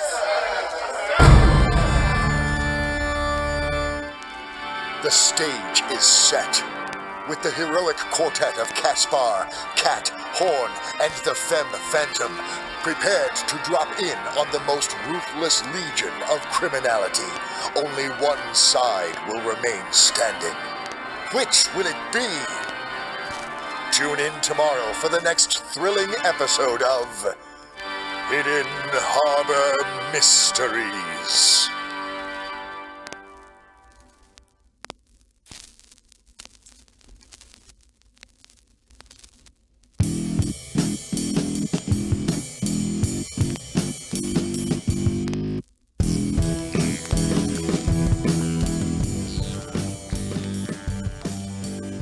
Hidden Harbor Mysteries Chapter 12, The Truce Banner, was written by J. Smith and produced by Bryan Lincoln, with Dave Robison as the narrator, Veronica Giguere as Barbara Wilson, Kathryn Pryde as Mistress Penumbra, Laura Nicole as Cat Sparrow, James Baxter Patton as Casper Dixon, Johnny Feisty as Ulrich, Brian Humphrey as Dooley, Rish Outfield as Baxter, Alex White as Greenstreet, and Norm Sherman as Detective Horn. This podcast is released under a Creative Commons Attribution, No Derivatives 4.0 license. Closing music is Here We Go Again for the First Time by Juicy Melon Jim. This has been a Bryan Lincoln production.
This is Bryan Lincoln, producer of Hidden Harbor Mysteries. I'm starting this feed off with some behind-the-scenes material. I'll begin with an interview of the show's writer, Jay Smith. Enjoy.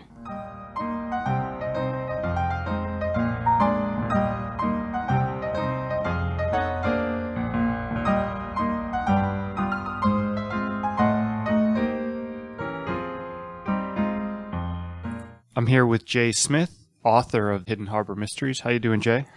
Doing well, man. Good to hear you.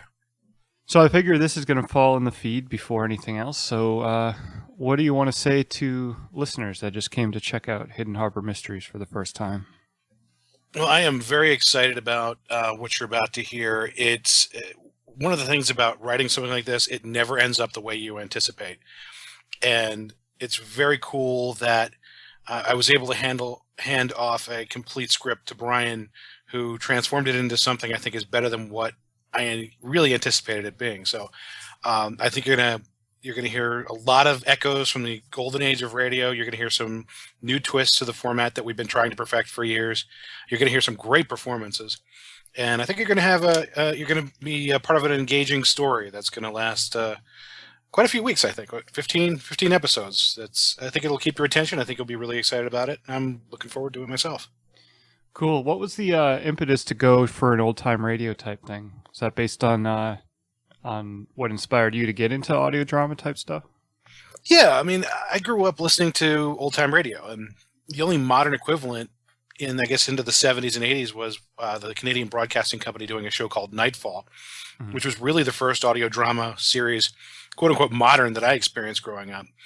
And it was still a viable medium. And you and I, we grew up in a time where we were saturated with television and film.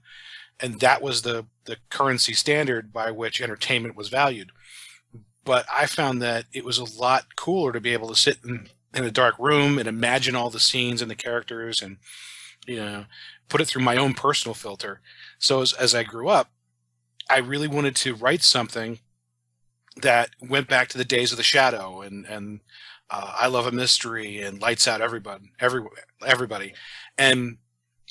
But there's never really a market for it until the 21st century.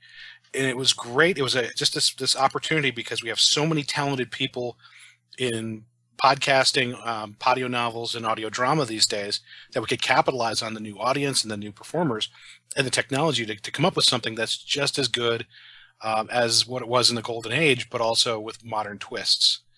So I really wanted to tell a pulp story, and I think this was a great time considering the number of talented actors and crew members that we could assemble to get it all done.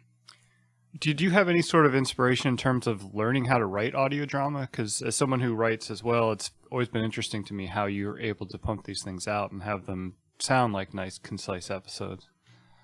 Well, part of I'm glad to hear that. I think just listening to a lot of stuff. I mean, I would often watch television and close my eyes, and I'd realize what I'm missing. And you realize how much of a story is driven by the visuals. So if you watch Star Wars, a lot of what you're seeing is conveyed by the sound. And you actually realize if you don't watch any of the effects, you can still hear the sounds carrying you through that story.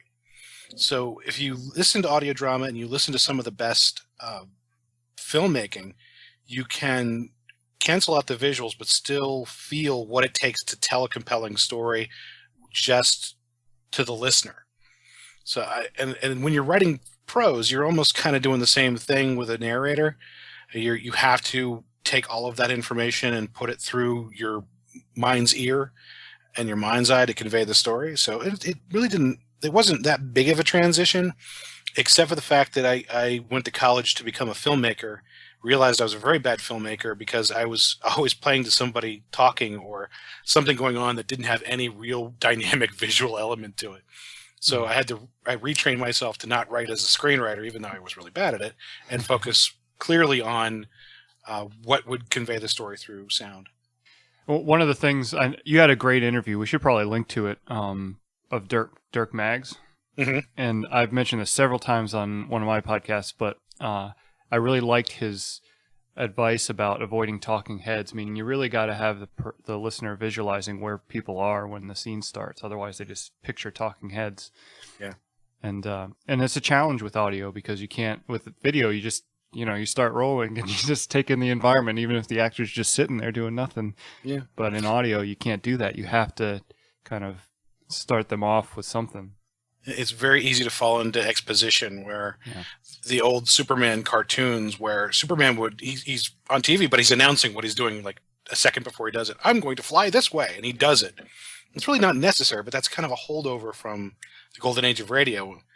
And when I talk with Dirk Maggs, and when you talk with a lot of people who do this stuff professionally, they talk about it has to be organic. It has to, either you have to have a narrator, which really bogs down the pace of the show, or you have to have some clever way to integrate action with dialogue that's accented by sound, either music or effect, so that it doesn't feel like you're being told what's happening. You actually experience it in a way that's not beating you over the head. I know you had the cast, as it turned out with this show, is of course not, it never comes out 100% what you maybe had planned going in, but how much of that had you thought of starting out in terms of writing with certain voices in mind for characters? I realized while we were working on HG World that there were certain actors that I really wanted to work with, either because they had such a distinct voice that stayed with me, or because they were so great to work with, they turned their work around. They were very solid and professional. Mainly because they created a character in my head when they were delivering their lines as a different character in HG World.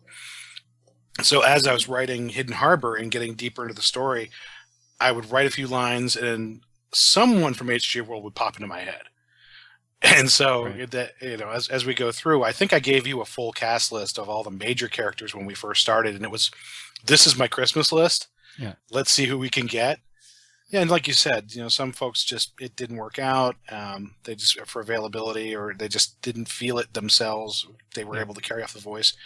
But I think between your contacts and HG World, we came up with, oh my God, just some amazing talent. Yeah, it feels like an all-star cast. It does. It really does. When we were at Balticon, oh man, going through the list of names and then having everybody there, it felt like a summit of voice actors. It felt very, very cool to be part of that.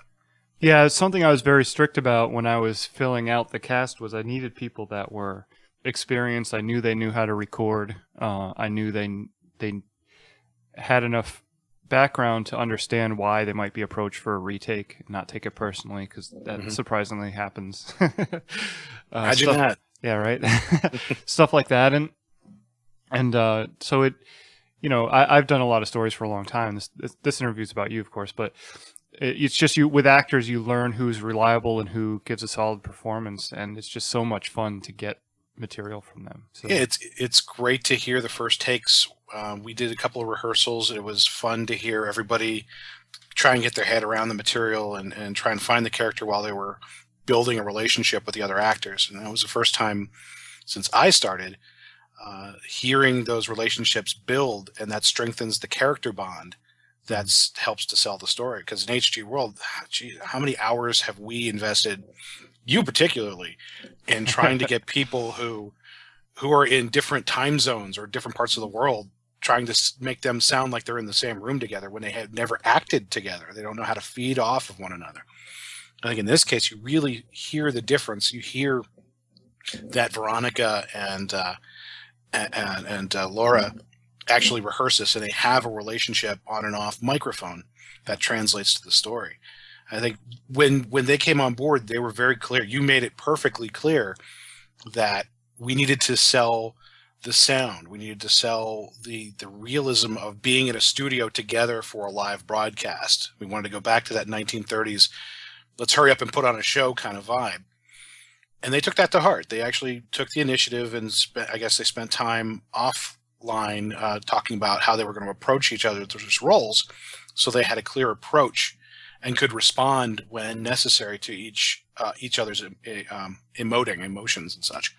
Yeah. So that's I think that distinguishes this show from a lot of shows that are out there that just don't have the time or the energy to pull that off. Yeah, yeah. The other fun thing to mention about the cast is the tabbing a few people with just incredible range to fill out just a variety of accents. I mean, there's some people in here who it's just amazing how many characters they pulled off.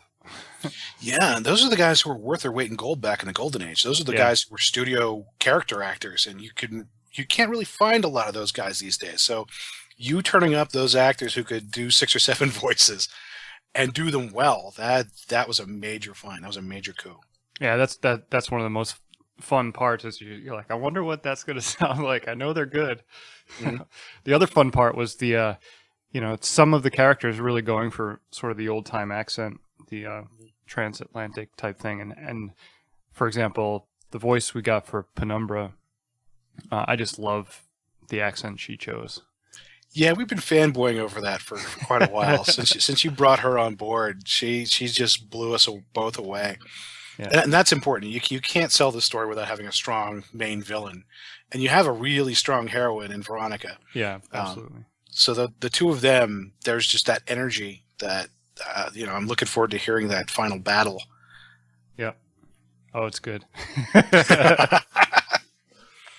Well, also, I mean, you've had very high standards in terms of production, and one of the things that distinguishes this from HG World is that HG World was kind of a summer camp kind of feel. We accepted people with technology that really we wouldn't accept for this show. Yeah.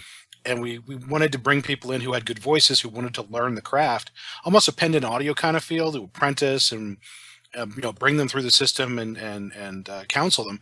But in this, we really didn't have a lot of time. We wanted to pick people who were ready to hit the ground running when we cast them, and that unfortunately led to some folks who just said, you know what, it's just not. I'm not ready for this right now. I would really love to be part of it, but they either didn't have the equipment or the range, and they were good enough to acknowledge that before we got too deep into the production. Yeah. So anybody, even if they didn't end up on microphone, realized the kind of product I think that we wanted to produce, and they were so much on board with what we were trying to deliver to an audience that they would rather sacrifice their ego and step aside than make it less than what you could have made it, Bryan, with your technology and your talent and your ability to bring people to the voice. Yeah, and it's not fun to do that, but no. It's something that I think you need to do if you want to, because having a satellite type of a setup, I mean, you're really trying to get people who record on their own with hopefully some rehearsal, but everyone's in their own environment recording to a microphone, and in order to get that to sound natural and sound as close to a studio recording as possible, you have to be a bit strict about things like not just sound quality, so that's easier or even possible for me to mix it in a way that sounds natural, but also people that are willing to take feedback and realize that there's a process. You're going to have to go back and do a little bit more again just to make sure that everything we need is in place. And it's a little bit, it becomes a little less hobby and a little more jobby. But I think the different shows, and I'm of course learning, so there's still things I'll get better at over time, but I still feel very proud of this as a first production. So yeah, there's something to be said about the people who we brought on board, and anybody who was involved in this project. I don't want anybody to think that we had any issues with them. I would work with everybody who participated. They're on my bucket list for roles to cast. These are the kind of people who I write parts for. So I hope that I can work with them in the future. Yep. Yeah, absolutely. Now, to wrap up this little interview of you, let's point people to other stuff of yours. If they're really enjoying this, they probably want to know, what else has Jay Smith done? Where can I look? Oh God. Well, we're still in the middle of the Googies, which is part of our larger HG World Zombie Apocalypse audio drama series, which was now in its 5th year. We outlived We're Alive, which surprises me. You can go to goodmorningsurvivors.com to start from the beginning. You can subscribe on iTunes. A spin-off series called The Diary of Jill Woodbine, which was a finalist for the Parsec last year, is available in print now, but you can also listen to it from beginning to end free. Veronica reads it, and she does a fantastic job. Yeah. Googies is still in production. That's a link between season 2 and our final season. I'm sorry, season 1, which is actually season 2, but I digress. The second season production to the Googies to the final season. Just go back to season 0 and start. It'll all make sense when it's all done. But yeah, it's all free to download. You can listen to it at your leisure. And if you go to Amazon.com and look up The Diary of Joe Woodbine, you'll see that novel for Kindle and for print. And there are a couple other books that I put out that you can take a look at as well. Cool. Well, thanks, Jay. Thank you. Any final words for listeners about to find episode 1? Oh, listen, yeah, you're going to get some in-jokes, and they're going to go through all 15 episodes. Give us feedback. Let us know what you think. We wanted this to be an interactive experience for everybody, so don't think that anything you want to say has already been said. Hit us. Let us know what you think. Yeah, great. Cool, thanks. Hidden Harbor Mysteries is released under a Creative Commons Attribution, No Derivatives 4.0 license.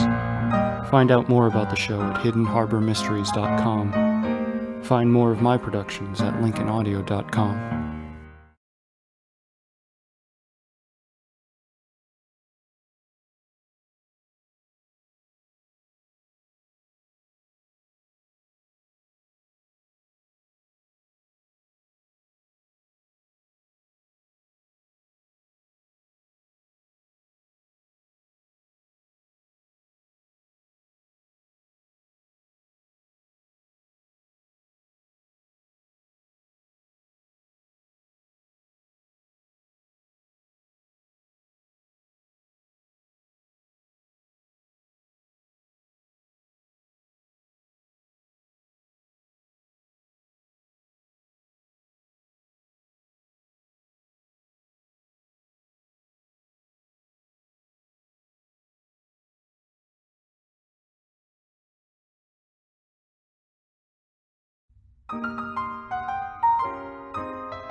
This is Bryan Lincoln, producer of Hidden Harbor Mysteries.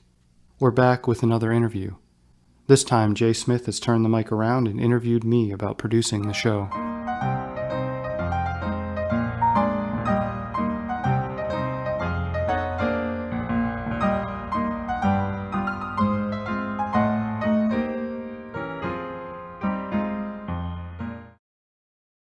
I'm very lucky to be here with the very talented and very overworked Bryan Lincoln. How are you, Bryan?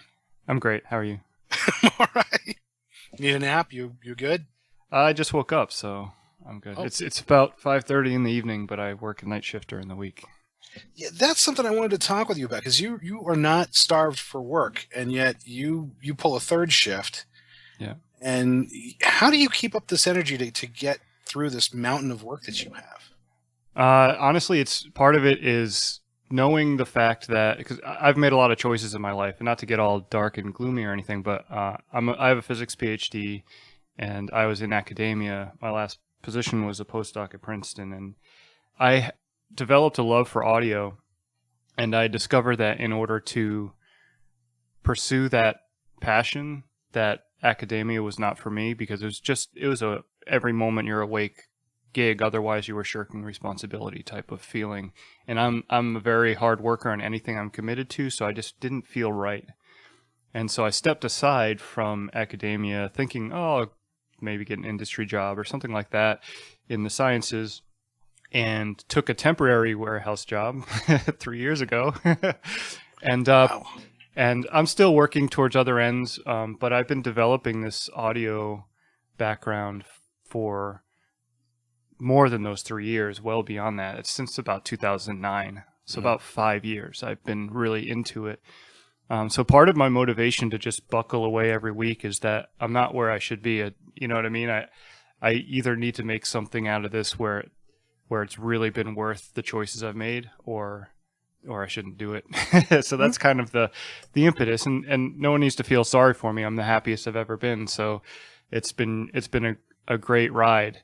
And, you know, the only reason I'd want to get, you know, a really high paying, awesome science job would be to fund more audio dramas. So yeah, I'm doing fine, but there is a certain pride motivation. Like if I made the choices to make audio drama such a big part of my life, it damn well better be a big part of my life. So if it's a Friday evening and I'm thinking about just sitting back and watching a movie, I usually put that aside and buckle down. Yeah. Well, that seems to be what separates the wannabes from the actual professionals, is that you feel like you don't want to do it, or you think of something else you want to do, but you still do what you're supposed to do.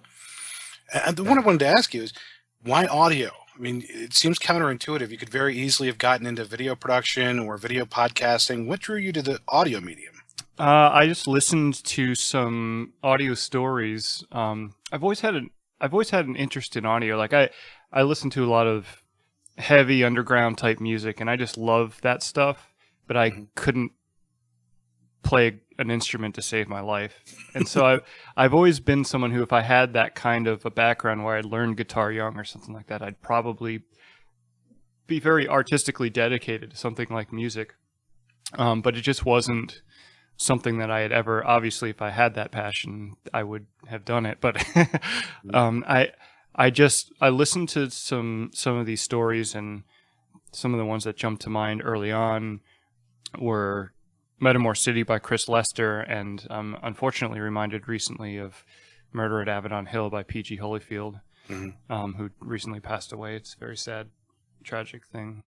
Those were two of the first ones I heard that were a full cast audio book, you'd call it, where they had, it wasn't audio drama, it was narration of a written novel with every character in the story was a different actor, and the way that was mixed together with music and sound effects just really surprised me, I guess I would say, and I loved it, even if some of the performances clearly were on lesser microphones. I could, even with the inexperience, I could tell there were some warts on some of those things, but you can kind of see past that, and it just intrigued me, and so I started playing around. I decided to start.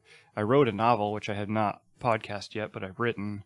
That might be my next thing, but that just developed a passion for learning how to do this, and I started doing short stories, short fiction for the Dunesteef audio fiction magazine. That's where I got my sort of break, where I really understood the acting end of it from listening to Rish and Big direct each other as they would read an entire short story. It might be a 1 or 2 hour recording.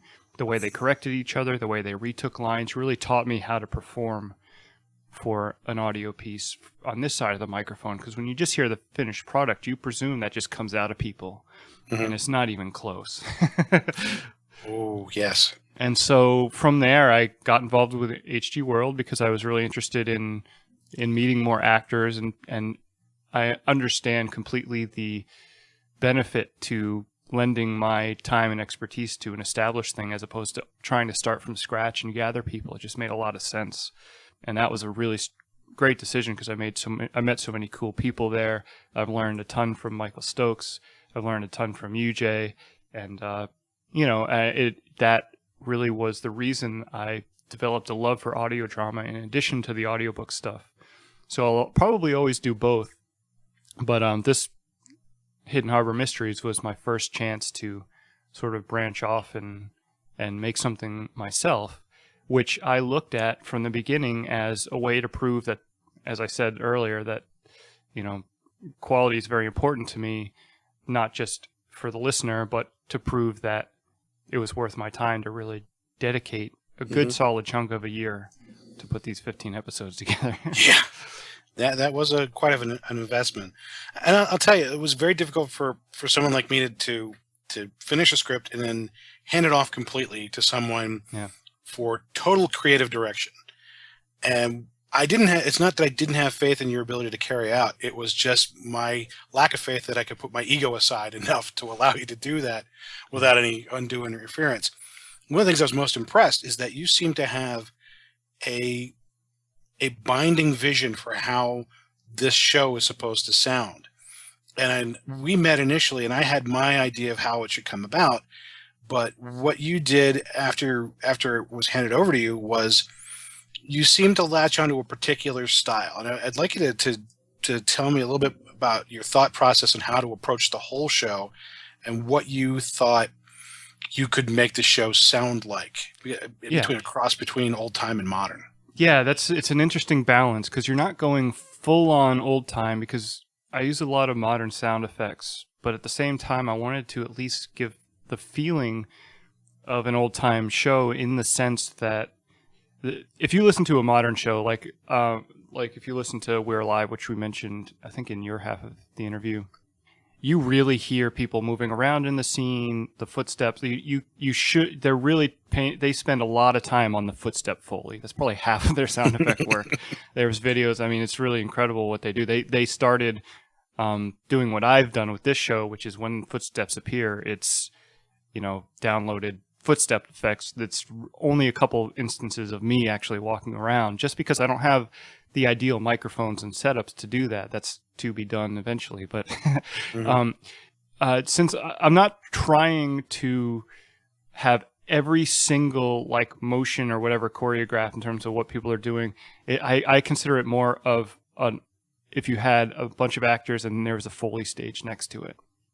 Right. So you're going to have sound effects that have very specific places. Now, there are going to be ambiences underneath. Maybe you have waves crashing under an entire scene, or maybe you have some city ambience going on, or you have a car engine going. And that might be in some ways very, very specifically timed to go with sort of what's going on in the vehicle. But in general, I was very careful about not trying to overdo the sound effects.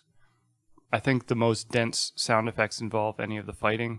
I think that's important to really convey the action. But other than that, there's a lot of places where I could have had a lot more of people scuffling and walking around, and I really minimized that because I don't think that would really fit the style of the old-time radio. Because if I think of old-time radio, I don't think of a whole bunch of very choreographed clothing wrestling sounds. Whereas in a modern one, I think you need to do that. Yeah, unless it was specifically called for. They were very sparing with what they put on the microphone. Yeah, when she puts the cape on, stuff like that, you want to hear it. But other than that, I was pretty careful about. And, there's room ambiences. There's a bit of reverb in some of the different office room type situations, or a big cavernous type room at certain spots, or meat locker. You have certain ambiences, and that helps to set the scene. And so my approach for the effects was really to make it sound as cool as I could, but I was very conscious about not overdoing it. Mm-hmm. And it seemed like you had a unified form. And Mike Stokes taught us that each scene should have a uniform feel to it, and you come back to it, and similar scenes should adopt to that. So it sounds like one solid universe. Yeah. In terms of your direction, I know you do your own work. What was your approach to getting the cast members in? What were your instructions to them, and what were your expectations? My first concern was to make sure that the accent worked. I wanted to make sure that people were comfortable with the accent, because my first concern, there are a lot of, there's Russian, there's German, asking for transatlantic, which I can't pull off. I can listen to it and point it out all day, but I can't do it. And maybe it's something I'll hope to learn someday, but I told people that I want them to have fun. I want them to definitely have their own input on what to bring to the character, rather than read this exactly this way. I've never been that kind of a director. But at the same time, I wanted really to convey that these characters knew each other in the case of, Barbara and her sidekicks. And I wanted the bad guys to really hold the screen when they walk on. So, Penumbra did a great job. I mean, Miska was a hell of a lot of fun. Her transition was great. And I had to go back with some of the more grunting, fighty type stuff to make sure I got what I needed there, because I think a lot of people that I've worked with before are used to at least some of them are used to the audiobook type thing, where you have a narrator describing the action, so they're going to read the lines and they'll know to pant when you're tired or sound scared or whatever, but they don't necessarily look for those sound directions, like, okay, there's going to be about 10 seconds of fighting, so just one yell or something isn't really going to do it for that. So I need a series of vocal effects that really fit in there and go with the clanking of the swords and stuff like that. So I had to kind of work with people a little bit to make sure that I had the sound, the vocal effects I needed to make them sound like they were interacting in between the dialogue. And that's something I could have probably been a little more clear of up front, because it's something that I should have seen coming. I had to go back to several people and ask for that stuff. But there was also a little bit of a learning curve here too, because I don't think either of us really knew what was going to make happen, what we wanted to make happen, and the actors were very flexible, and they certainly supported you and were very receptive to the feedback. So that was very, very good of them. Yeah, the other thing that I did that I'm still trying to figure out if it was the right thing to do, but I sent the actors first. We did a little trial run with like the first couple of episodes, which only involved a subset of the cast. That was just to throw it together to make sure that the workflow made sense and whatever before we asked for everything. And then we sent all 15 episodes out to all the actors with a list of what they needed to do. So some people, even with multiple roles, their interaction with this whole thing was probably a weekend.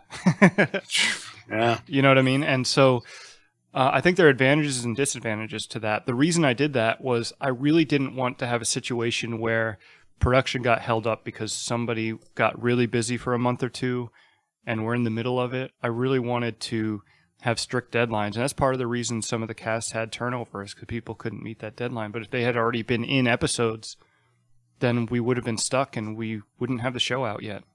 True. To be frank. And so I had everyone recorded up front, and the thing that I feel that lacks is sort of the troop mentality, the acting troop mentality, where you kind of interact with a character over a period of time and grow more and more involved in it. I'd like to figure out a model where there's some sort of a steady interaction of actors over time so they can really grow into character. I think the cast here did great. I think the story was appropriate for how we did it. But, as a producer, I'm really trying to find that sweet spot between giving actors, having them really be efficient with their time and not waste their time, but at the same time have a system where they get invested in the character over time. I just think that that's something that in a satellite recording where you just ask for stuff and check it off, I feel like sometimes actors have a very brief interaction with a show that's going to sound like it took years and years to do. Well, maybe it did for me, but and the trickiest part of all that, and the reason that I say I would like to have a slower progression through the script, is that what happens is actors send me the lines, and then it might take me 4 or 5 months to get all the way up to episode 13, say, where there was a problem. Now, I'll spot listen and try to rough assemble things fairly quickly, but sometimes it's not till you're sitting down trying to do the effects that you realize there was a problem. And I really do not like the impression it gives when here it is 3 months after they're recorded and you're asking for something. And this cast is really understanding because a lot of them have the experience to know. But going forward, I have a very strong concern about choosing this style where it might be half a year and then they're hearing from me again and just not understanding, just thinking that I'm doing nothing in that time. Because it's like, dude, I'm doing 30 hours a week at least. Like, Sure. I think if you get involved in film and even television to a degree, there's that the actor understands that there's going to be a large amount of time. That's something I think listeners are less likely to understand, particularly when we started very early on marketing. And then there's this huge gulf of time where nothing happens. Mm-hmm. Yeah. But what was, briefly, in order to wrap this up, what was your biggest challenge bringing this to the speaker? Well, this is the first time I've done the sound effect work. Because, I've done sound effects in terms of full cast audio stories, but those tend to be more accenting sound effects as opposed to setting a picture. So it took me longer to get through that than I expected. And there were some scenes that were easy as I expected, and there were some that it would take me a few weeks to really just go back over and over again and keep putting things in and taking things out and trying to figure out the right mix. And so it was also a lot of fun. But I think going from where I have a background to this, I didn't think I realized how early in the process you still are when all the lines are assembled. You still have a long, long way to go instead of you're halfway maybe with the other stuff that I've done. So that was it. Because I think as this was a little bit easier because of the old time sound. I have a lo-fi filter over it so that I give it more of an older radio sound. And that helps smooth out different microphones and stuff where I would have had to be a bit more meticulous if I didn't have that going over the top, things like that. So for more modern productions I might do in the future, I can see it being even more tedious in that way. And you really have to just focus a little bit at a time and work your way through the whole thing. I think my biggest, I don't want to say mistake, but I bounced around a lot. I do episode 3, scene 2, then I do episode 13, scene 1, and based on what lines I had in, I was jumping around a lot. And I think giving yourself like deadlines to get like an episode done every 2 weeks or something, even if it's not something the audience knows about, to give yourself a way to sort of chunk through it in an organized way, and that helps to really keep you on task and finish things instead of, you know, wandering like a random walk through all the different scenes. Mm-hmm. It's just a way to efficiently use the time in production. I think and there's also, when you feel like things are getting finished, I think it helps motivate you to sit down for the extra hour because you just got to finish that one kind of deal.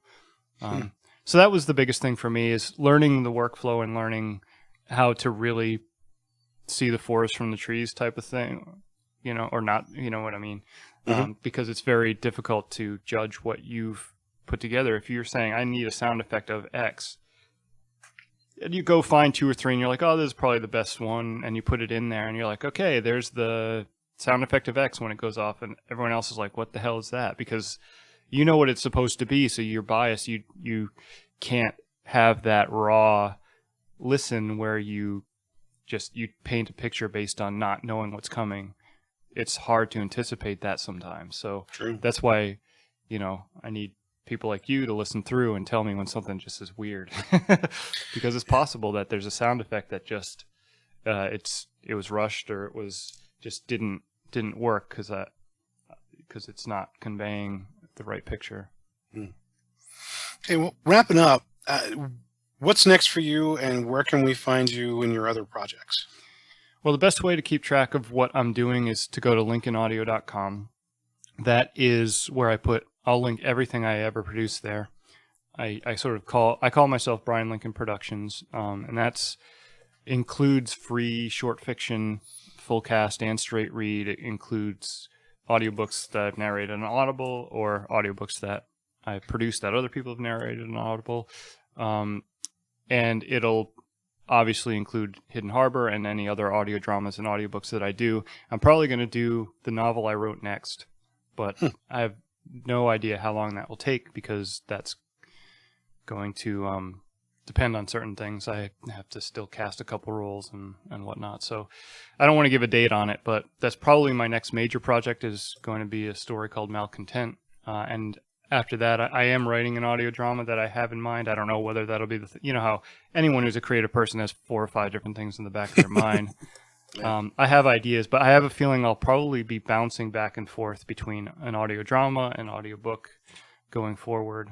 And unless I find collaborators, it's just going to go at whatever pace I can do it. Well, that's all you can do until the cash register starts ringing in. I guess we're slave to our regular jobs. So. Yep. Well, thank you, Bryan. You did an incredible job so far. I'm really excited for people to hear what you've come up with and to carry the story through the 15 weeks it will take to tell it. Yeah, and as you said in your half of the interview, I am very, very receptive to feedback, good or bad. I'm passionate about what I do, and I have no delusions of perfection. So if anyone has, you know, encouraging things to say or tips on something that you know, it's like, I produce audio drama and your mix was terrible. You know, I actually appreciate hearing ways to improve. So anyone who has any feedback, I certainly appreciate it. You can find info on me through lincolnaudio.com. You can find me on Twitter at Wolfshade, WOLFSHADE. That is a Warcraft-related name. Has nothing to do with audio drama. And that's it, I think. All right. Well, hope everybody enjoys the work that he's put into this, and we look forward to hearing you on the other side. Yeah, thanks a lot. Hidden Harbor Mysteries is released under a Creative Commons Attribution, No Derivatives 4.0 license. Find out more about the show at hiddenharbormysteries.com. Find more of my productions at lincolnaudio.com.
This is Bryan Lincoln, producer of Hidden Harbor Mysteries.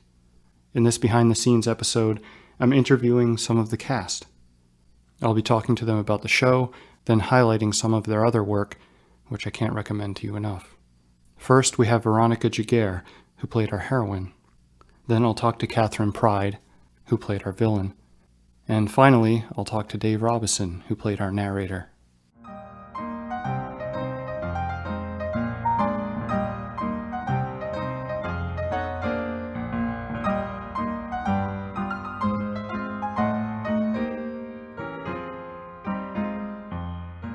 I'm here with Veronica Giguere. Hey, Veronica. Hi, Bryan. How are you doing this I fine day? am wonderful. How are you? I'm great. So, I'm introducing some of the cast to our listeners in the feed here. And as the lead, you are someone that must be in this. Oh, must be. So, the first question I'm asking everyone is, did you have fun performing a character in Hidden Harbor Mysteries? Oh my gosh, absolutely. That was so much fun, and it was different from any other character I've voiced, I think, in the time I've been podcasting and doing voice acting, so it was a real treat. Was it what you expected when you accepted? You know, when it comes to UNJ, I never know what to expect. And I think that is a wonderful thing. It was sort of, but you know, with the way that Jay writes and the way he presents characters, there's always something unexpected. Yeah. So it did have that, you know, that nice old time radio feel, that mystery aspect, but there was plenty of cool stuff I didn't anticipate. Yeah, yeah. So in terms of playing the character, what did you find it easy to fall into it, or was it a challenge for you? Trying to figure out the accent and carriage first. That was the most difficult part. But once the character was explained to me, and once I did a little more research on my own into the older movies and really looking at old-time comic books and just kind of getting the flavor of your heroes and heroines in there, it got easier. But the first couple times going through was a little challenging. Yeah, yeah. No, it is. I mean, and it's kind of a vague direction to just say we want an old-time sound. I mean, sure. Everyone's going to take that in a little bit of a different direction. And, you know, when Jay and I put this together, it was very much doing it in a way that we gathered together people that we had a lot of trust in to do something, you know, not to just ask, what do you want, but actually bring something of their own to it and interpret it in their own way. And, of course, I know Jay wrote it with you partly in mind, so... Still blows my mind. Still makes me go all, you know, pink in the face, but... Well, you and Jay have a past relationship in the sense that you narrated The Diary of Jill Woodbine, which was, you know, a straight read side story from H.G. World. So he was very, very comfortable with you in the sense that he knew your range because you had done that for him over, I mean, do you know what the word count was? I mean, it's pretty hefty, isn't it? I would have to go back through because he gave it to me in pieces. Yeah, exactly. Chapter, but I know when I was cleaning up files and stuff, there was a lot of stuff in there. I know we had 40 some chapters, and each chapter was anywhere from 9 minutes to a half an hour. Yeah. So there was, I'd say, at least 70,000 words in there. So you have a lot of experience doing different kinds of narration. Yes. I think giving a full history might be a bit too much for what we're doing here, but it'll be a while.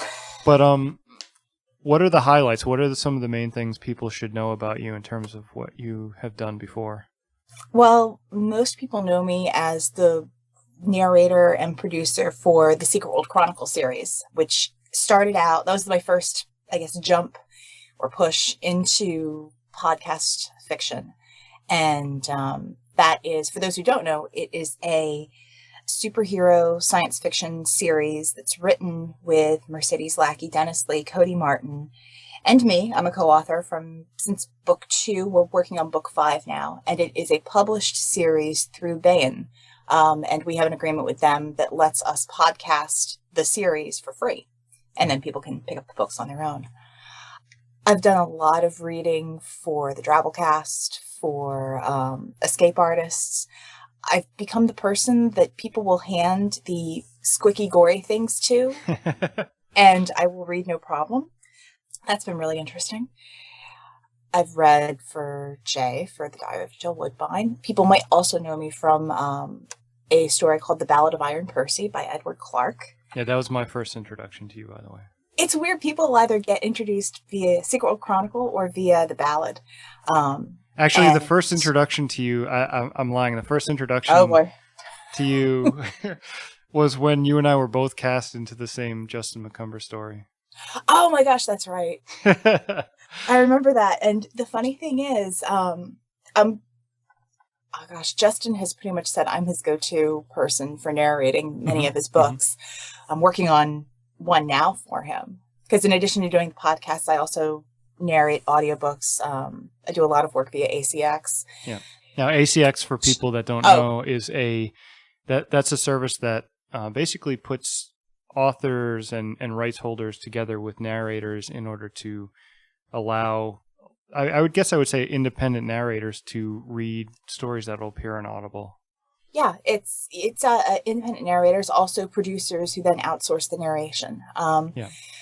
But I do a lot of work through there, but I've done some books for Justin, and every time I get a project from Justin, I always have to tweak something in the studio. It's like he gives me something, it's like, oh, we got to fix this cable. Oh, we got to fix this program. Yeah. So yeah, it's been a while for narrating stuff. And then I've narrated some of my own things that I've written either by myself or with a co-author. But there's a cyberpunk, how do I spin it? Inner city cyberpunk story that I co-wrote with Cedric Johnson and that I narrated and produced, and it's called Broken. Mm-hmm. And then I wrote a short story, and I thought, I can't narrate the whole thing. So I graciously asked a whole bunch of people, including you, to do voices for a full cast of a story called Fear of Thought.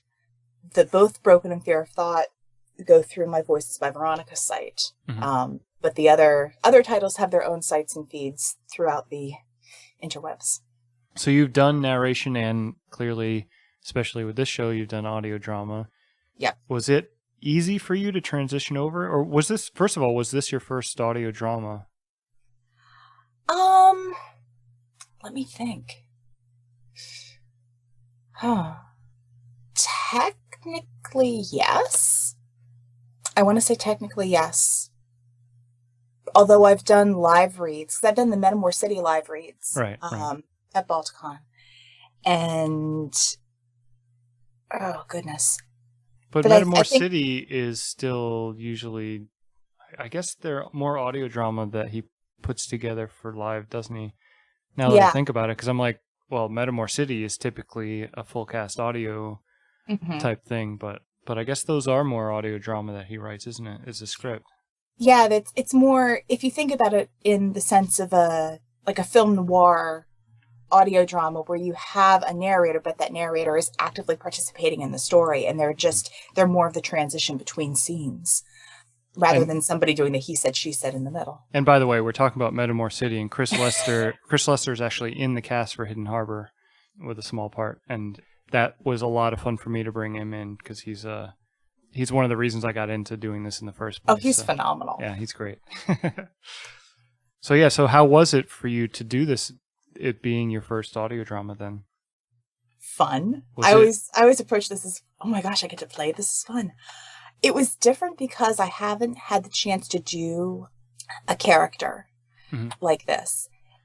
And it was great because I got feedback. And one of the big differences, I think, with doing this audio drama versus some other works is because it is an ensemble piece and you have to play off other people. You're constantly getting feedback about how to play off other people. Yeah. And you're not, well, you are locking yourself in your studio and nobody else is around, but you can practice with other people. And it's more of an immediate technique refinement if I'm on Skype with you and with Nicole and we're running through lines. Yeah. Because I'm hearing people and because you're hearing us and giving us notes. I think doing audio drama is a faster way to improve your skills versus just a straight read or a single, narration where you're telling a story into the book. Telling a story for the book. Telling a story. How about that? It's more dynamic. I think you get to play more because there are more voices to play with. Yeah, and it's also more, I think the kind of acting is a little bit different because I think when you're broken up by a narrator who's sort of describing what's going on, maybe even what your feelings are, you're trying to hit maybe more generic emotions and things with line reads. But I think with audio drama, it's just how you're breathing through a block of text, for example, changes everything. So it's a lot more than just the words themselves. It's the timing, it's the sort of what is going into those lines. Are you conveying that you're tired? Are you conveying that you're angry? Are you conveying that you're, moving around the room while you're talking? Like all of those things come from that they're part of the audio drama because people are trying to picture what's going on while you're talking. So sound effects do a lot of that informing, but also the actors have to understand sort of what's going on at a different degree that they would maybe reading prose. True. And I think in that respect, you have to really understand the space that you're recording in. Yeah. I know that there were times where, my studio area is quite small. If I stretch my arms out, I'm going to hit something and injure myself. So when there was the need for that movement, I had to stop and think, okay, I'm going to have to read ahead. This is what it's going to call for. Let me move things. Let me make sure that I've hung fabric so that I can buffer some sound, but so I'm not going to fly off and get stuck in it when I start to get into a line, which sadly has happened.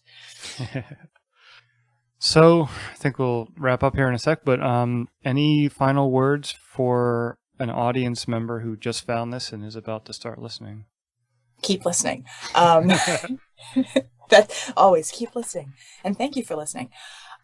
I think if you're not used to this format of the old time drama, you need to give it a couple episodes. Be prepared for cliffhangers because the older formats lived on cliffhangers. Yeah. They wanted people to come back. And I think one of the neatest things about this show is the immersion factor. It's not just the accents that are used. It's not just the tone of the production and the filters that are used, but it's the fact that we have commercials.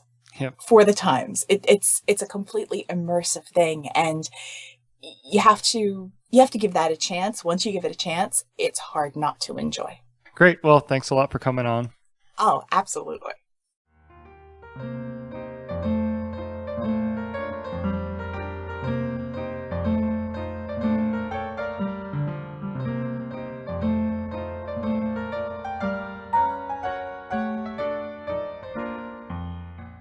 I'm here with Kathryn Pryde, the wonderful voice actor who played Mistress Penumbra in the Hidden Harbor Mysteries. Hi, Kathryn.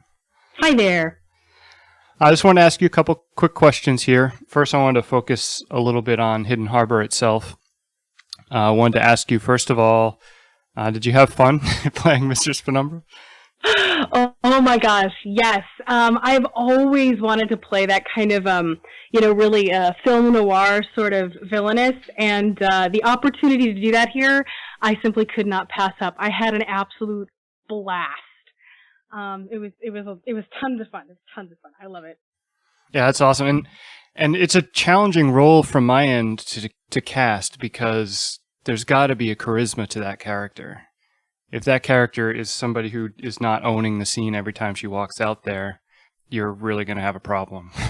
Oh, definitely. I mean, it would be like casting Sunset Boulevard and not having the right actress to play the lead. And if they can't command every time they show up, then how would they have gotten it as far as they did? Exactly. In the world, in the circles that they travel. Oh, totally. So what was your impression of the role? Was it what you expected when you first accepted it, or was it a little different? In a lot of ways, it was what I expected. And a lot of that was because you guys kind of gave me the rundown of the character in pretty good detail before I accepted the part. And just, whenever a director comes to me with a specific voice match in mind, or at least a type of character, it kind of informs my performance already. I sort of start developing a personality for that character based off of the voice of the voice and the kind of person that they chose. So in a lot of ways, she was exactly what I expected, and in several ways, as I kind of started recording more of the episodes, I was like, wow, no, she's even more awesome than I thought she was. She's got some skeletons in her closet and then some. Yeah. So in that respect, it was awesome and very fun and surprising for me, because I would start recording an episode after doing a read through, and as I start to get into it, the character would just keep developing on her own and start settling into the scene, and I had some interesting reads and stuff that I wasn't expecting it to go quite the direction that it did. Oh, it was a lot of fun picking lines and assembling all that stuff. I was just kind of goosebumpy the whole time. It was great. Then I have done my job. That's awesome. So one of the things I loved the most about your performance was the accent that you pulled off. Was that challenging for you, or was it just something in your wheelhouse? It was in my wheelhouse in sort of in the way that I had never really had an opportunity to use it. Mm-hmm. But I am an avid fan of Kate Mulgrew. Captain Janeway is my favorite Star Trek captain, and I've pretty much grown up admiring her. And so I've always sort of had this very Kate Mulgrew-esque voice in my head that I'd never had a chance to use. And that was really sort of the launch point for the character for me. Was this sort of Kate Mulgrew. There's an episode of, I think it's Murder, She Wrote, that I remember watching as a kid. It was one of the first times I saw Kate Mulgrew outside of Voyager, and she's playing this very femme fatale. She's got this big white fur coat on, and she's playing a Hollywood starlet, and the whole time I'm playing Mistress Penumbra, that's what I'm seeing. Nice. Is this big mink coat and this very Kathryn Janeway sort of Kate Mulgrew-esque character. So the opportunity to actually use that voice had never come up before now, so I was giddy the whole time I got to do this role. That's pretty awesome, because the things I've had you in before, because I've had you do a couple of Dune Steve episodes for me, and tended to have a Southern accent there. So for a while, at first I was like, I wonder if she only has a Southern accent, because I didn't know you well enough to know what your range was. I just happen to live with Texans. I'm actually from New York, and then grew up in D.C., and then moved to Texas with my partner and her family. So imagine what it's like living around nothing but Texans for 6 years. I lived in New Austin York. for a few years. Yeah, very, very strange. Well, that's pretty cool. I mean, do you have a lot of other accents, or what's your... Oh, yeah. Dialect work is one of my favorite things to do, That's and awesome. I haven't met a dialect I don't like. I've met ones I can't do, but I've never met one that I didn't like. And not as the other production house that I work with, Pendant Audio, for a time we had a number of other productions that are now archived. They're no longer available, but I played several different dialects. I think every character I had had a different dialect or a different accent based on region or something. I mean, I was a Russian mobster. I was a Romanian queen. I was a New York beat cop. I was a different part of the island, New York cop. I played a Southerner. I played a Midwesterner. I played French. It's a lot of stuff. And British and Scottish as well. So you've been involved with Pendant for a long time then? Yes, I have. I actually joined Pendant in 2005 when they got their start. Wow. They had just started their first production, which is no longer available, sadly. And they were getting ready to branch out to 3 more productions. And I got cast in roles in 2 out of the 3 my first time out of the gates. Nice. And I've been with them ever since. Nice. And you produced for them, correct? Yes, I do. It's kind of cool because I have the distinction of having the only Pendant show that started out non-Pendant. It was an independent production that I started when I was in college, and I had just learned about radio drama and just thought it was the coolest thing in the world back in my days of being on the Voice Acting Alliance. And I started a production called Genesis Avalon, and it was my own personal take on a superhero. And it was a superhero with a lot of mythology, so Celtic, Jewish, Egyptian, you name it. I've got a place for it, even if you haven't seen it in the show. It's somewhere in my head. So I started working on that independently while I was voice acting strictly for Pendant, and then Jeffrey, the executive producer, approached me about producing for Pendant specifically, because he'd heard Genesis Avalon, and he and I created Seminar, which is our sort of Twilight Zone meets, Outer Limits sort of anthology show. I came up with the concept for the wraparounds, the bookending, and overall kind of framework for the show. And I did that for a couple of years before passing the reins on that one and going back to working on Avalon, because that was sort of my passion.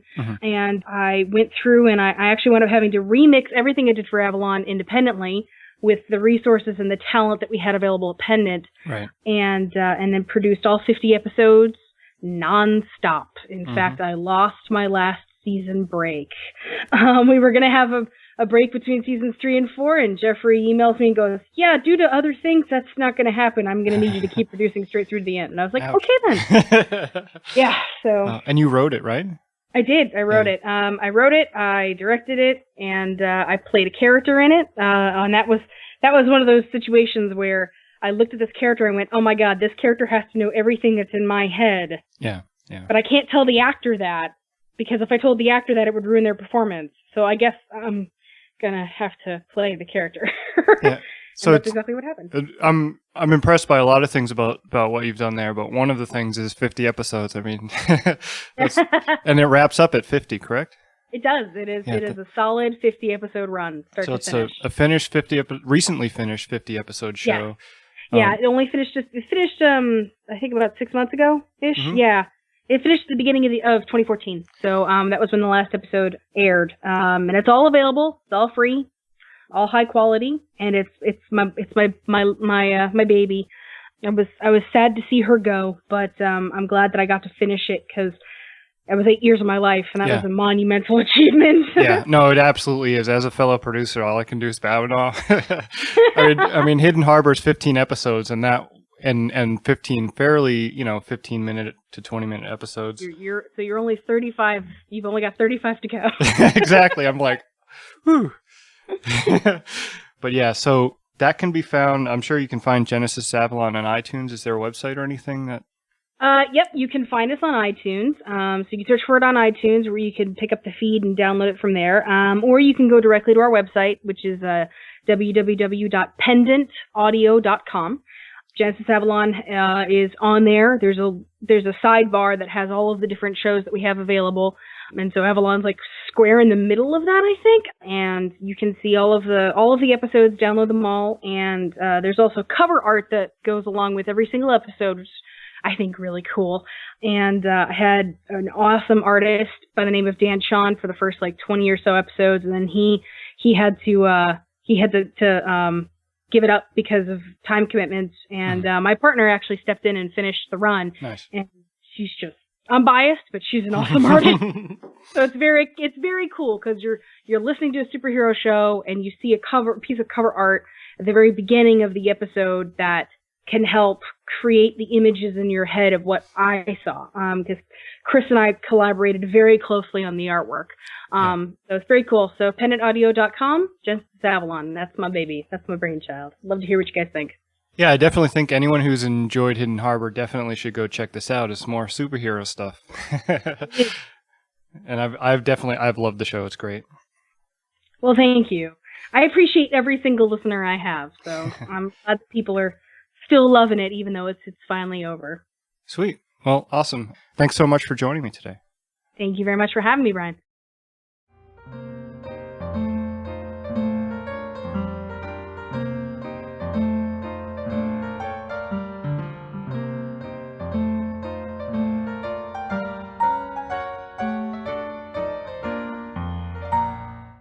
I'm here with Dave Robison. Hi, Dave.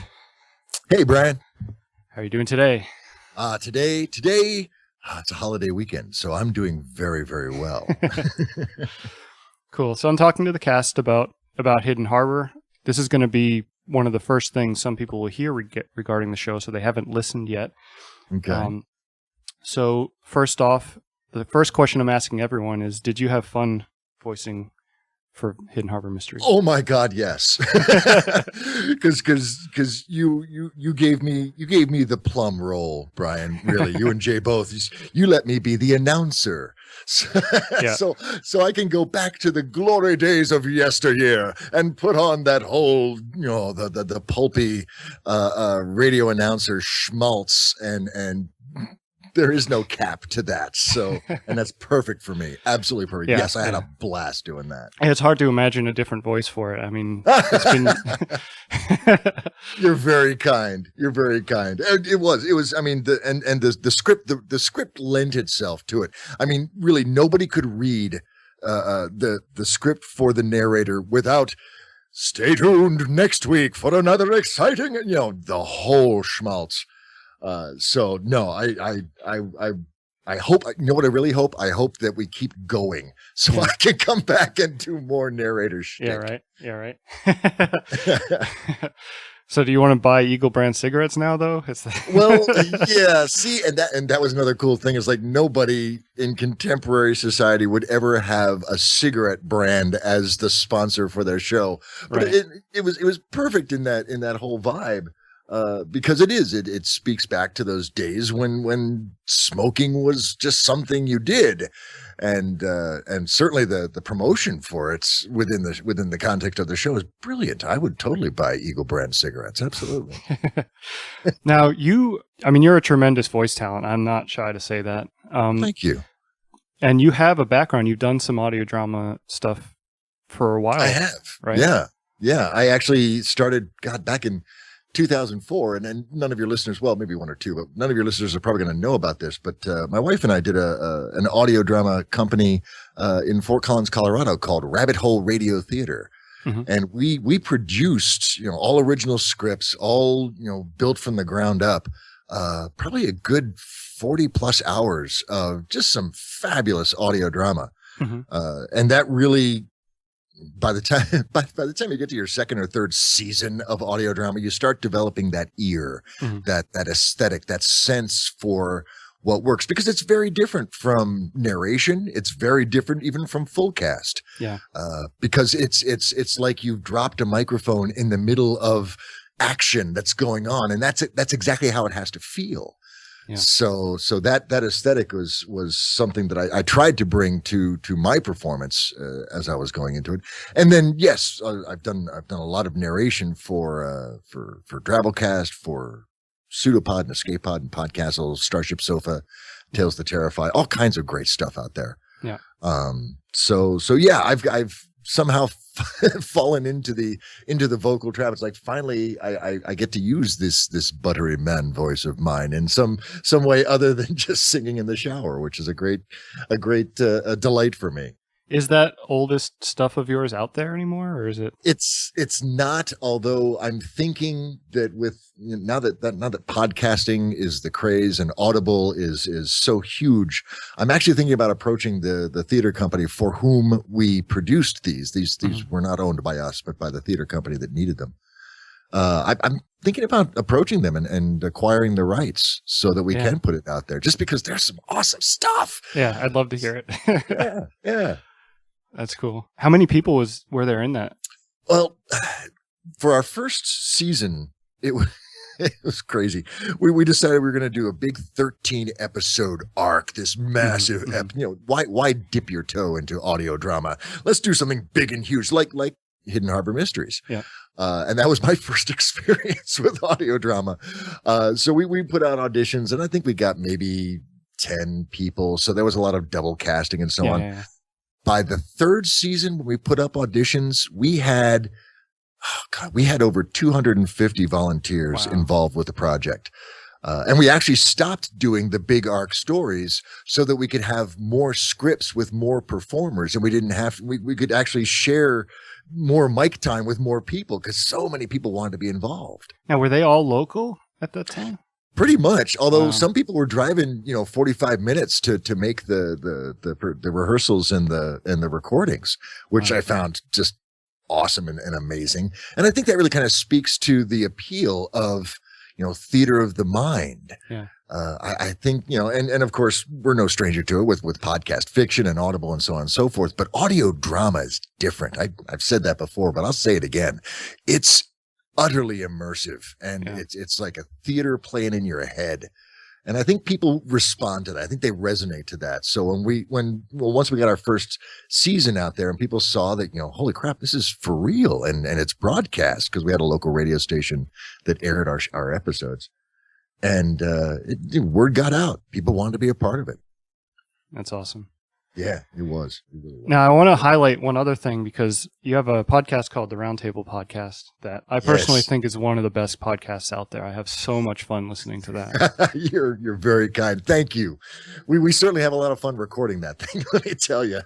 Yeah, I mean, I met you and your co-host Bryan, who is also in Hidden Harbor Mysteries, back when you were starting the show, and we had you on as a guest host. Yeah, exactly, and then we were able to put it together. I was able to cast both of you in some things since then, and it was, man, Bryan is great too. He's a theater slut. He's just awesome.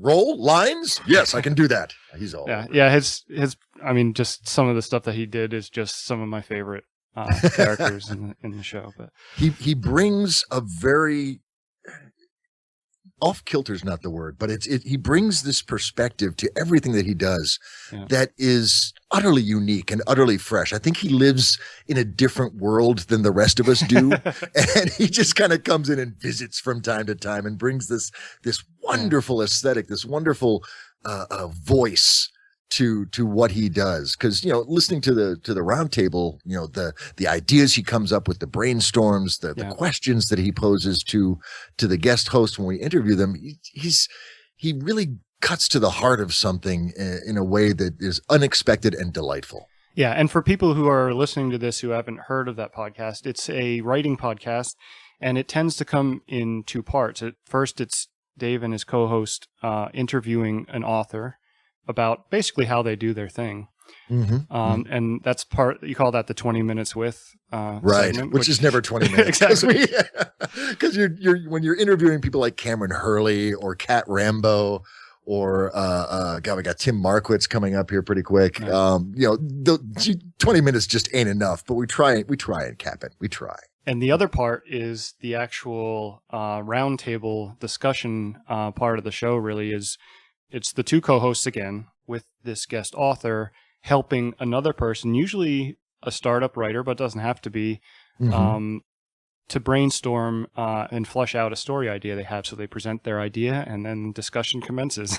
Yes, and it's creative. Brainstorming ensues. Yeah. It's creative discussion. It's just so well done, and part of it is just the density of good ideas is amazing. Whether it comes from you or the guests, I feel like I learned so much that you never could predict based on what the topic of the story is, and based on who the guests are. You can never predict what you're going to learn, but it's going to be something cool. And that's the magic of this thing, and certainly unintended on my part. All I wanted to do was brainstorm stories, because that's what me and Bryan used to do back in Colorado when we were living in the same zip code. Yeah. And you're right though, because bringing in different authors with different experiences, usually genre fiction, but science fiction, fantasy, urban fantasy, romance, whatever, and then the writer that brings their story, and then of course myself and Bryan or whoever the co-host is du jour, that ensemble of perspective, it's like this event horizon of inspiration, and people ping off of each other, and based on your experience, your background, your wherever your head is, even just in that moment, new ideas are discovered just right then and there. And inevitably there have been episodes where I'm going, oh crap, I don't know if this is going to work or not. And it's like magic. It always does. And that just blows me away. So I really appreciate you saying that, because that's something that I feel is really one of the values of the podcast, an unintended value, but definitely a value.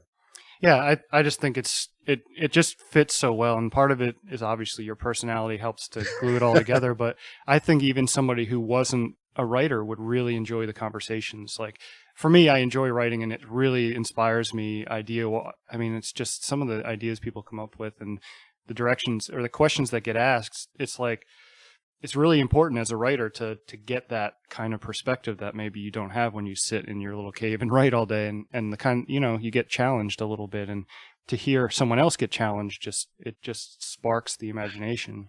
Sure. Well, and that's why we bring on the established authors rather than have it just me, Bryan, and a writer. Right. Because there'd be a lot of froth going on there, and it'd be fun. But by bringing in a veteran of the writing wars, as it were, we get that experience and those insights that eventually we'll all discover if we write long enough. Yeah. But this is kind of a shortcut, and we can get right to the meat of it. Yeah. Yeah. So if I haven't pushed the point enough, go listen to this show. It's awesome. Dave, can you say where people can find the show? Yeah, absolutely. It's at we are on iTunes, of course, and on Stitcher Radio, but you can get subscribe right to it at www.roundtablepodcast.com. Awesome. And I'll link it as well. You're a gentleman, sir. Thank you. So thank you so much. My pleasure. My pleasure. And everyone, listen to Hidden Harbor Mysteries. Thank you for listening. Find links for Veronica, Kathryn, and Dave on our website at hiddenharbormysteries.com. Hidden Harbor Mysteries is released under a Creative Commons Attribution No Derivatives 4.0 license. Check out the website, as I said, and you can also look for more of my productions at lincolnaudio.com.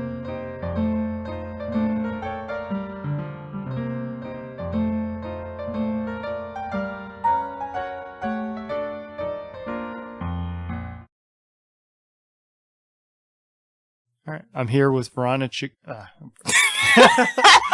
Let me start over. I must say I'm doing this after a long night shift, and I have a whiskey in my hand. So but that's how you're supposed to interview. Yeah, we'll start that over.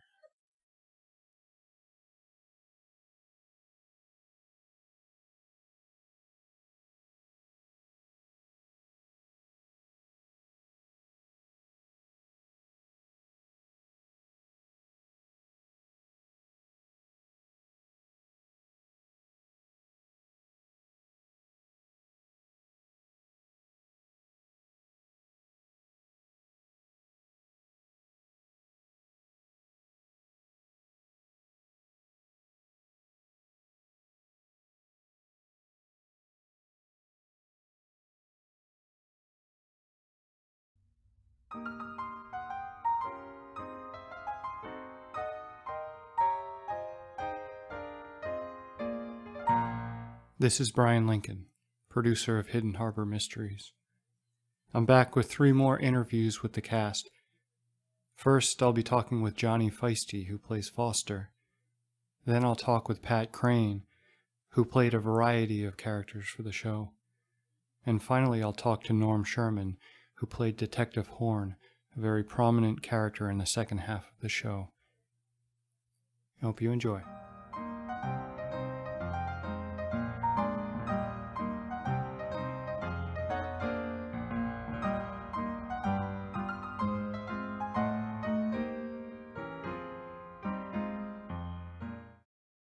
I'm here this time with Johnny Feisty, who played the character of Foster, the love interest in Hidden Harbor Mysteries. How you doing, Johnny? I'm doing well. Thanks, Brian. So the first question that I'm asking everyone on the cast that's doing one of these is just to ask, did you have fun playing the role? Oh yeah, it was great. I love old timey radio dramas, and so it was really fun to like kind of put on that 40s affectation. Yeah, I really liked your voice in this, and you were a pretty easy choice to include in the cast because I think you have a voice that lends itself to that very well. Like I could imagine you pulling it off immediately. Oh, that's how I talk at home all the time.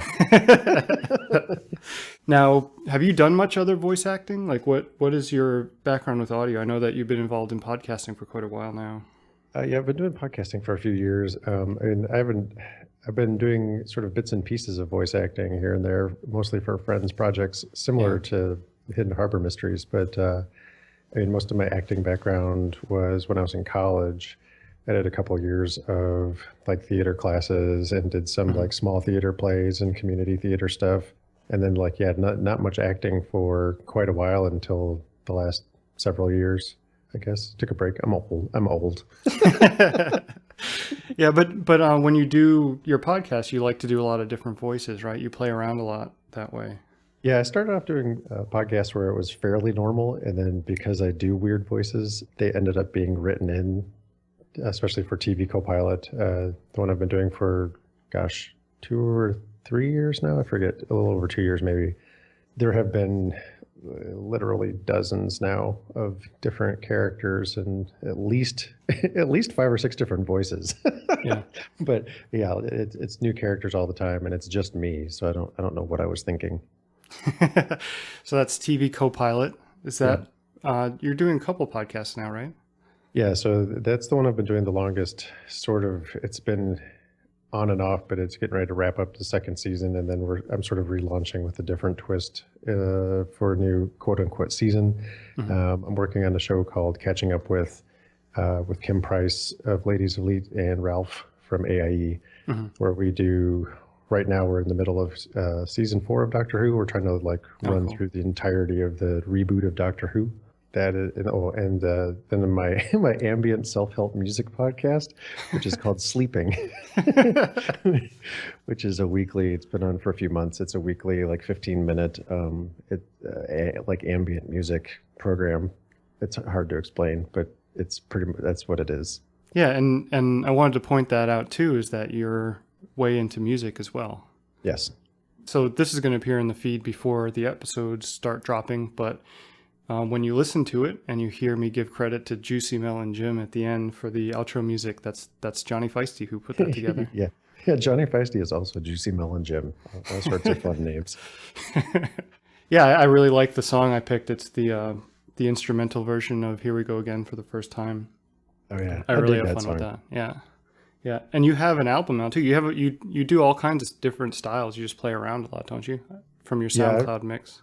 Yeah, I've played. My SoundCloud is, 40 or 50 songs now on there. It's all different kinds of stuff. I used to, when I quit doing theater 20 years ago, I did music for about a decade, and so that's still kind of 50% of my time and energy is put toward musical stuff.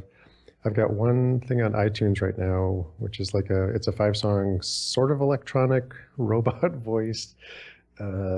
Somewhat of a concept album called 80s Volume 1. I've got another 2 EPs getting ready they're in the process of being mixed and mastered and waiting for some artwork. but I'm going to have one or two more up by the end of the year on iTunes and Amazon and all that kind of stuff. But yeah, those are all Juicy Melon Jim projects. Cool. Awesome. I'll look forward to hearing more from you in that way. I like a lot of the different kinds of things that you do. I think it's really unique. Yeah, for all the people who liked the last one that was electronic robots, the next one is going to be kind of like pop songs about being friends with people. And then there's a 5-song electronic instrumental album about planets that's coming out shortly thereafter. So yeah, each one is different. So hopefully my fans won't be too judgmental.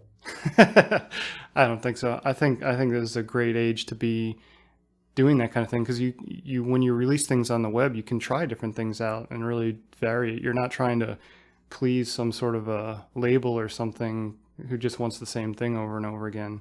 It lets you do what really motivates you to work on. So it's the same thing with audio drama. Like I'm only going to work on projects that really are fun for, like, really get my attention, and they're going to be very different one to the next, I'm sure. Oh yeah. Well, that's why I thought this was so cool. Like this Hidden Harbor Mysteries project, with so many people who work on, like, I guess fall under the things that fall under the umbrella of like speculative fiction now, a lot of sci-fi and fantasy type stuff, and being able to do, jump into like a sort of classic mystery radio drama, or a take on a, classic radio drama. Yeah, that's part of the reason I wanted to do it as well, was getting on board with this was, if I'm going to start doing it, my first full just solo produced audio drama, it would be good to start with something that has sort of roots in the history, in the style, before I try to do anything too modern and different. Yeah. And I learned a lot. I'm just trying to mimic the old sound, to playing around with sound effects and Foley, and that kind of stuff has been just a ton of fun. And it's absolutely that. It's informed by the history.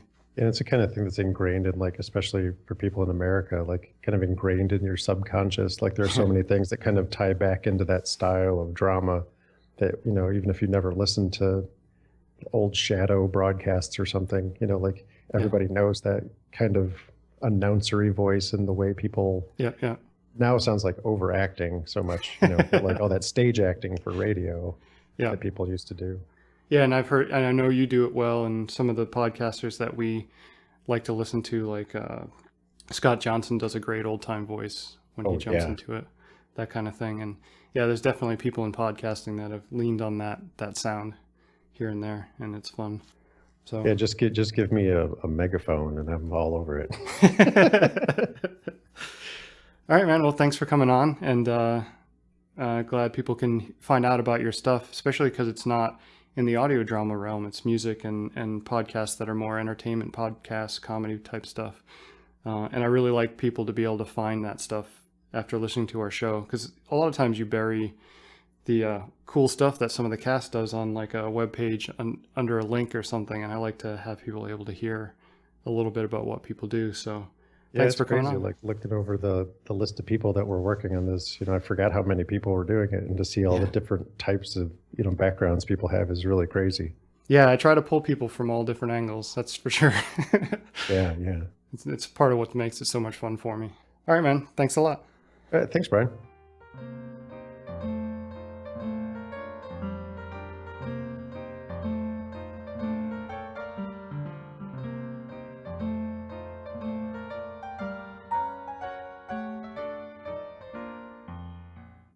I'm here with Pat Crane, who played a variety of characters in Hidden Harbor. How you doing, Pat? Alive and well. That's good. Unlike my characters.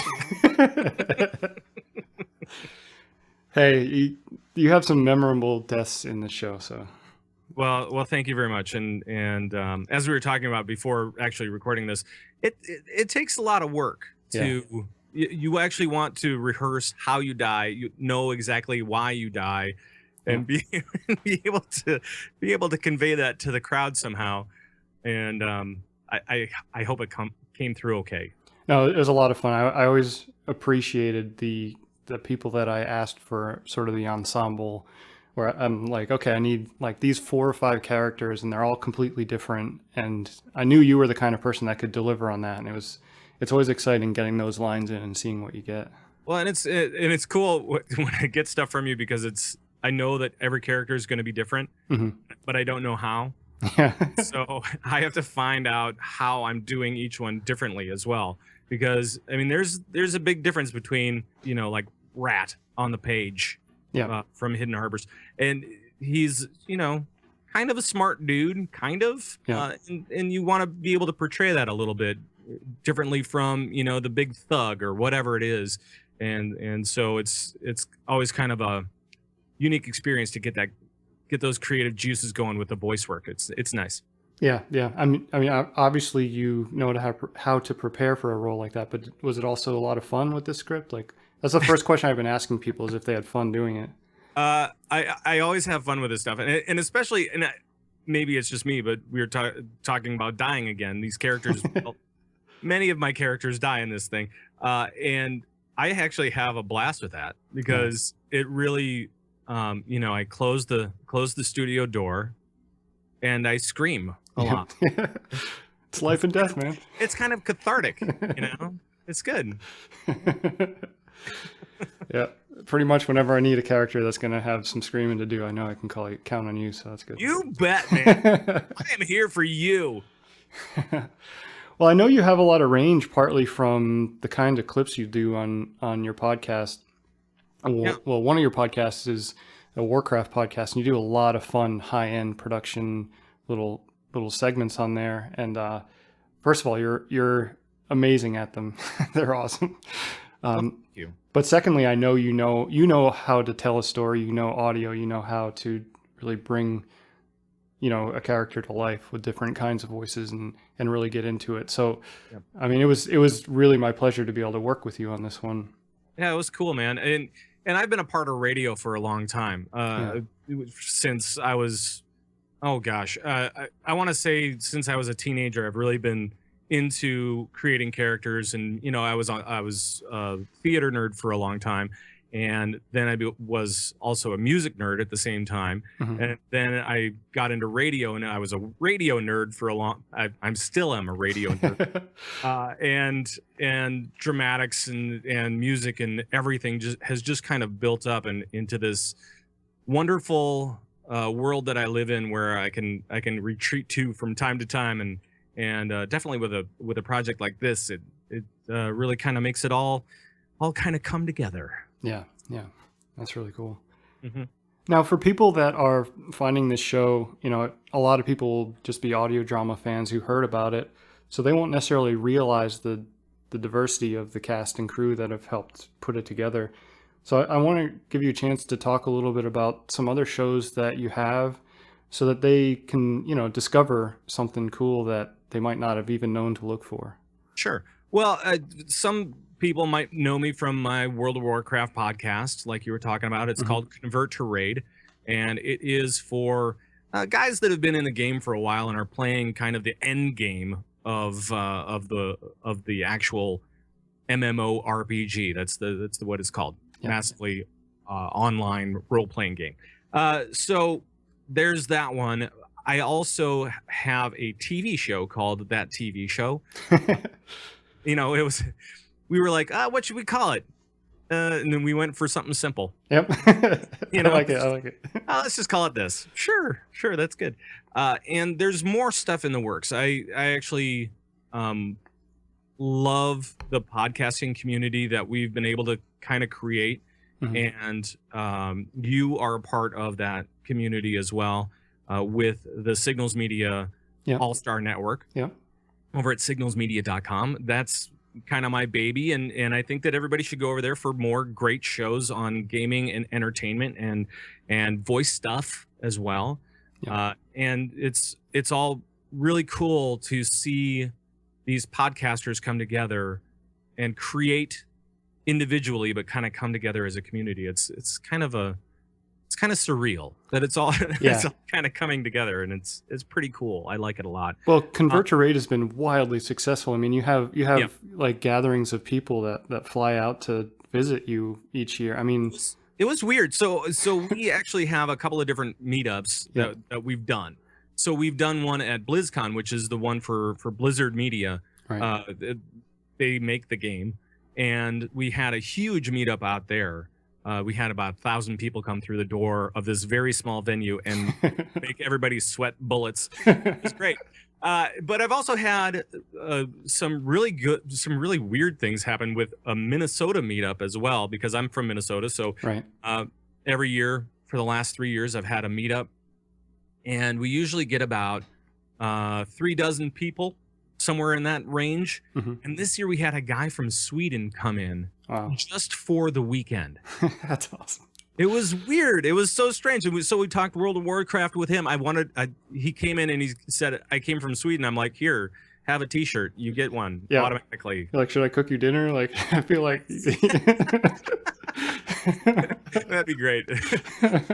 So we just had a really good time. I was just out at PAX this last weekend, and we had kind of this impromptu meetup, and we still had like a dozen people come out, and it's fun meeting all these different people that are somehow, I don't know how, they're entertained by the stuff that I've been a part of, which is really great. And it's so nice to connect with those guys and kind of see what's going on in their worlds as well. And there's like I was talking about before, there's actually more stuff coming. I have more stuff coming down the line, but it's all going to be on signalsmedia.com. So check out that place and see what's going on. There's quite a range of shows over there, so you can find some podcasts you might not have even been looking for. Yep, there's music, there's gaming, there's TV, there's entertainment, there's your full cast podcast is over there, and everything. So I mean, it's pretty diverse, and there's more coming. I've really enjoyed a few of the shows on there for sure that I would have thought to look for. So that's pretty cool. I mean, have you gotten used to, like, with these meetups and things? Have you gotten used to people seeming to know you so much? Like, I feel like that. It's strange. It's strange because I do put a lot of myself into all the shows that I do because it's very personal to me. You know what I mean? And that's kind of one of the things about all these podcasts is that you put a lot of yourself into them. And it's pretty interesting when people say, oh, hey, how's your dog doing? Because I have a puppy and it's been a big part of my life for the last, few months. And so somebody actually asked, so how's your puppy doing? Is she losing teeth now? And blah, blah, blah. And I'm like, oh my God. How do you respond to that? And then you go, and what do you do? or and what is your name? Yeah, exactly. It's such a weird, like, I know, like, some of the people I listened to in early podcasts, I just felt like I knew them so well. And then at some point you're like, wait a minute, they have no idea I even exist. Like, that's the thing with this very regular episodic shows. I mean, people get to know you just from the banter, the little bit of banter you have before you get into the topic that you're usually, focused on for the show. I mean, there's just so much sharing through there, and it's a brave thing to do. I mean, it's a little strange to have people know you that well. You're a little naked. It's so cool at the same time, and so heartwarming to know that I can be a part of somebody else's life without actually physically being there and saying, Steve, how's it going? Instead, I'm just kind of talking in general, but it's nice that I'm able to kind of reach out and kind of affect these people's lives in a positive way. Yeah. Or at least I hope it's positive. Geez, wouldn't that suck if it was negative? Well, but I mean, you also get people like you. I think one of your strengths is you just have you're just a nice guy. I mean, for people but for people to be in that limelight and to actually appreciate their fans, I think is an important part of the whole picture.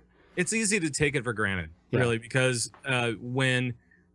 when you're a podcaster, a lot of the times all you see are numbers. You see number of downloads. You see, kind of where they're at in the country. If you have, the breakouts like most podcasters do, I guess, you can kind of see where they're from and what they're using for a device, whether it's iTunes or whatever it is. And so you get those numbers, you get the stats, and it's so easy to take a look at that as the end product. But I take a look at the conversations I'm having. That's what's most important to me is having a conversation with kind of a greater audience, I guess. But from little instances, from what I know within the communities that I'm a part of and all that kind of stuff, I really love having those conversations. So final question. So you have a lot of experience with voiceover. I mean, if you go to patcrane.com, you see like demo reels and stuff. So you're pretty serious about the voice stuff. whether it's hardware or whether it's just learning how to perform, like what's your chief piece of advice for anyone that gets interested in trying to do some voice acting? Learn how to act. Really, that is the biggest thing. If you don't know how to act, it won't matter how well you work a microphone. Yeah. You know, if you don't know acting, you cannot voice act. And so get whatever instruction you can. I'd like, you know, take several different courses in your local college. I have no idea. Or go, you know, take an improv class. That's what I did. I took an improv class and it opened me up just to a bunch of different new experiences. And it was really great. And I took it for like almost a year and just improv all the time. Was that recent or a while back? It was in the last couple of years. Mm-hmm. Yeah. And it was really helpful to be able to kind of come up with something on the spot that seemed real. Mm-hmm. It was totally from my head. That's cool. And from other people's heads too, and working together, trying to get things done. I mean, it was a lot of cooperation. There was a lot of, you know, having to, in improv, you have to agree with the other person. So if they say something, automatically it is true. Right. Not shut them down. Whatever they say is absolutely right. Mm-hmm. And there are, you know, rules to everything, and you try to follow the rules, and you're trying not to laugh, and you're trying right. It's like all those different things. It's great. But also take classes, find a coach, find an acting coach, find a voice acting coach. These are the biggest things next to hardware that you can get to. Once you get into that stuff, then the hardware stuff, I think, will kind of take care of itself. Yeah. Just, you know, take advice from others that have done it and try things out. And you can start small and grow it. I mean, that's kind of what I've done. And the nice part is that there are a lot of options out there for voice actors. The biggest problem is that there's a lot of competition. So you have to be better than the next guy. Whatever it is, make sure you decide what you want to be better at. Yeah. Do you want to be better at turnaround? Do you want to be better at acting? Do you want to be better at how you produce things? Or some kind of combination of that? Yeah. And I'm guessing that there are probably other things you could be awesome at too, like voices, like just multiple character voices. Right. Or like a specific niche of voice acting. Like, I am really great at movie trailers because I have a voice that is perfect for movie trailers. Or, you know, radio imagery, whatever it is. Yeah. And really fine tune your instrument. But if you don't start out with acting lessons, you're doing yourself a disservice. And I would also add in, don't sell yourself short based on, you know, what kind of voice or accent you have. A lot of people are really discouraged because they don't have that voiceover guy voice. But I think, you know, when you're trying to cast something like Hidden Harbor, you want a range. You're looking for very specific things that as an actor you can never predict. So being able to do accents is great, but also don't sell your own voice short. Right. And don't be discouraged from trying it out because you might be perfect for something you never realized might be out there. Not everybody is going to have a voice that is perfect for the next Transformers movie. Exactly. You have to be yourself. You have to put yourself into everything. And while I do a lot of voice work, I don't have that deep resonating type of voice unless, of course, I use effects, which sometimes I do. But for the most part, you know, I just try to have fun with it. So if I'm doing like a goblin from World of Warcraft, I would kind of talk like this, and I'd be, you know, animated and perfect and whatever. But you know, it's a different type of voice. I can't do that heroic, low-toned growl like a lot of people, some people can. Yeah, me neither. But I produce, so I don't really have to worry about it as much. That is the nice part. All right, man. Thanks so much for coming on. People, check out Signals Media for a bunch of shows. Some of them by Pat himself. There's a lot of fun stuff over there. Yeah, absolutely. Cool. Thanks.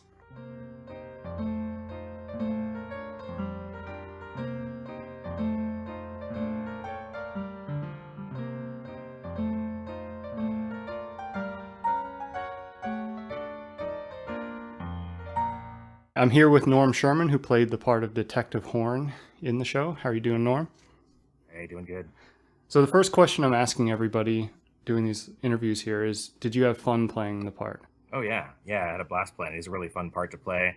And since I'm a nighttime vigilante detective anyway, it wasn't too much stretching, to really do it. I could kind of just put a microphone on and just be myself, Pretty cool. Now, you have a big background in audio and storytelling. Are you into a lot of the old school radio stuff?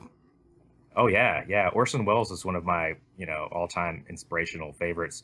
His the production of The War of the Worlds that just set everybody going crazy back in the 30s was just it's just awesome to me. And that's one of the things that appeals to me about The Hidden Harbor is it's that era of when radio drama was just starting to become the big thing, and they were really getting it down. And you've got all these people like Rod Serling and shows like Dick Tracy, and I remember used to listen to The Shadow a lot, and things like that before TV started killing everything in the 50s and 60s. Right.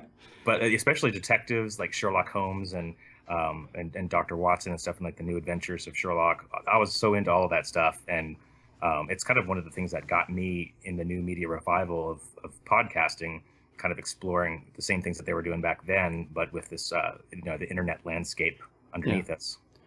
Yeah, it's been interesting seeing, I feel like, I don't know if it's just because I discovered it, but I feel like there's an emergence of audio drama that's happening. And I think it's because of the easeability, is that a word? The ease, yeah, sure. The ease that people have to listen to shows now, having, be able to subscribe to a podcast or download, audiobooks and things and listen in your car or on your phone. I mean, it makes sense that TV killed radio drama back in the day because it's just a new, interesting format that seems to add something that was missing. Although I'd still love audio drama, painting the picture in your head is often probably scarier or cooler or funnier than what somebody acts on the TV, especially if you look at old film when you're like, wow, the acting was really bad. Oh, that's a great point, because in radio drama, they were just really finding their legs and they were starting to master the art. And then you get TV and you get all this like kind of shitty acting and the film quality's bad. But it's just, I wonder sometimes if TV hadn't been invented, because we were just on the precipice of the golden age of science fiction, and people were so, that was about to just happen and blow up, and radio drama would have been all over that, because, America was obsessed, obviously, since we saw with the War of the Worlds, with like elements of speculative fiction. And it would have been interesting to see all that stuff take place in audio drama formats from the masters, rather than kind of shitty TV versions of things. Exactly. Yeah, I mean, I watched recently, recently being yesterday, you probably can find it on Netflix or Amazon Prime, but it's a documentary called I Know That Voice. And it's about a bunch of the real, super famous voices from all kinds of cartoons. And they talk about their workflow and all that stuff. And it's really interesting because a lot of the people I know who do voice acting do it through just getting interested in it and getting involved in these independent projects and volunteering their time. And it gives a lot of perspective to see like how those people are and how they work like 2 hours a week for Disney. So that it's not like they're an employee there. Like it's just this weird freelance stressful thing where you're always trying to find work.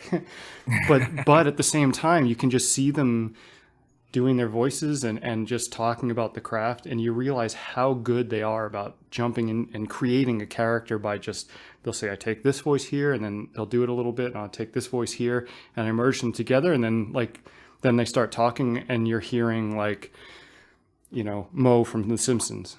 And you're like, whoa, it just jumps out. It's such a familiar voice because you're used to hearing it, but you realize how it was built and chosen is really an incredible talent that these guys have in terms of being just really solid actors that rely on just the voice.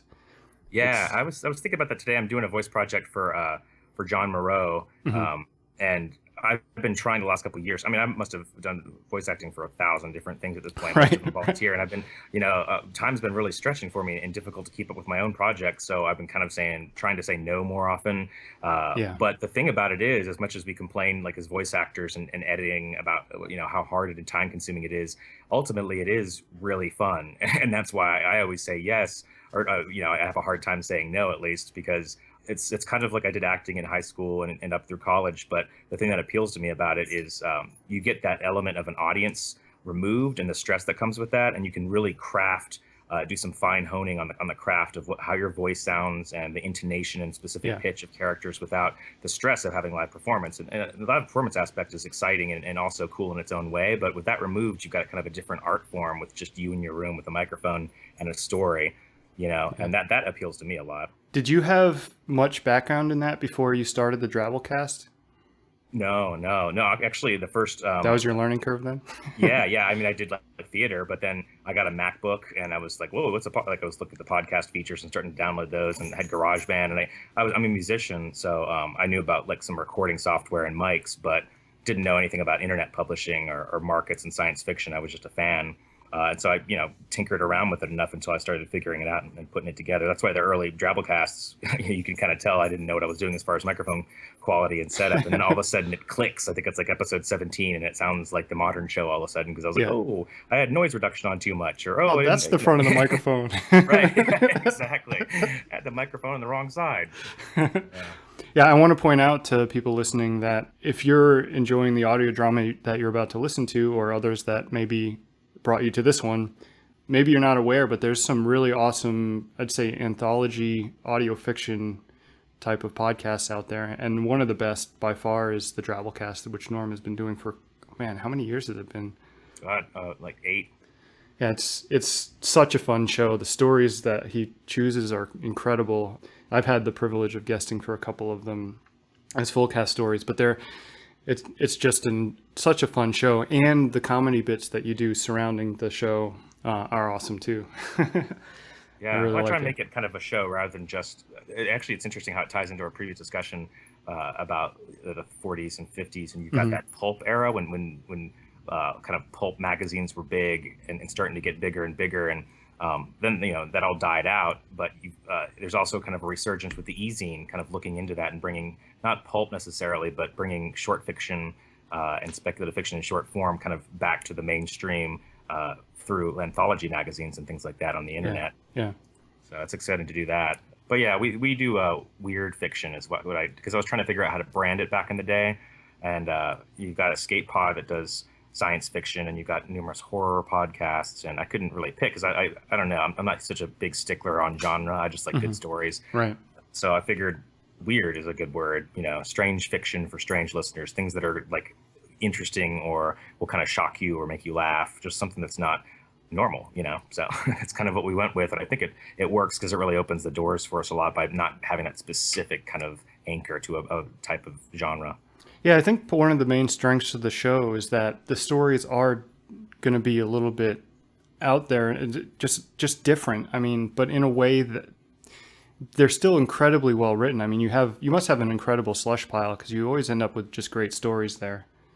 Well, I would say it's at least 70%, 30%, 70% solicitations. I wish that our slush pile, that I could say it to you, like, you're right. There are so many talented people sending to us, but we get our slush pile is big. Yes, it's a huge mound of steaming slush. But we're trying. We would love for that to be more accepted, but we have a very high standard these days, and most of the things that are really knockout stories come from ones that I find or an author that we commission specifically because we like the style or something. So there'll be original stories, but some of them are reprints too. But they don't always originate from the slush pile. Sometimes they do. You get these gems in there, and that's why we do all that work because you can get something from the slush. But there's a lot of competition for new stories. And the thing about audio, obviously, is you can sell your story to a print magazine or someplace else first and get a big fat chunk for the original publishing and then you can sell the reprint to audio like us. And so that's what a lot of people do. Well, they'll send the reprints to us for a lowered rate. So do you have a recommendation for somebody who's just hearing about your show for the first time? Should they just start with the newest one? Is there an episode that you think is just one of your favorites that's a great starting point, or should they go to the beginning? Yeah, well, I got a couple ways to answer. So you go to drabblecast.org, there's a thing on the top of the right that says new to the Drabblecast, and you want to click that, and it's got 10 episodes that were fan voted and editor picked as like the 10 most kind of friendly. A lot of we do kind of some serialized things sometimes with the host spots, and if you kind of come in the middle and pick a random episode, you might be a little bit lost if you didn't hear the one before or whatever. These are ones that kind of stand on their own, and they're very strong stories that the majority of people have found they really enjoyed, and it's a good way to get yourself hooked. But another cool thing we started recently was a separate podcast that you can subscribe to from drabblecast.org called Drabble Classics, and that is bi-weekly. There's one every 2 weeks that comes out. That's got a new editor, Charity Helton, who picks a story or does contests in our forums of the older episodes that were favorites. Because I think we've got almost 380 episodes now, and some of them have multiple stories on them. So it's kind of a way for people that are just now getting into it to hear some of the backlog of stuff that the repeats and stuff like that are favorites of people. So those are two avenues I think you can jump in. Yeah, I mean, and that's also speaks very highly to your consistency. I mean, that many episodes, and I mean that's a lot of work. God, very. I'm gonna look back at my life when I'm an old man and realize that like 80% of it at least was sitting in front of my computer screen alone in a room with the microphone, and I'm just gonna be like, oh God. Yeah, but that speaks to the quality too. I mean, just there are certain shows that I just know that if I go listen to and subscribe to, I just feel like there's an elite group of shows, and I think Drabblecast is one of them. It's just great every time. Oh, well, thanks, man. It's cool to hear. It's not just me. It's a great team of editors and people in there that all contribute, that all started from the community that I'm really happy to have working with me. Yeah, that's why and some of the artists that like volunteer their time just blow me away. I'm like, oh right. Awesome. Yeah, how do you do the art part? I mean, is it a group? How many people have done art for the show? Do you know? We got a ton. We have Bo Kyer is one of the fans that stepped up and he became our art director. Mm-hmm. And he networks with a bunch of artists. We had a couple casting calls, or I guess not casting, but calls for art. And people sent in submissions, and he would kind of pick through. And anybody can volunteer for past episodes to do a cover piece. But I send him stories about 2 months in advance, and he sends them out to one of the huge legion of artists that are on the waiting list to get a story. And they send something back, and I'm almost always like, holy crap, it's a really awesome visualization. And they're always different because it's different people, you know? Yeah. And it's so cool to have like an image that created by a fan that is of that quality that goes along with the story. It just adds another element. But they all seem to go together. Maybe it's just the way they're laid out, but they... Yeah, that's probably Bo behind the scenes doing his weird little art stuff. I couldn't speak on that, but he probably makes some sort of unity happen with filters and things. Yeah. Oh, that's really cool. Well, sweet, man. Thanks a lot for being in the show, and thanks for talking to me today. Yeah, I'm looking forward to hearing this thing with the full cast, and it's going to be interesting hearing it come from the page to real life. I know it's going to be awesome. Yeah, it's fun. Thank you for listening. Hidden Harbor Mysteries is released under a Creative Commons Attribution No Derivatives 4.0 license. Check out the website, and you can also look for more of my productions at lincolnaudio.com.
This is Bryan Lincoln, producer of Hidden Harbor Mysteries.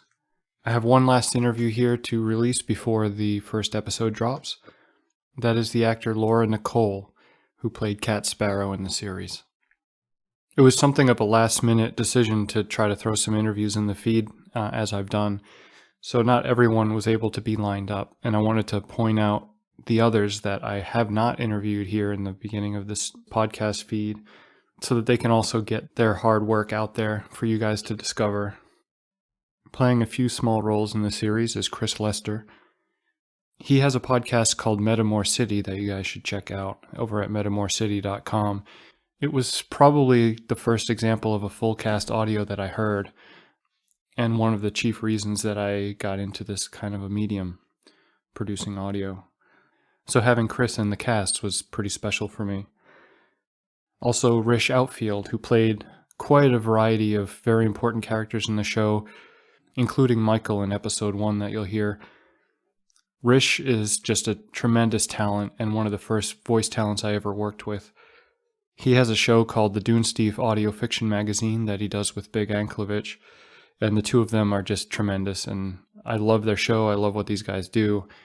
So if you're interested in hearing a bunch of short fiction, mostly done, or actually with these guys, it's all done with a full cast, you'll really enjoy Dunesteef.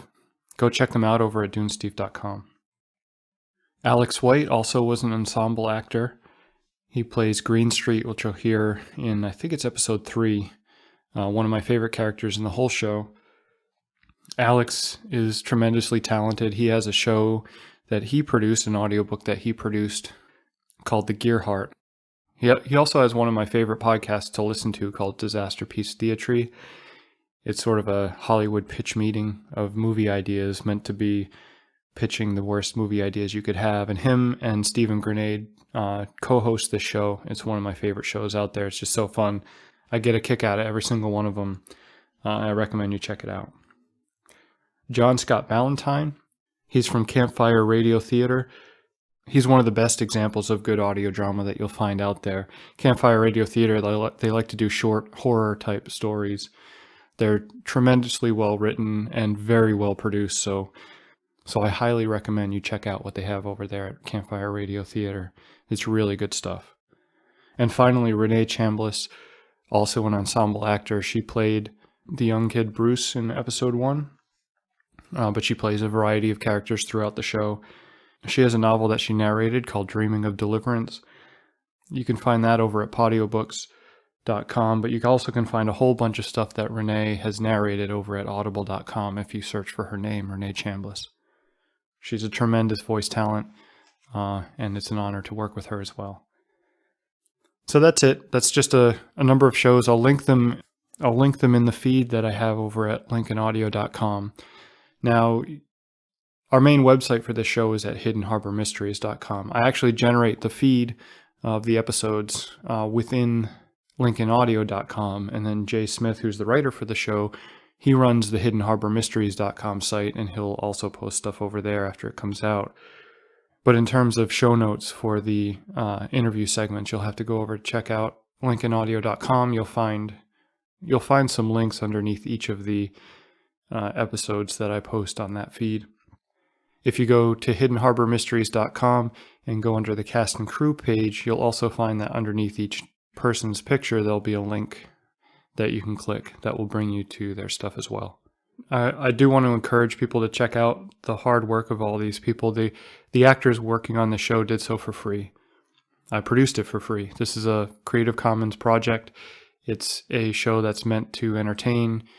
I'm eternally grateful for all the volunteer work that people have given to be able to put this show together with this kind of talent. For nothing is pretty incredible. So it's really important to me that people who have given their time to this show are in some way given a chance to be revealed to the audience, so you can find their other stuff, check them out. There's just so much great fiction content out there, and it's been a pleasure to work with some of the best.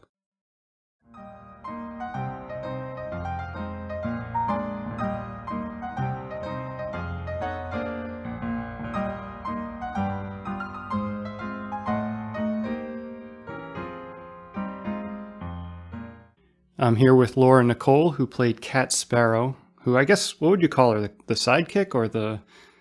Yeah, she's kind of like Xena's Gabrielle. Yeah. Not so much plucky, because she's definitely more streetwise, but definitely has that crucial balance for the Femme Phantom. So it was kind of cool to be able to be that kind of support for the main character. Yeah. And it took a lot of pressure off of me because I wasn't actually the main character. Yeah, so the first question I'm asking everyone that I'm interviewing like this is, did you have fun playing the role? Oh, absolutely. I feel like Jay kind of wrote it for me, which was fun. Mm-hmm. There were a lot of things where it's just like, yeah, okay, I could totally see myself doing that too. Yeah.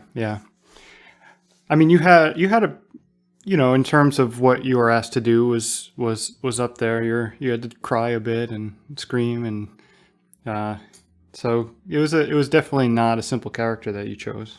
No, the character itself is very 3D as far as characters go, and Jay does a good job of that with all of his characters, that he tries to make sure that they're an integral part of the plot, that they're not just one-sided.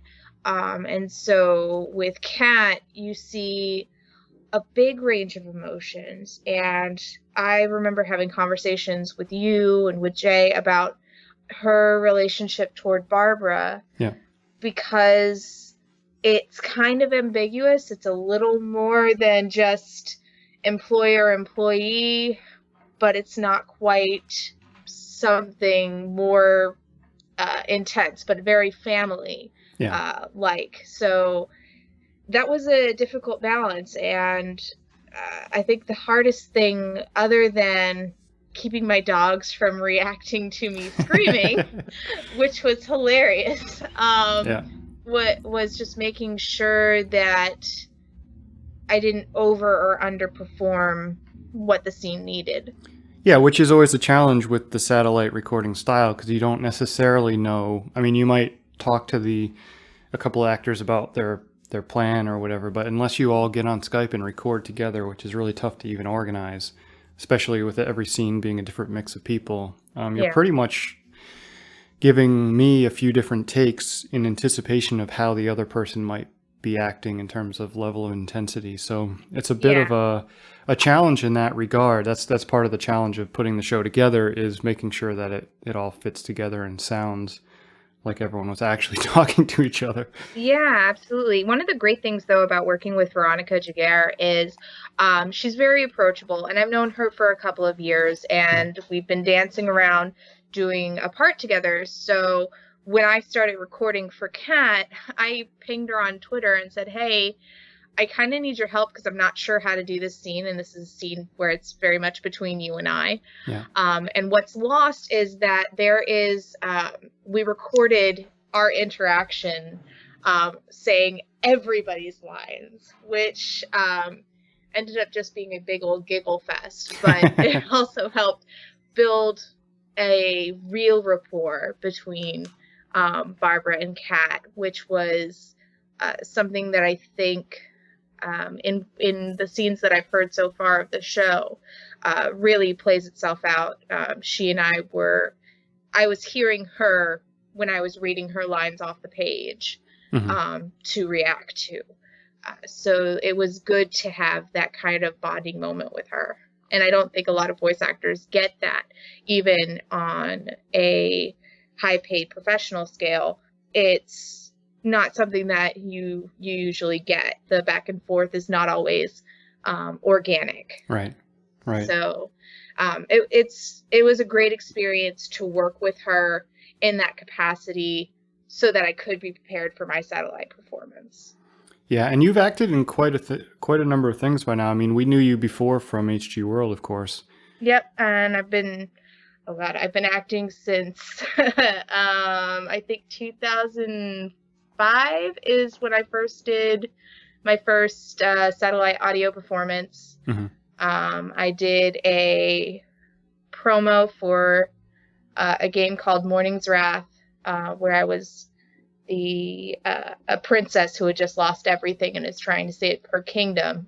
And then I went on to do some bit parts for Broken Sea Audio, and it kind of spiraled from there, and everybody wanted my English accent. Right. which is like, okay. So this was the first real big part that I was able to use my natural voice for. Oh, that's cool. So I enjoyed that a lot. Yeah, you had to use the English one in HG World, of course. Yes, I had a Manchester with a slight Hindi accent. Thanks, Abe Cody, for training me on that. Because it's hard when you've got both an accent and you've got a type of ethnicity that you have to bring into it as well. Yeah, and a shout out to Abe, who is actually in the cast. He plays Michael's father in one scene. Yeah. We needed someone that could could pull off the acting ability opposite Rich for that scene, and oh my goodness, it's a pretty easy choice. He's always an easy choice when it comes to who do we need for a very refined accent or a very gruff Scottish accent, depending on the show. Right. So you also have, I see that you have a video series called Gypsy in the Attic. So Gypsy in the Attic is both a video and audio series. It started off as my New Year's resolution for the year, that every time that I would go into the attic to record, thus Gypsy in the Attic, I would also do a short, kind of like an audio diary of me, of what I experienced through recording or what trials I'm facing, because I was doing my first audiobook at that time. And then it got to, well, I'm just talking about my experiences.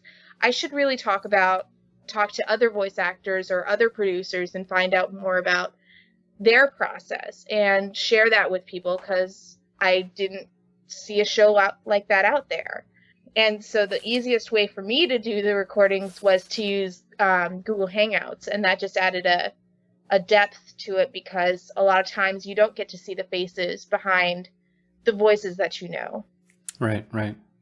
So you got to actually see Veronica Giguere and Starla Hutchin and PC Herring. I just finished one with Scott Sigler last week, and it was really cool to it's been really cool to bring that to the world. I don't think the world's watching it yet, but maybe.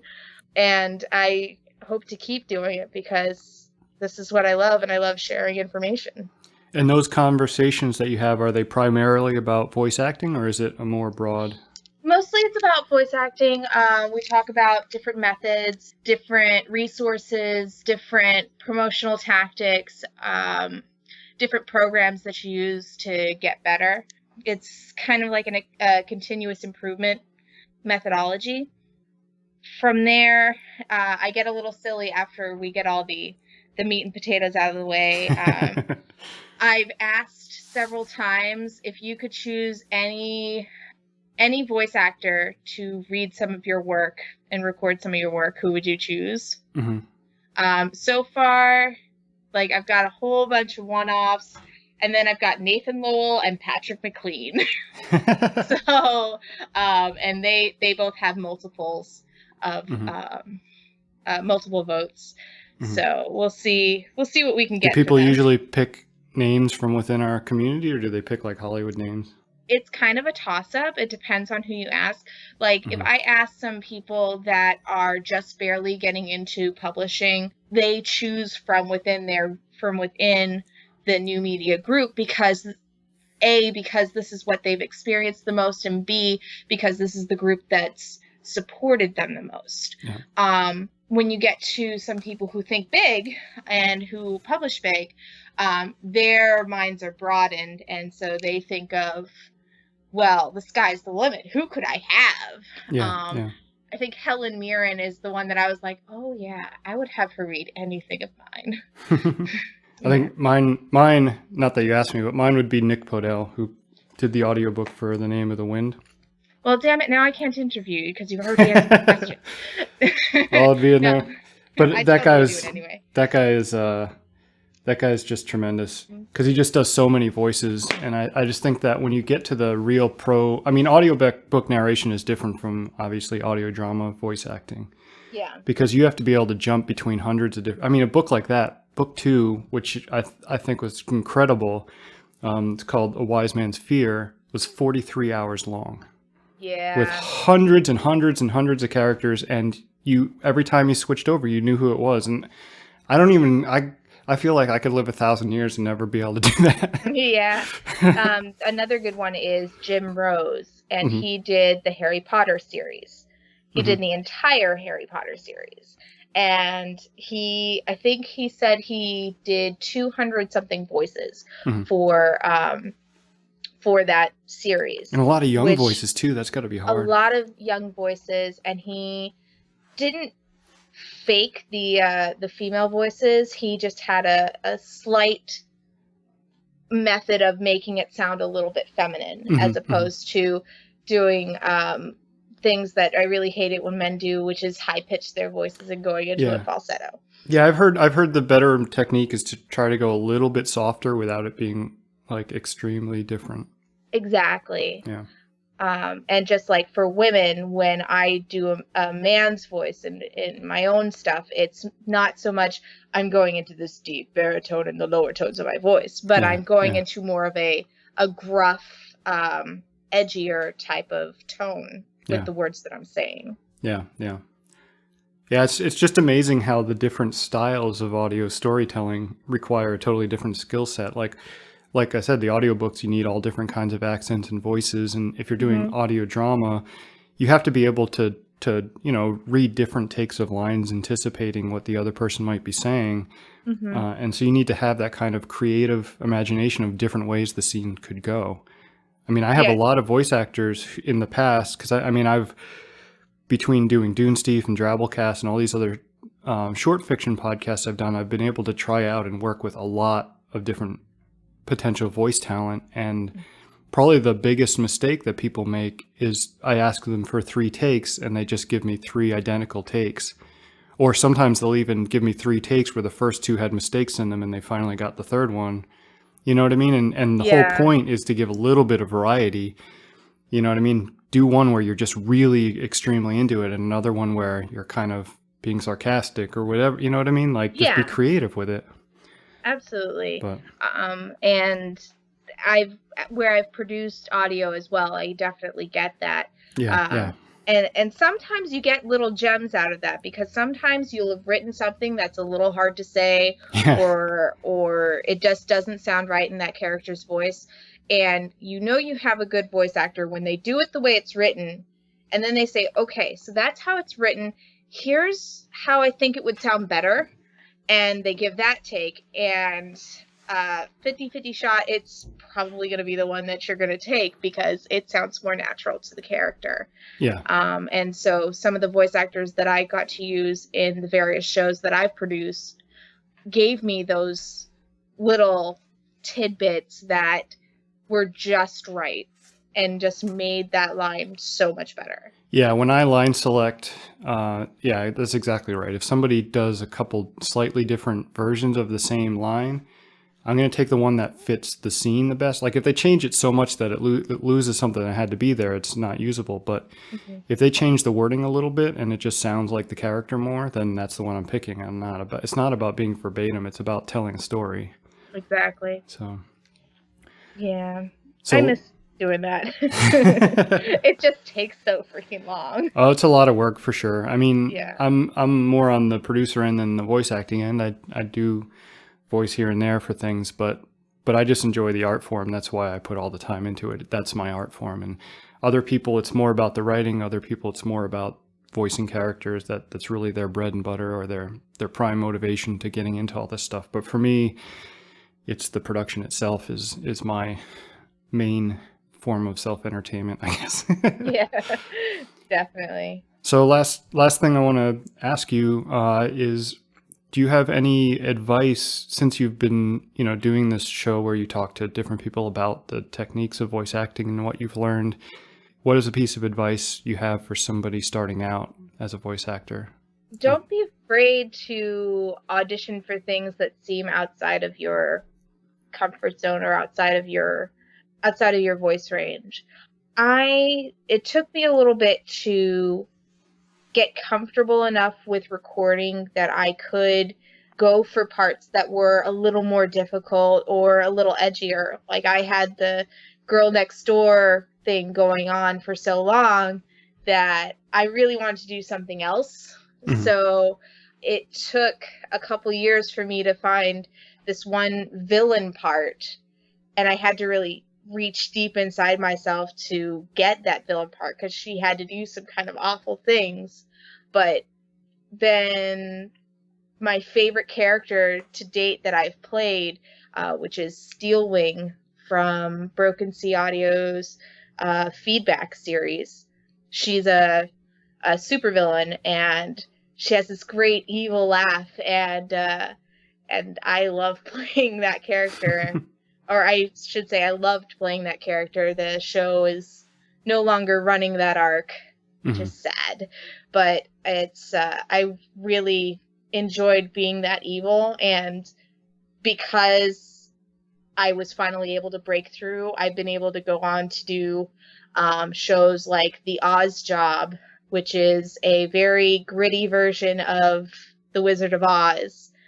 And it is not safe for work at all. But it was probably the most sturdy thing I've done before I started working for Nobilis Reed as well. Oh, yeah. So it's worth the risk because you end up getting such really good parts that fulfill maybe the darker side of you or the lighter side of you, conversely. Yeah, part of voice acting is being able to play different characters. It's not putting yourself into the story. Like if I ever have a voice actor say, well, I wouldn't say that. It's like, well, it's not you. Exactly. It's not you. It's the character. Yeah, exactly. I don't run into that too often, but I've definitely met some people that kind of gave me the vibe that they felt that way. Mm-hmm. But yeah, and the people with range, you can tell that they'll do anything. Careful what you wish for. Exactly. All right. Thanks a lot for coming on. Well, thank you. And if anybody else wants to catch the rest of my stuff, you can find my show and any other little tidbits on gypsylaura.com. Awesome. Thanks a lot. Thanks for your time. Enjoy the show.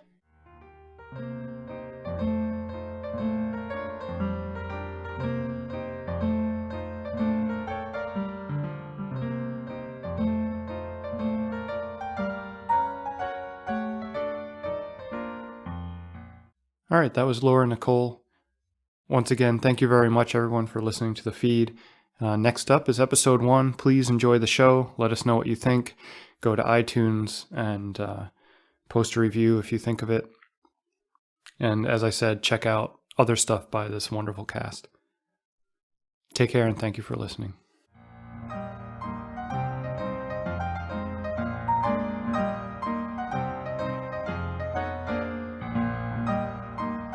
Hidden Harbor Mysteries is released under a Creative Commons Attribution No Derivatives 4.0 license. Check out the website, as I said, and you can also look for more of my productions at lincolnaudio.com.